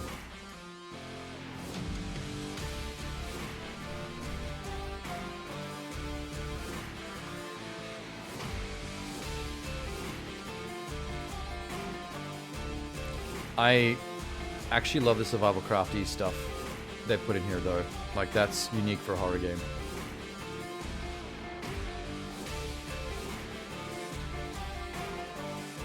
Taking your truck out during the day and filling the back with materials and driving them back and just building shit. Building up your little homestead. There seems to be more of that type of gameplay mechanics at play here than I even expected. I thought there'd be a minor thing and the rest would just be storyline. Like following a linear horror storyline that happens to take place on an open world island. Wow, people are just talking about killer clowns. That's the one, that's the standout from the video in the comments? Killer clowns from outer space? Didn't expect that. Out of everything. That's so random. Alright. Let's hit up part 2. It's a little longer than part 1, but that might be because this is the non-horror part of the show. Hey everybody, welcome! You're watching IGN FanFest 2024, a celebration of all things pop culture. But coming up, we're going to focus exclusively on a whole bunch of video games. What sort of video games? All kinds of video games. Whether you're interested in games about catching fish, or getting abducted by aliens, or power washing stuff, to all. or just, you know, committing murder, we've got you covered. Speaking of committing murder, here's a look at what good old Agent 47 is up to next in Hitman World of Assassination. I'll give you a hint, it involves assassination. Take a look. I don't get excited for Hitman anymore, unfortunately. I love this franchise, and I've played a lot of the older games. It's just, I don't know. Your target is Mark Faber. It just kind of became a live servicey kind of thing in a way. Disgraced former MI5 operative currently working as a freelance assassin. It's like there just is a Hitman game now. Like, no sequels, no spin-offs. It's just like a Hitman package, kind of like Rock Band 4 is. And now everything gets just snapped onto that, like in a live service kind of way. And I don't know how I feel about it. Faber has been confirmed killed by ICA agents more than a dozen times. On every occasion, he has managed to come back from the dead. Okay. Ooh, Monaco. Interesting place to do an assassination. You know, it'd be great if it was a plot to assassinate Tony Stark while he was at the Monaco GP, like Whiplash tried to do.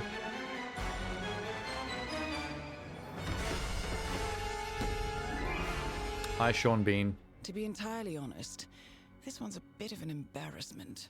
Featuring Please make sure Sean he doesn't Bean. come back again. For some reason, Sean Bean is now immortal in the Hitman franchise, which is kind of ironic. Not only is Akira Toriyama the creator of Dragon Ball, but As he's a man prolific who's like, manga writer. his entire existence is a meme. The man who dies in every movie he's in. They put him in a game as someone who keeps coming back to life. Did that on over purpose, 40 for sure. manga series. One such series was Sandland, a manga about a desert world inhabited by survivors looking for water. Think Mad Max by way of Dragon Ball. For reasons that still we actually aren't get to see super footage of clear to this? me, though you'll hear Cool. no objections, Sandland is back in a big way. Not only is an anime adaptation premiering later this year, but Bandai Namco is getting ready to release a full Sandland video game, and IGN got a chance to play an Whoa. exclusive preview for FanFest, and found a delightful throwback to a bygone era of anime gaming, with extra enjoyment for longtime Toriyama. What is this game? I actually thought it was going to be a turn-based RPG. One aspect of Toriyama's game that often goes unheralded is his brilliance as a designer. One look at his So the main steampunky, character's circular car not and really a airplane guy or a designs, girl. and you He's know just like a instantly who gremlin drew them. demon creature. Vehicle design is clearly a passion for Toriyama, having drawn everything from hovercrafts, airplanes, spaceships to Toriyama-fied cars. His trademark machines have appeared in every one of his Yeah, this is series, way more from action-based than Dragon I Ball to Dr. Slump. expected. Sandland finally put me in the cockpit of these wonderful This is like vehicles, full and it real-time was a action. dream come true. My hands-on preview began With with our mostly hero, vehicles, Beelzebub, in steampunk need of the vehicles. right vehicle, a recurring element in my preview, to get across some quicksand. To do so, he enlists the help of a new character, a brilliant mechanic named Anne, who says she can get Beelzebub and the crew across quicksand on her bike. Unfortunately, she lost her bike during a chase, and now the gang has to go and retrieve it in an area called Talbo. Sandland is at its heart an open-world adventure game about Beelzebub and all the cool vehicles he can pilot. That's what I was The about to main say. mode of transportation It's an is a open-world game customizable about tank desert that can vehicles. traverse the stands and blast away enemies. Which is only slightly different from what I expected. I was expecting yes, open-world it game utilizes with classic tank desert controls for turn-based that extra combat. hit of nostalgia. But as we learn while trying to retrieve Anne's bike, Beelzebub can swap between several different vehicles in an instant.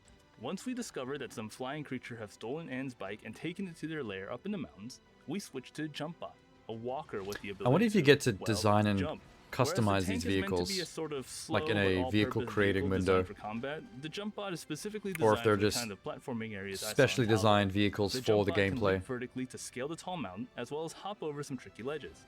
Once we reach the monster's lair, it's back to the tank to blast away at the flying creature. Maneuvering around while firing the tank's cannon takes a bit of a learning That curve. Though my pterodon preview started partway through the game, is not you taking might much damage from experience that learning tank. curve through a tutorial and or the practice It's gained tanking in all the that, early part of the game. all those Nevertheless, shells. the controls No are pun intuitive intended. enough for anyone who grew up playing old PlayStation games, so taking down the flying monster was no problem.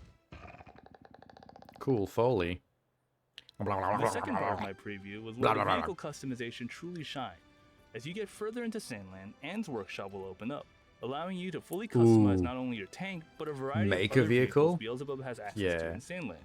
Focusing primarily Oh, it's on my mostly tank, I was able to picking- pick and choose different picking weapons, parts, I think. sub-weapons, threads, and other kinds of accessories to build So it's my really just personal trading Sandland out construction parts. machine. I mostly went with aesthetic this time, Eh, but that's I did fine. opt for a rocket launcher weapon that I got to I guess try in out my over head I my was demos expecting to something more like Starfield. But customization doesn't We were stop actually there. like building the Because vehicles once you yourself. have your loadout picked out, you can go next door to give your ride a custom paint job with a variety of colors and decals to choose from. Like I said, if you're a fan of Toriyama's unique vehicle designs, Sandland will let you fully geek out. I'm not a fan of Toriyama's anything. I'm very The anti-Toriyama second art, half actually. of the demo was dedicated to some of the side activities Beelzebub But can I like take the look on. of this game. I There are like side the missions where actual Beelzebub can gameplay. accept bounties on some high-profile targets. And the world. More on that in a bit. As well as races where you can take your newly customized ride for a true test. With 3 different race difficulties to choose from, each changing the course in some way, you can test your ride against enemy riders and time itself. The There camera, are the way the other camera side swerves activities when you're Beelzebub swerving can that take on in motorcycle Sandland, is a little one of nauseating. which is accepting bounties for tough enemies roaming the desert. I took my newly customized tank out to try and nab some of these bad guys and found that my new missile launcher equipped tank was more than enough to take on some of these bad guys in the blink of an eye. One final note is that even with my limited hands-on time, Sandland is shaping up to be massive. If it weren't for some of the time constraints, I wouldn't have used the fast travel feature to get from place to place, and instead, I would have loved to have taken my sweet time to take in the sights. Alas, that'll have to wait until I get my hands on the full game. It's not bad. Sandland's transmedia returns I is think a I can true ignore the surprise art so style far. issues that I've Honestly, got I personally. haven't thought about it since reading it in a copy of Shonen Jump Just over 20 years the game ago. is just cool. And here it is in a brand new game and even a new anime. For fans of classic PS2 era anime games, there's a lot to be excited about in Sandland. He keeps Even on without talking knowing about anything PS2 about the era series. anime games. However, What do you mean by Sandland that? really feels like a love letter to Akira Toriyama fans. I'm talking about the Dr. Slump and early Dragon Ball fans. There are dozens of amazing Dragon Ball games you can play right now. But if you're a I classic love that that manga mech fan had and its someone dukes who's up loved the and was Toriyama actually art style causing it world to take building, no be damage. sure to check There were out just nothing but Sandland when it zeros hits coming off him while he was consoles getting and riddled by a PC Gatling gun. on April 26th. Sometimes that's all you That's need. been our Putting up exclusive some preview dukes. of Sandland for IGN FanFest. For Just more from forearm. this week's show, check out Just IGN. forearm that 16mm belt of ammo.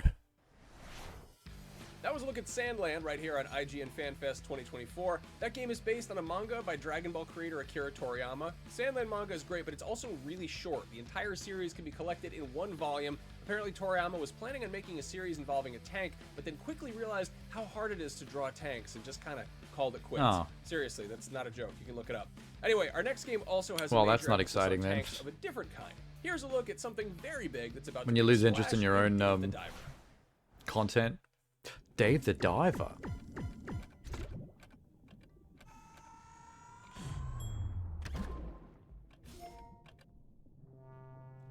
Why are we seeing more Dave the Diver? I think we've seen enough of Dave the Diver, to be honest. That was a Sharktopus. Oh, it's coming to PlayStation. It's a PlayStation reveal trailer. Cool. Something is coming. Oh, it's fucking Godzilla? I know that music anyway. Oh, it's the...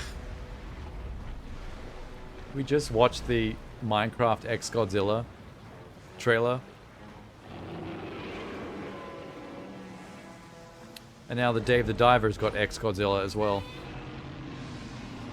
That is a really awesomely rendered Godzilla.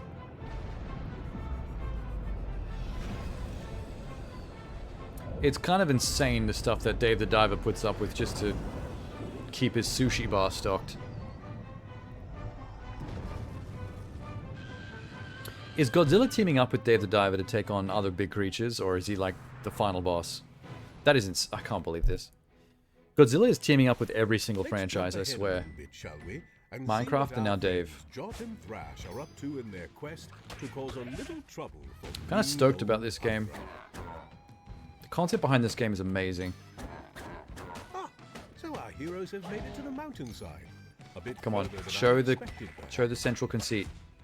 Show the premise. And it seems our bunny friends know where Jot and Thrash can get a pass inside. But it might take a Yeah, bit of jump out of the book. adventuring Jump out of the to book. find it. Fuck yeah. That's the shit. Look at that. I love how they nailed the graphics of this to look like a real 3D environment with a real storybook. I don't think you could have done this in any other era of gaming. Like, graphics only just good enough to be able to do this now. There you go, Jot. He seems to have found it. And found a bit of trouble as well.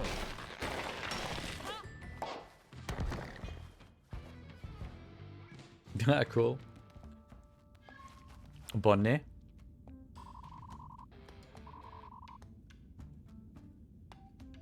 I know that the jumping out of the book, you can basically like explore the bedroom and do other stuff. I don't know how robust that is. Like, can you just leave this book right now and go somewhere else? Well, this is a bit of a mess, isn't it? Time to use your smarts and work out the problem a little bit at a time. Oh Oftentimes, my the god. solution just slides That is right into awesome. place. Tilting the book page so the physics makes things move. Oh, there's so many clever things you can do with this. It's already surprised me with that one thing it just did. Now I'm racking my brain for all the other ways you could be clever with this concept.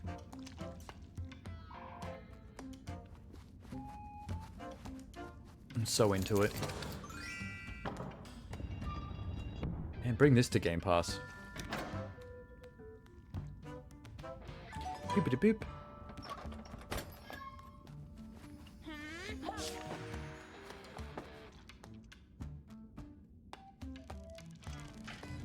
This is a full gameplay demonstration. Put that beside down so I can keep going. Okay, no, it's fine.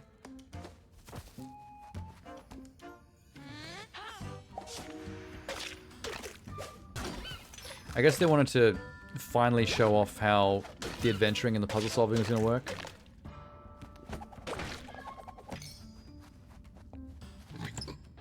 His sword throw actually magnetized the collectibles back towards him. It looks like Jot and Thrash were triumphant once again and continue their quest ahead. Who's Thrash? Is that a potential co-op partner? But who knows what's on the next page for the plucky squire. Maybe they got some criticism of like, you're not showing us how this game is played. We made a game together The with concept our looks friends, great, but we and need to it's see an called example. Harold's Halibut. And they made that trailer. Hello. How are you? I'm Harold Amazing. Halibut, sir. Yes, I'm sure you are. Harold Halibut is a narrative game about life and friendship on a When I saw the city-sized teaser for this, spaceship that crash landed on an I was alien kind of water mind planet. blown You by help how your well the scientist boss, claymation Jean turned Moreau, out, to figure out how to find a new like dry in home. gameplay. The game begins with Harold's mundane day Because they to day, actually made this stuff and but like mysterious scanned them events in. and a fateful encounter lead down a rabbit hole to a psychedelic new realm. What part does the dubious Allwater Corporation play in all of it? Who are the mysterious Light Keepers? And why the two God, it looks so good. going up? Explore away from the start and get around via water It kind slide of tube like system, which connects the water different tube districts system. of Okay, I don't the trust that. Fedora 1. I'm gonna drown in You're that able fucking to tube. openly travel It takes me between back the various to parts of the Neverhood. station. Old PC gamers will know what I'm talking about. There was a point-and-click game called Neverhood that was all You can claymation keep track based. of the tasks and messages you get from other characters on a wonky handheld But this is like computer. next level It shit. comes bundled with a notebook where Harold recaps the story in the form of crude little drawings. It was important for us to not only focus on the increasingly exciting main just looks so storyline, real. but to create a world full of interesting events. I want to see some BTS about how they Woven into the narrative, create you'll the find playful interactions like the playing clay music models to and how they space get them into the bacteria, game and program it fixing a broken and 3D animate it. printer, or having a party. We made everything in the Yeah, game by yeah, this is what I hand, wanna see. Sculpted from clay, carved from wood, painted with paint.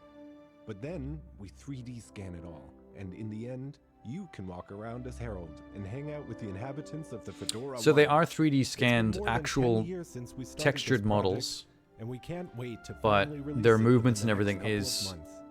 You can already play a demo of the game. like they on are wish 3D listed models on in the Steam. game. They're just Thank scanned from real life ones, and then they're animated in the game. That It's was not Look at like Harold it's Halibut, a true handcrafted stop motion. game that's been in the works for over a decade. But hey, clay ages well. I mean, the kind that they use for stop motion does. A lot of clay gets really hard, and people use it to make pots and ashtrays and stuff like Dude, that. Anyway, games. speaking of stuff that ages well, here's a look at a couple classics from the 8 and 16-bit era that are getting some re-releases courtesy of Konami. Take a look. Oh my god, Felix the Cat. Children today don't know who Felix the Cat is. There hasn't been anything Felix related in a long time.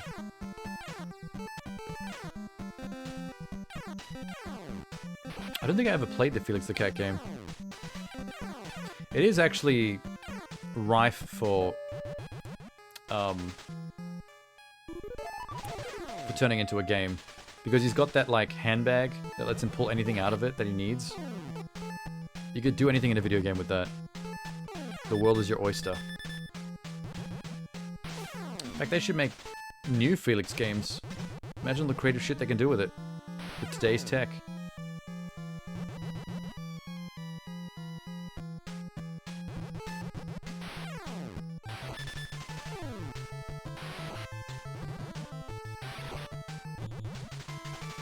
What is that, a gherkin? Are they just going to show the Felix the Cat game? Because he just introduced this as Konami bringing back some golden oldies. And they're only showing Felix the Cat. Oh my god, we don't just see every single level. We get it.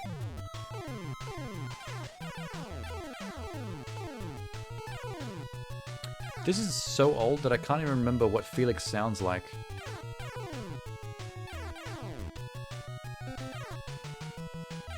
It is kind of wild how many cat-based cartoon characters there are from the comic strip era. You know, like Garfield, Felix, Heathcliff. There's more than that. Just mental blanking now. After remembering 3. Fritz. Fritz is one you don't want to look up. That's not exactly family friendly.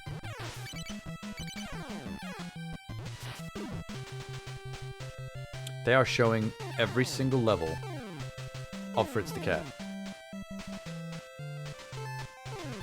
This is ridiculous. Does Konami have any other retro classics they're going to bring back, or is it just that? Okay, thank God. That was ridiculous. You could have done that Felix the Cat thing in like 20-25 seconds. Just a quick montage of the different levels to remind people. Is this Strider?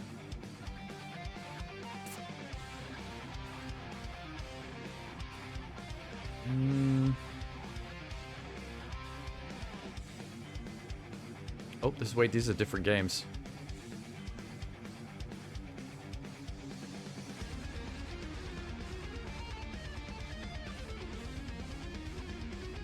All I can think about is Strider, but I don't think it's that.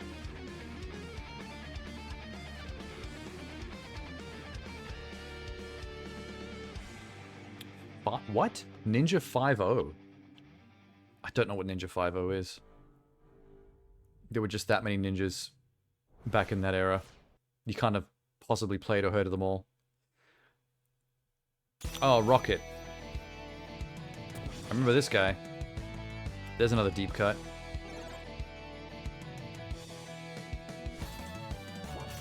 Rocket Knight. This is one where you have to be from that era to know who this is, because there's no modern games out of this character. This was from a particular time.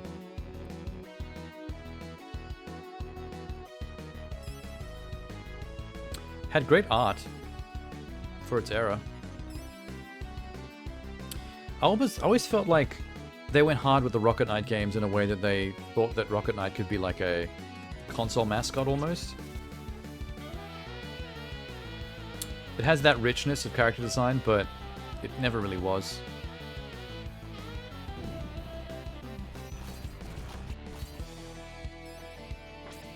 A bit like stuff like Jazz Jack Rabbit. Art design wise, good enough to be a console mascot, but never really became anything of the sort. I've been lucky that so far. Or Bubsy. Bubsy the Bobcat. That I want to do. People liked Bubsy, but not enough to be a mascot. Yeah, it gives you that buzz, which just makes you feel good. Tempest? We're looking at Tempest? Jeff is one of the true originals in gaming. Like, there's no one else like him. The first time I loaded up Revenge of the Mutant Camels, I was like, what the hell is this? Am I being chased by Revenge of the an Mutant umbrella? Camels. Everyone else was just a company or product, and Jeff was Jeff. What he makes is him. From the critically acclaimed creators of Atari 50. I remember lying in my bedroom in the dark and listening to Pink Floyd. And in my head, I would imagine like sort of abstract geometric shapes. And so I came up with this like 1K program, which I called Psychedelia. It was actually called Psychedelia. Does this work? I think it works. Maybe people don't agree with me, but at least I tried. An interactive documentary. Tempest 2000. Oh, that he is was the behind the flagship Tempest. game. That was the killer app. Llamasoft. Did he make that giraffe game that came out? Space Giraffe, he did. That came out on Xbox Live Arcade. I want to enjoy what I do. I want to feel happy with the things that I've made, and I want to make things that I want to play with. Seem to be obsessed with llamas and giraffes, though, for whatever reason. Jeff Minter. A fully interactive documentary, huh? Those are a couple of actual throwbacks, Cool. some Konami classics, and a collection of work from the prolific English game dev Jeff Minter. Up next, we've got a game that seems retro, but isn't. It's a brand new game based on the retro-futuristic cult classic 2015 film Turbo Kid. Take a look. Yeah, Turbo Kid was recent. I heard it's a fun movie. Done retro style. And now a video game. This looks a lot... I was going to say Trials at first, but... what's that game that came out recently? Where you're like a wolf mother on a motorcycle, and it's all gun combat from your motorcycle, where you do flips to reload. You deflect bullets with the underside of the bike. Oh, this has on-foot gameplay.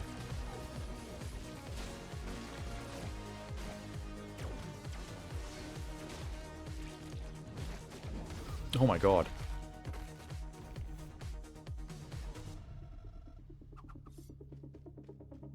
It seems like a fully fleshed out game for a indie movie tie-in. Also it looks Metroidvania. We just saw the map.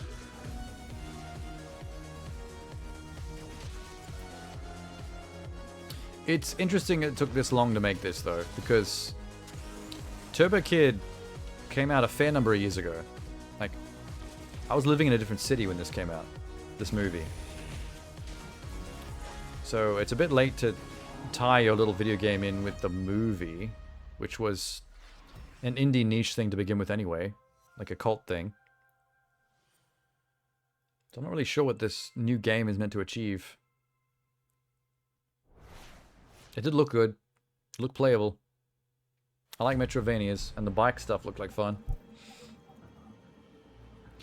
Warhammer? Witness. Imperial Warhammer. engines adorned in filth. A testament to their glory. Yo. Yet the machine spirits yearn. Wait, why'd that stop? What the hell was that? Okay, it's fine. Just watch it again. This is so cool. Imperial I was not expecting... I knew that Warhammer was getting a DLC Yet the machine in... spirits yearn for reawakening, shaped in the likeness of the Omnissiah. in Pressure Washer Simulator.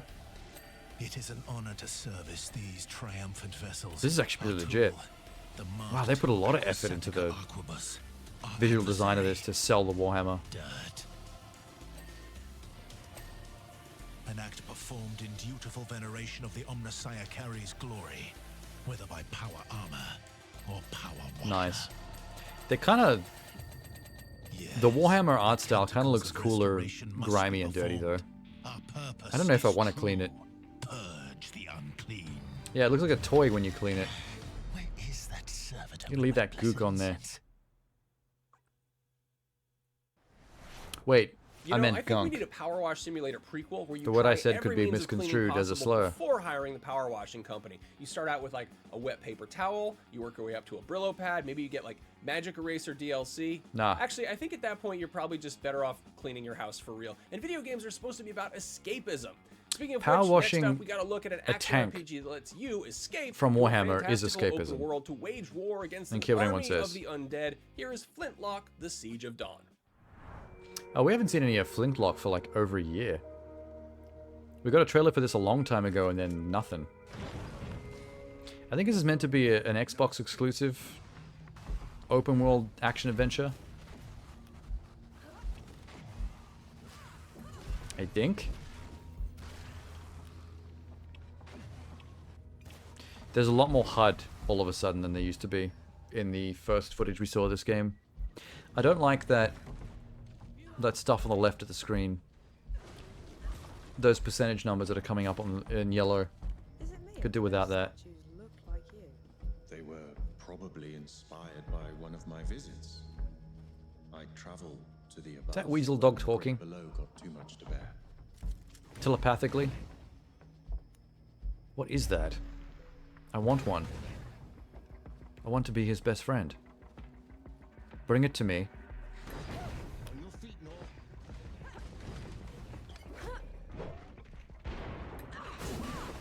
I just realized she changed outfits. So there's going to be outfit and armor customization. I don't think we ever saw actual just live in-game gameplay. Like the previous trailers were just straight up cinematic. Like promote the thing. And now this is the first time I think you get to see how it actually plays. There's something really Dark Soulsy about what just happened there. She just hit the Estus flask mid-fight.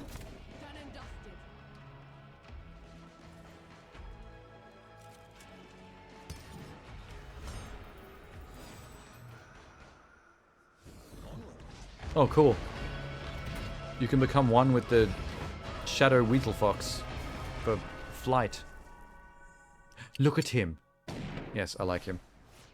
That's a game seller. Welcome to Wild Bastards, an upcoming strategy shooter with multiple layers of gameplay. I'm Dean from Wild Blue Manchu, Bastards. and I'm going to give you a first look at a typical I think gameplay I know who this is by. of Wild Bastards. So let's go with Preach, Rawhide, and I played a game I think called Space Bastards, where you're a prisoner that gets sent into to salvage Here we and are spaceship on wrecks. the planet, and And was like a looter shooter roguelike. roguelike. But we also need to think about the loot that we can gather. This is probably while from the down same here. developer. The key to combat in Wild Bastards is actually the ability to 'Cause swap it's even between cell shaded like the other battles one was. during the showdown. You can see I have started as Billy, but when I need to, I can swap to Preach to utilize their weapon and stunt. Let's take out that barrel. Less cover will make it harder for them to get the drop on me. This game features an array of mods and pickups to help during combat, including this invulnerability pickup I grabbed earlier. invulnerability is really helping me. It's clear not out really this stronghold. selling as Getting in exciting. and flushing them out, since they were all hunkered down behind cover. I don't know, there's something really awkward about this gameplay. The planets we visit in Wild Bastards feature day-night cycles, so now I get to make the most of the cover of darkness. This shielded enemy is a yellow belly. Luckily, my other outlaw, Rawhide, has a sonic rifle that can shoot right through. Since it is night, spotting enemies will be harder. Good shot. Luckily, my helpful coyotes are going to help go after these enemies. Coyotes. That is, if I don't shoot them too. I swear everyone has a different way of saying that word. Coyotes, coyotes. Another yellow belly, so Rawhide's turn. Great. So here's some juice I can use for my outlaw's stunt. This is a unique ability each outlaw has. For Rawhide, I get more coyote allies. Time to go up and hopefully catch Tell them us by what the others get. We already know about the coyotes. Hey, man! Outlawed rounds. So these are a seriously good mod. I like the idea of burst on Preacher's Gatling gun, so let's give her the rounds. Preacher's a lady? Oh, Preach. No one got not injured, Preacher. but all three of our outlaws are tired. That means I'm going to try and rest them for the next planet. A great haul of loot though. Yeah, this play is very Let's similar to unpack the these aces now. So, the Billy's Space leveled up Bastards and I one. can choose between more damage, I can't remember if that's exactly more what it's ammo, called, but or a cloud of ink. There's a lot the more word to bastards this is in the game, name, I know so that. please follow us on social media or join our Discord to find out more. Thanks so much for watching.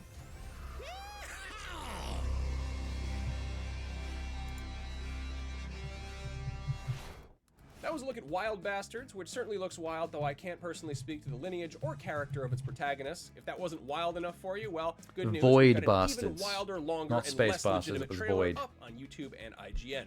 Up next, a psychedelic candy-coated indie shooter running on Unreal 5. Have a look. You are no longer an individual of flesh and blood.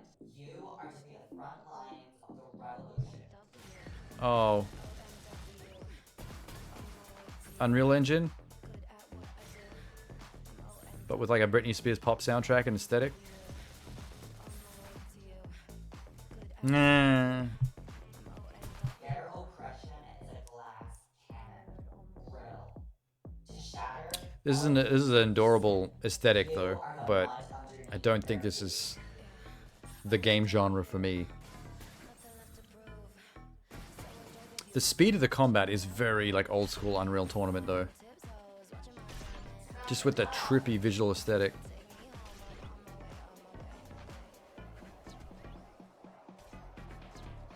In fact, everything about this is trippy. The visuals, the music. What the fuck is happening? What's it called? I can't read that font.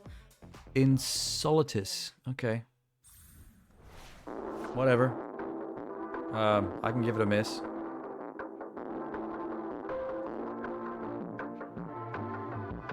What's happening? Something cute. Is this a game, or are we just dropping acid? Explain yourself, please. I'm gonna throw up. Psychedelic visual novel. Okay, that's at least something.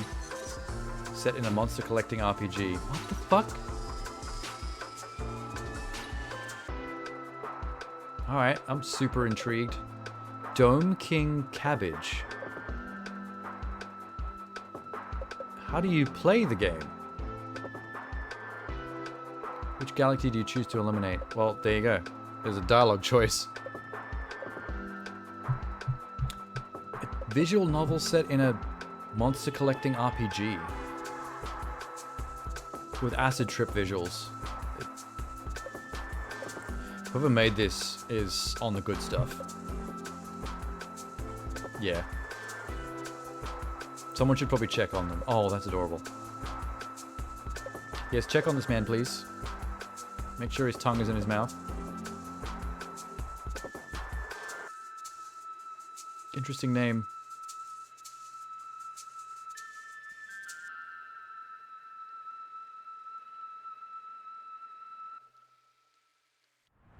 that, dear viewers, was Dome King Cabbage, a trip-hop-infused visual novel about a cloud person having an existential crisis on their way to a job interview because they realize they're living in a monster-collecting JRPG. That was and a really, fucking I think we mouthful. can all relate. I wish the game As told me much all as it that. pains me to say That so, trailer it's didn't time say for nearly me as to half as go much as what away. he just but did. Don't worry, because there's still plenty more fan fest to come. And Acid as a parting hop. gift, I have 2 more Acid trailers hip hop for trip? you. Did he say? Forever Winter, Acid a trip horribly hop? depressing thing to think about in mid-February, but a pretty cool-looking video game. And then arguably our most controversial game of FanFest, the newest addition to the Contra universe. Controversial. Operation Galuga. Controversial. Shut up. Fun dog. I'll be the judge of that. Show me this dog.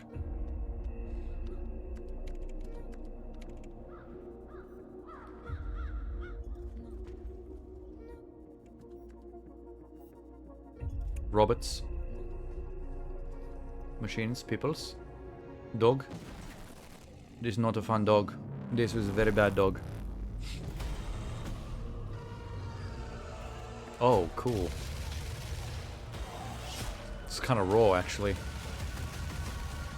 Like someone Warhammered up the Terminator universe.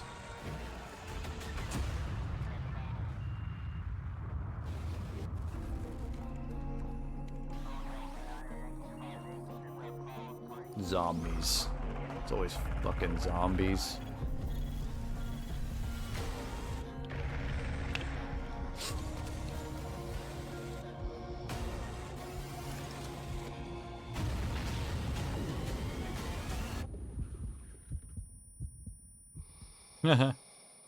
That visual style is really strange when you see it up close.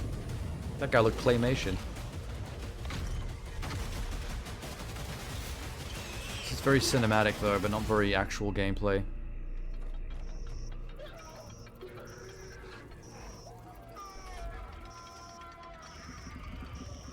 Holy shit. Forever Winter.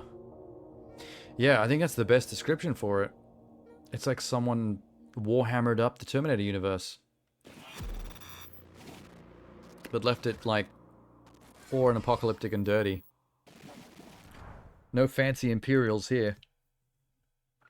Konami. Oh, it's the Contra sequel.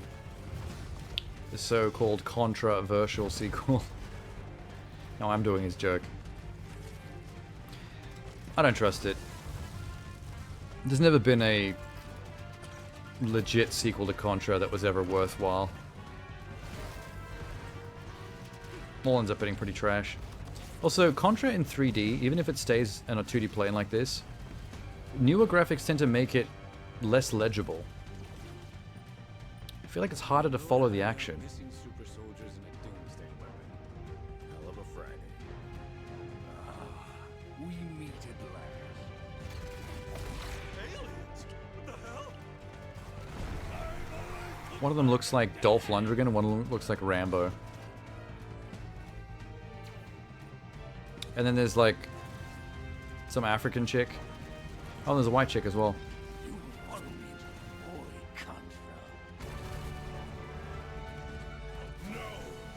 There's no reason this can't be a good game, it's just the track record is not good. We almost never got to see that white chick in that whole trailer. Let's see who the less popular of the 4 main characters are. Oh, is that it? No sign off? It just stopped? Excuse me? Is there a part 3? Hang on a sec. IGN. Boo ba ba boo ba boo.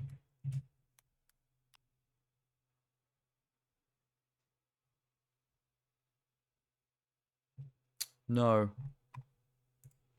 I'm not seeing a part 3.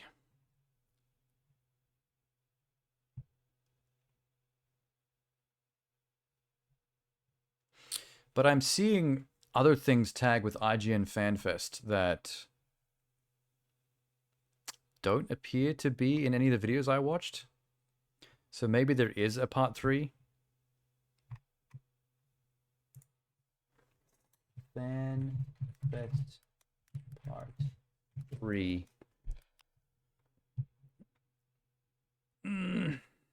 Yeah, there's movies as well. Maybe movies have their own one.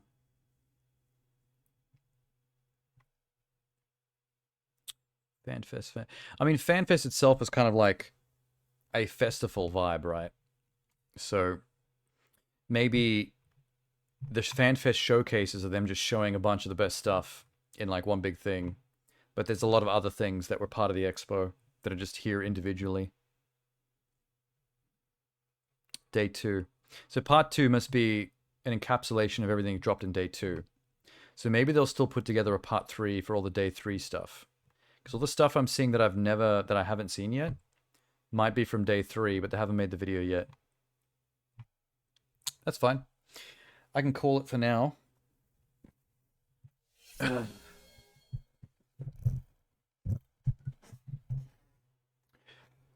I can call it for now, and then if they release the part 3, or if I have to put together my own list of stuff I didn't get to see from the fest and just watch them individually, I can do that for next Sunday.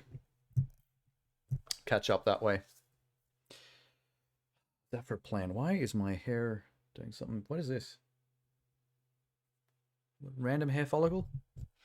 Didn't see that. It's probably been kicking around on my head, making me look weird the whole time. Okay. So today's a day off because I got to get some work done. That's Monday. But I'll be back Tuesday to keep trying to finish off Soul Hackers. I'm hoping Soul Hackers will only take 2 more streams. So I'm thinking Tuesday, Wednesday. And then we'll see what comes next after that. Which might actually be Saturday. It'll be Friday or Saturday. The next new game stream after Soul Hackers is done. We'll just see how much that takes up of my time. Anyway, that was fun. To whoever's still lurking in the bushes, good night. And I'll see you for the next one. Bye.